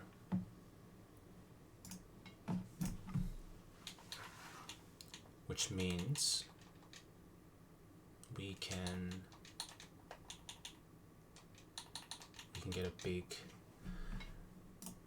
big damage off with Water Pulse, or with Dive. With Dive, I think. We go with Dive first, and then outspeed kill with Water Pulse, just to avoid the aftermath damage, assuming no dive crit. Otherwise we just tank the 25% from aftermath and continue. Okay, so that's guaranteed. That Electrode will go down. This means Masquerain comes in. Masquerain.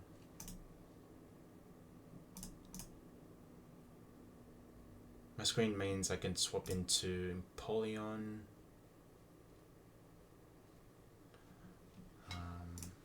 I would like to have Empoleon to deal with the Luminion in the end. So we will need to pre-sleep. But yeah, on the likely stun spore, I go to pre-slept Empoleon, bait Bug Buzz because it's highest damaging move.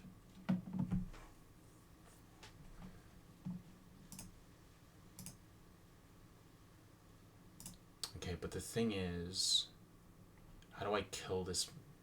How do I kill this? All right, I have Machamp in the back to kill with Thunder Punch, I believe. Yeah, Thunder Punch. At 45. Okay, but I'm speed tied is the only thing. Does that mean I have to go 46? Ugh, it's a little ugly, but I need to outspeed it because I'm dead to air/crit. I think I can make it work though. Okay.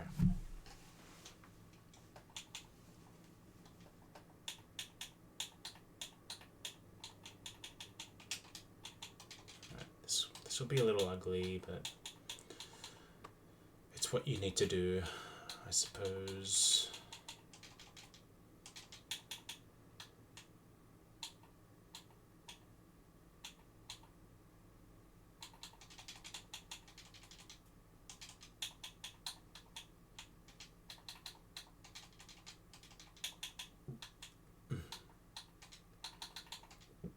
Okay.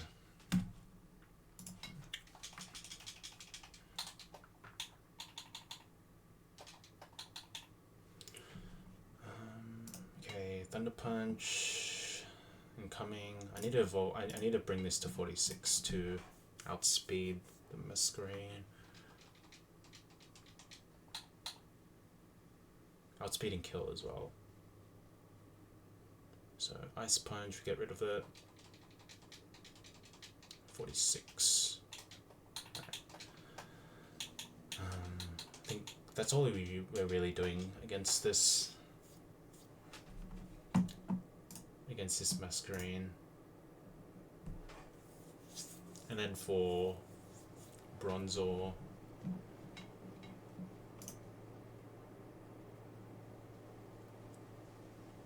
we probably swap to... Okay, so this is the part where I pre-paralyze all my magic card mons. It's gonna be a 3-man effort and a female effort to kill this Bronzor, I think. Because pre-paralyze means I'll take less damage from Gyro Ball, as you can see. Yeah. So we'll do some chip. And then Ninetales probably finishes it off. I could also knock off the Gyro Ball. I mean, knock off the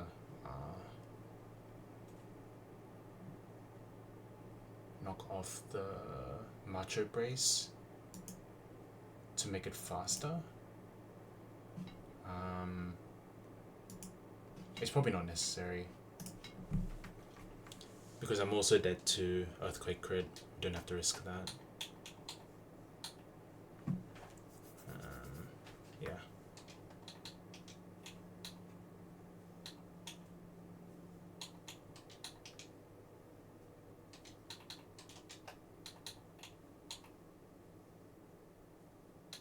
Let's go. Do I need 3 magic guard mons though to kill a Bronzor is the question, because I don't think I need that many mons, because I'm putting all my eggs into Empoleon to kill this Luminion last, and I don't...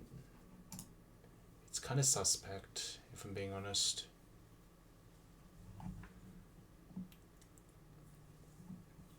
But I don't think there's any better mons, is there? Maybe Gorbus? Gorbus doesn't really take much damage.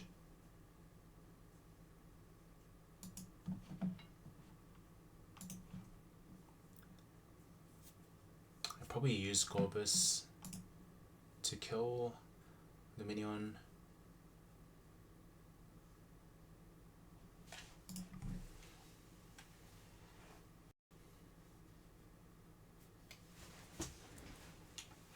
So I don't think I'll use... Do I use Xatu at all? I don't think I do.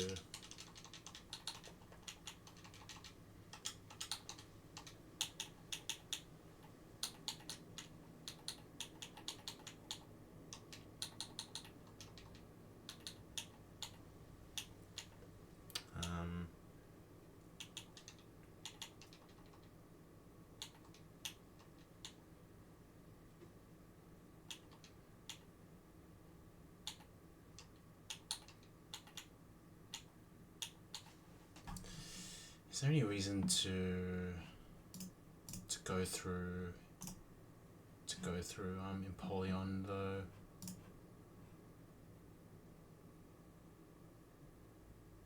I mean, it depends on Golduck HP, I think. As long as I switch into a Bug Buzz, then I'm fine.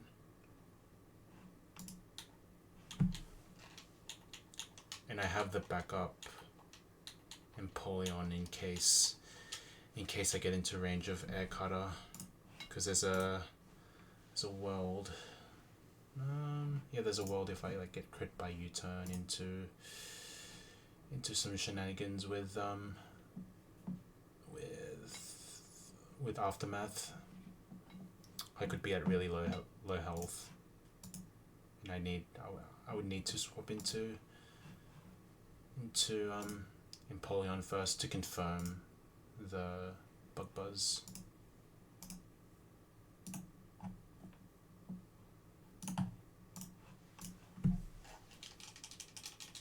So I think with that in mind, I'll probably just go Shell Bell.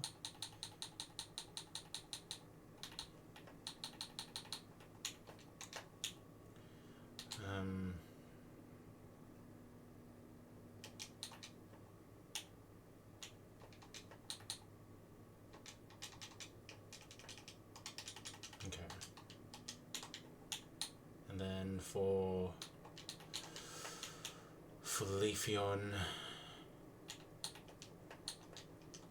Leafeon and Ninetales need to be pre-parried.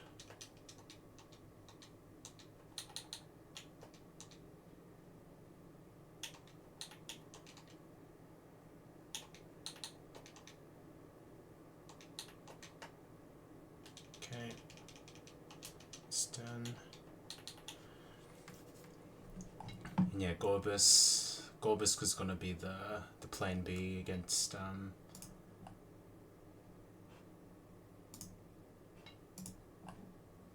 Luminion if things were to take a turn for the worst.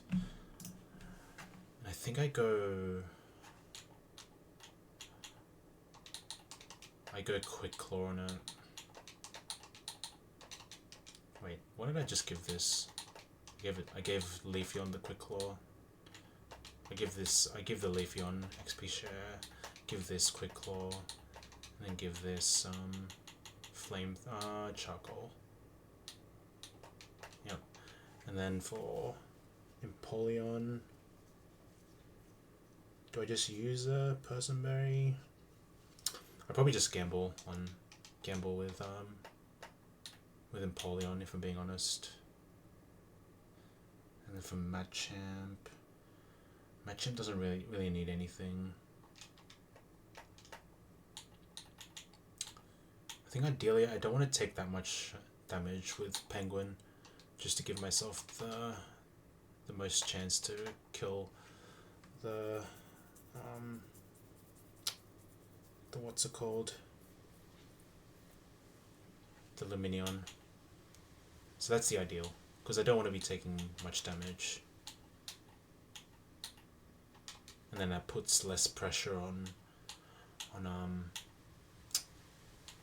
Gorbis to clutch up.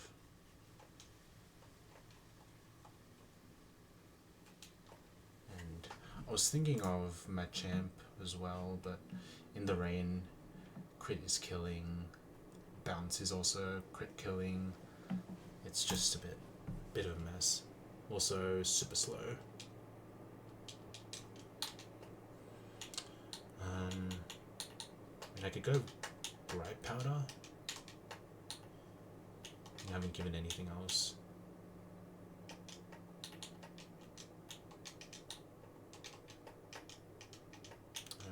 And again, we'll need the pre-sleep. So let's save here.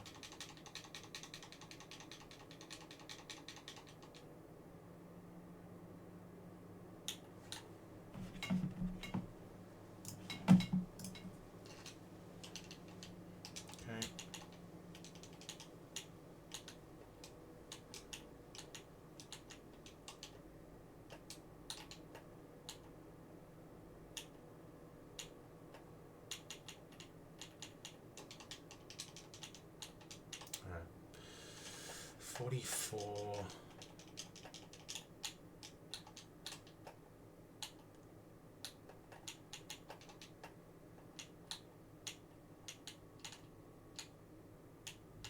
Okay. Let's see. Where is this optional? Just use repel again. Get off my bike as well. I've never explored this part of the map before, so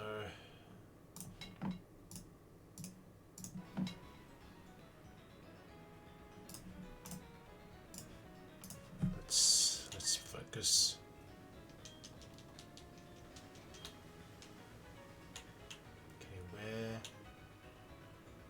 is it? Okay, no, nothing. Oh, okay. There's the cyclist.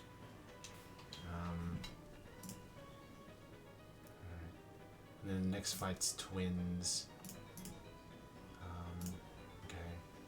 Do I want to do that this time? Is the question. I probably don't want to.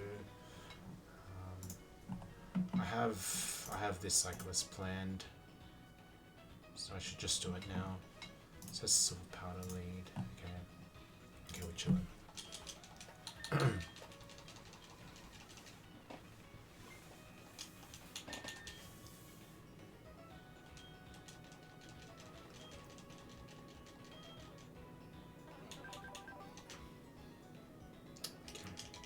As I said.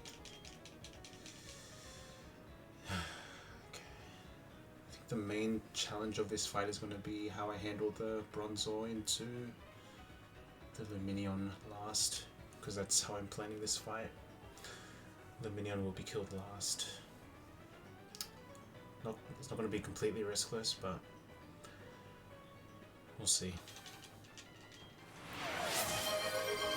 Yo! 7 is a prime number. Appreciate the follow. How's the temps been? Yeah, we're doing okay. We ran Ape since day 1 of PK release, and we decided to run Penguin for the first time, and here we are in Makin split. Okay, turn 1, Luminion sees U-turn as highest damage. There's no super effective moves. There's a mon in the back that has a more powerful move compared to the highest damaging move, which is U-turn, in Electrode's Thunder. So this is a guaranteed U-turn.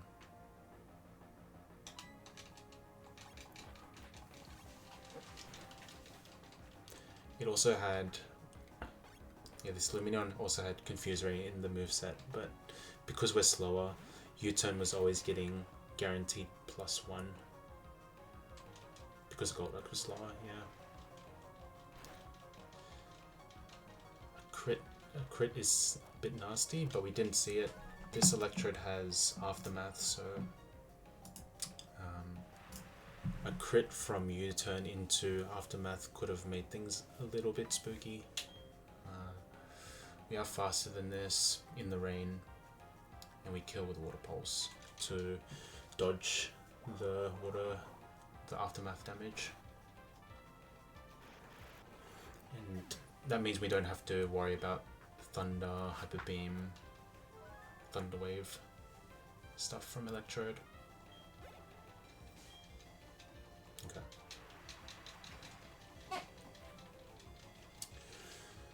Masquerade in. Gets the Intim off.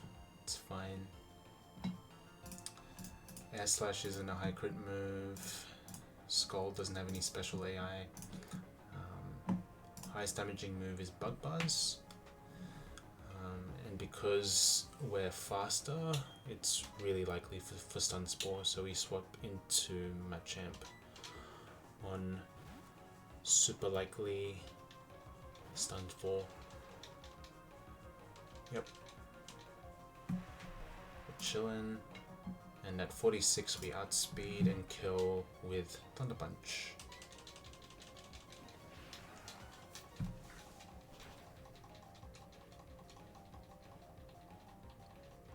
There we go. So that's Luminion, Electrode, and Electrode and Masquerade down. Now, Bronzor sees super effective move with Hypnosis, so it comes out because it has a better typing compared to Luminion, who also has a super effective move in Bounce, but Bronzor has super effective Psychic typing against us, so it's the better type matchup between the two. Doesn't see any kills, so we could stay in. and I think I will, just to simplify things. Yeah. The goal is to chip this Bronzor high enough so Ninetales can get the kill. Ultimately, it's the Bronzor's holding a Macho Brace as well to accentuate its slowness, because it has Gyro Ball in its moveset, so it will do more damage. But a crit Gyro Ball won't kill us. So I think the play is to go for Thunder Punch. We'll just go for maximum damage here. We don't go for Superpower because the recoil could spell trouble. Submission is also a play. I think I'll go Submission. I don't think there's any reason not to go for it.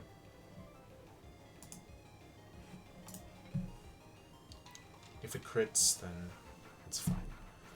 I mean, crit means we take a bit more experience on Machamp, but I'm holding the XP share on something. Yeah, I'm holding XP share on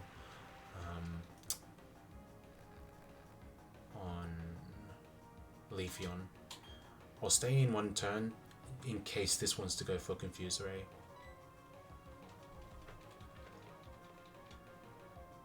Okay, goes for Gyro Ball, that's fine. Crit never kills us, but we'll do a lot of damage. It's fine though. Okay, it didn't go for Confuse Ray. It's fine though. We'll just go into HTD now. Leafeon on Gyro Ball or Confuse Ray. Okay, Gyro Ball. Because we're pre-paralyzed, won't take that much damage, and I think we just sit on this Bronzor until this clicks Confuse Ray. The only thing is we're baiting 50-50, aren't we? No, we're not. Oh yeah, we are. Yeah, this is a little awkward. It's fine though. I might just have to pivot plans now because the Leafeon doesn't really want to. I mean, Ninetales doesn't really want to take an Earthquake to the face, and it's 50-50 between Gyro Ball and Earthquake. We'll just try and kill it.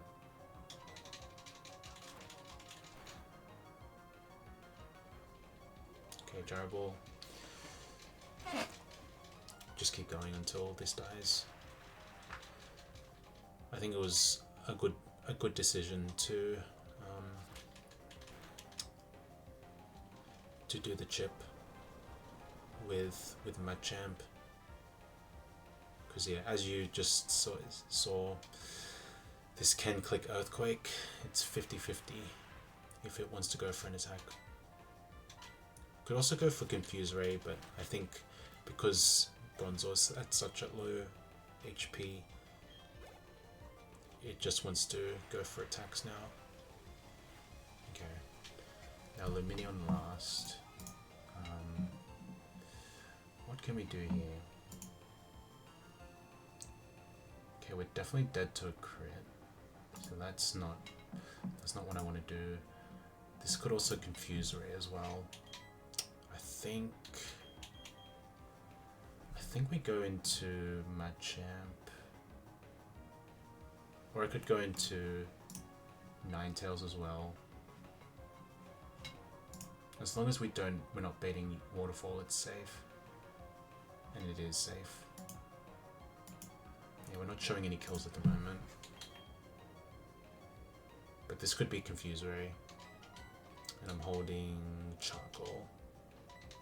Charcoal was for the Bronzor, but I might have messed up there. It's okay though. Deceased kill with waterfall. I might go to Empoleon first to see if we can do anything. We're not quite out of the woods yet. We could just get confusion hacked into flinch potentially, which could be really bad.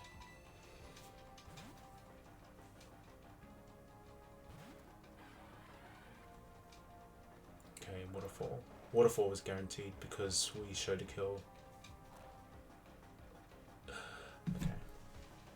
Now we just need to clutch up here. Highest damaging move is waterfall, unfortunately. And the best move here is to just...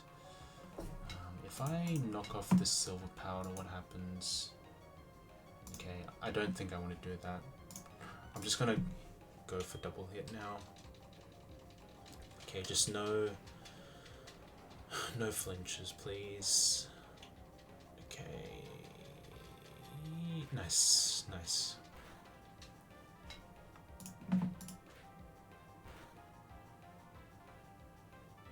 Okay. I think I have to stay in one more turn. We're never dead to waterfall, are we? Okay, if the target's HP... Okay, so Confuse Ray's AI is dependent on my HP. What's my HP right now? Is it above 70? Let's see, 88 on 141. Okay, I'm below 70%, so it's unlikely it'll click it'll click Confuse Ray. It'll just keep pressing waterfall. I think I'd stay in one more turn and try to kill it.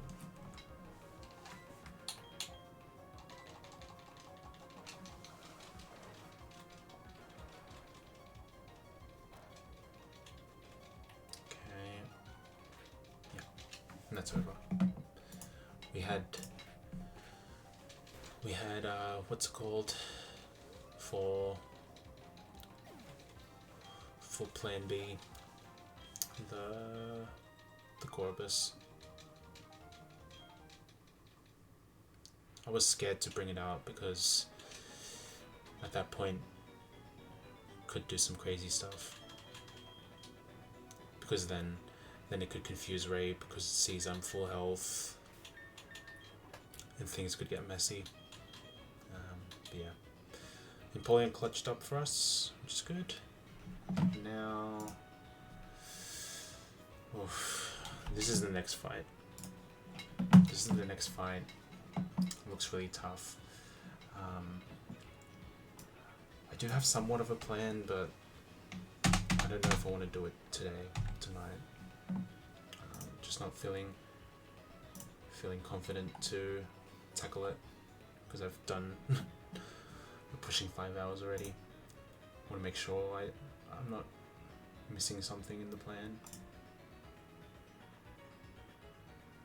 But yeah, these are the battles coming up. I'm back from the underground. Hopefully we haven't wiped. How are we doing? Did you avoid all the traps?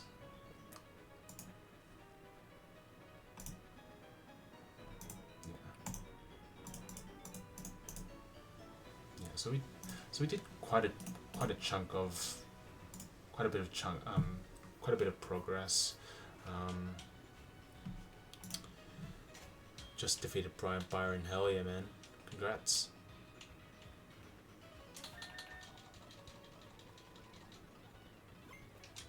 Off to.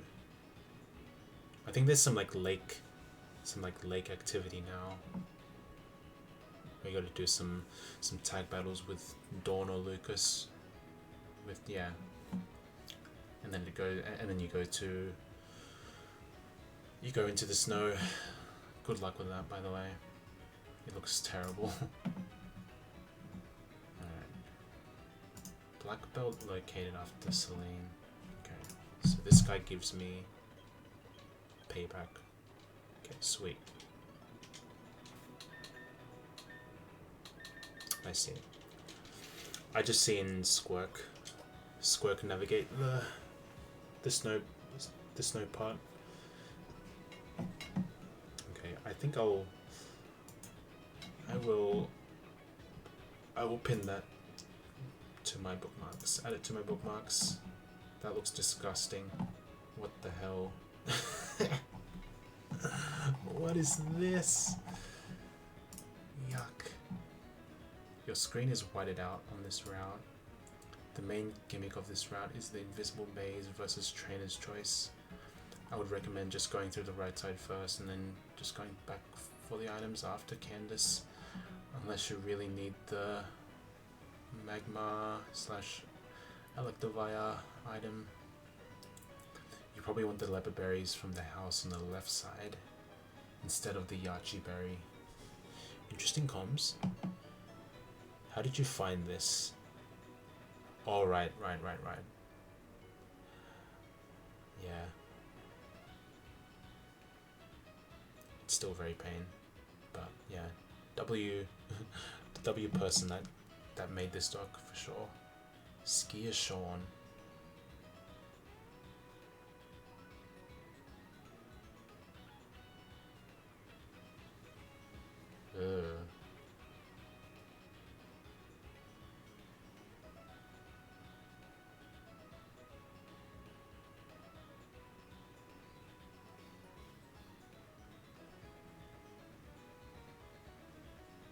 In fact, the official item sheet is kind of very wrong. What the hell is this? What are we doing? What are we doing, documentation people in PK HQ? Why is the item sheet very wrong? Kind of very wrong. I don't even want to look there at the moment, but yeah.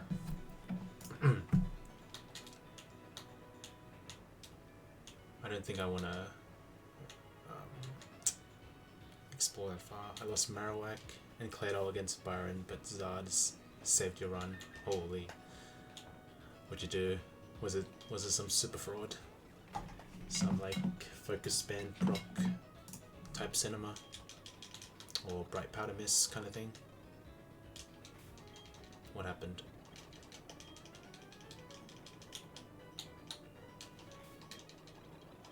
Alright. Okay. Let's go. Would cool lava for eruption, but Charmeleon happened to be Blaze instead of solar power. A scaled heat wave to kill Steelix. Oof! The inbuilt life orb. Nice. That was my underground encounter. Interesting.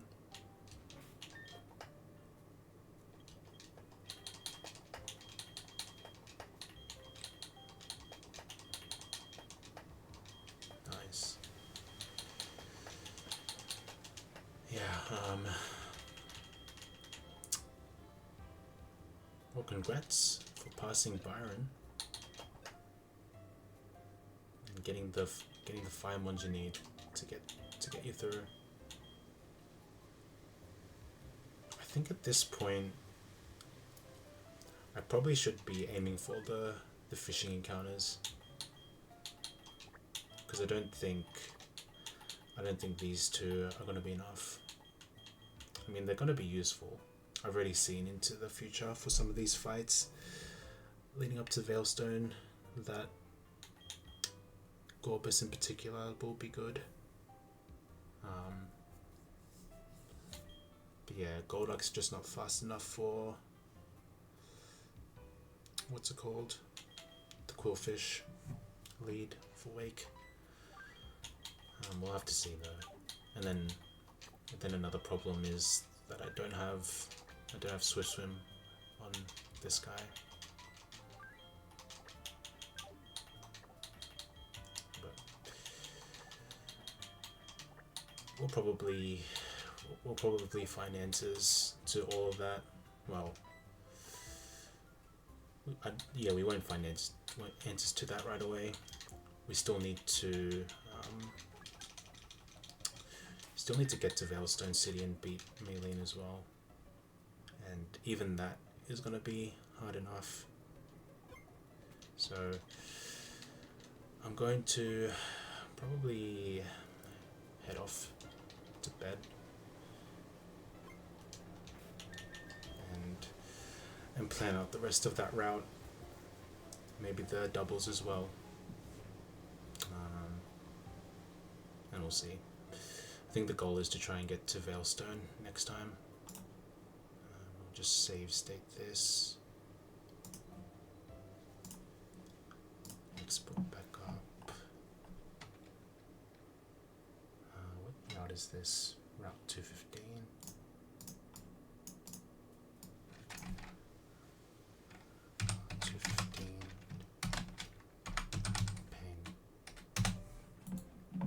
Yeah, we'll head out now. Thank you guys for watching. Appreciate the follows, the new chatters coming in to see me play. We're going to send you over to, looks like Bugfoot's playing. Spacio's playing as well. Let's see where Spacio's up to. He's streaming. He's doing Rourke. He's chilling. I mean, he did make a lower script that helped me get Sandshrew. So we'll send you over to Spacio, and we'll see you next time. Let me see. Spacio /raid. Yeah, my plans for next time is try to get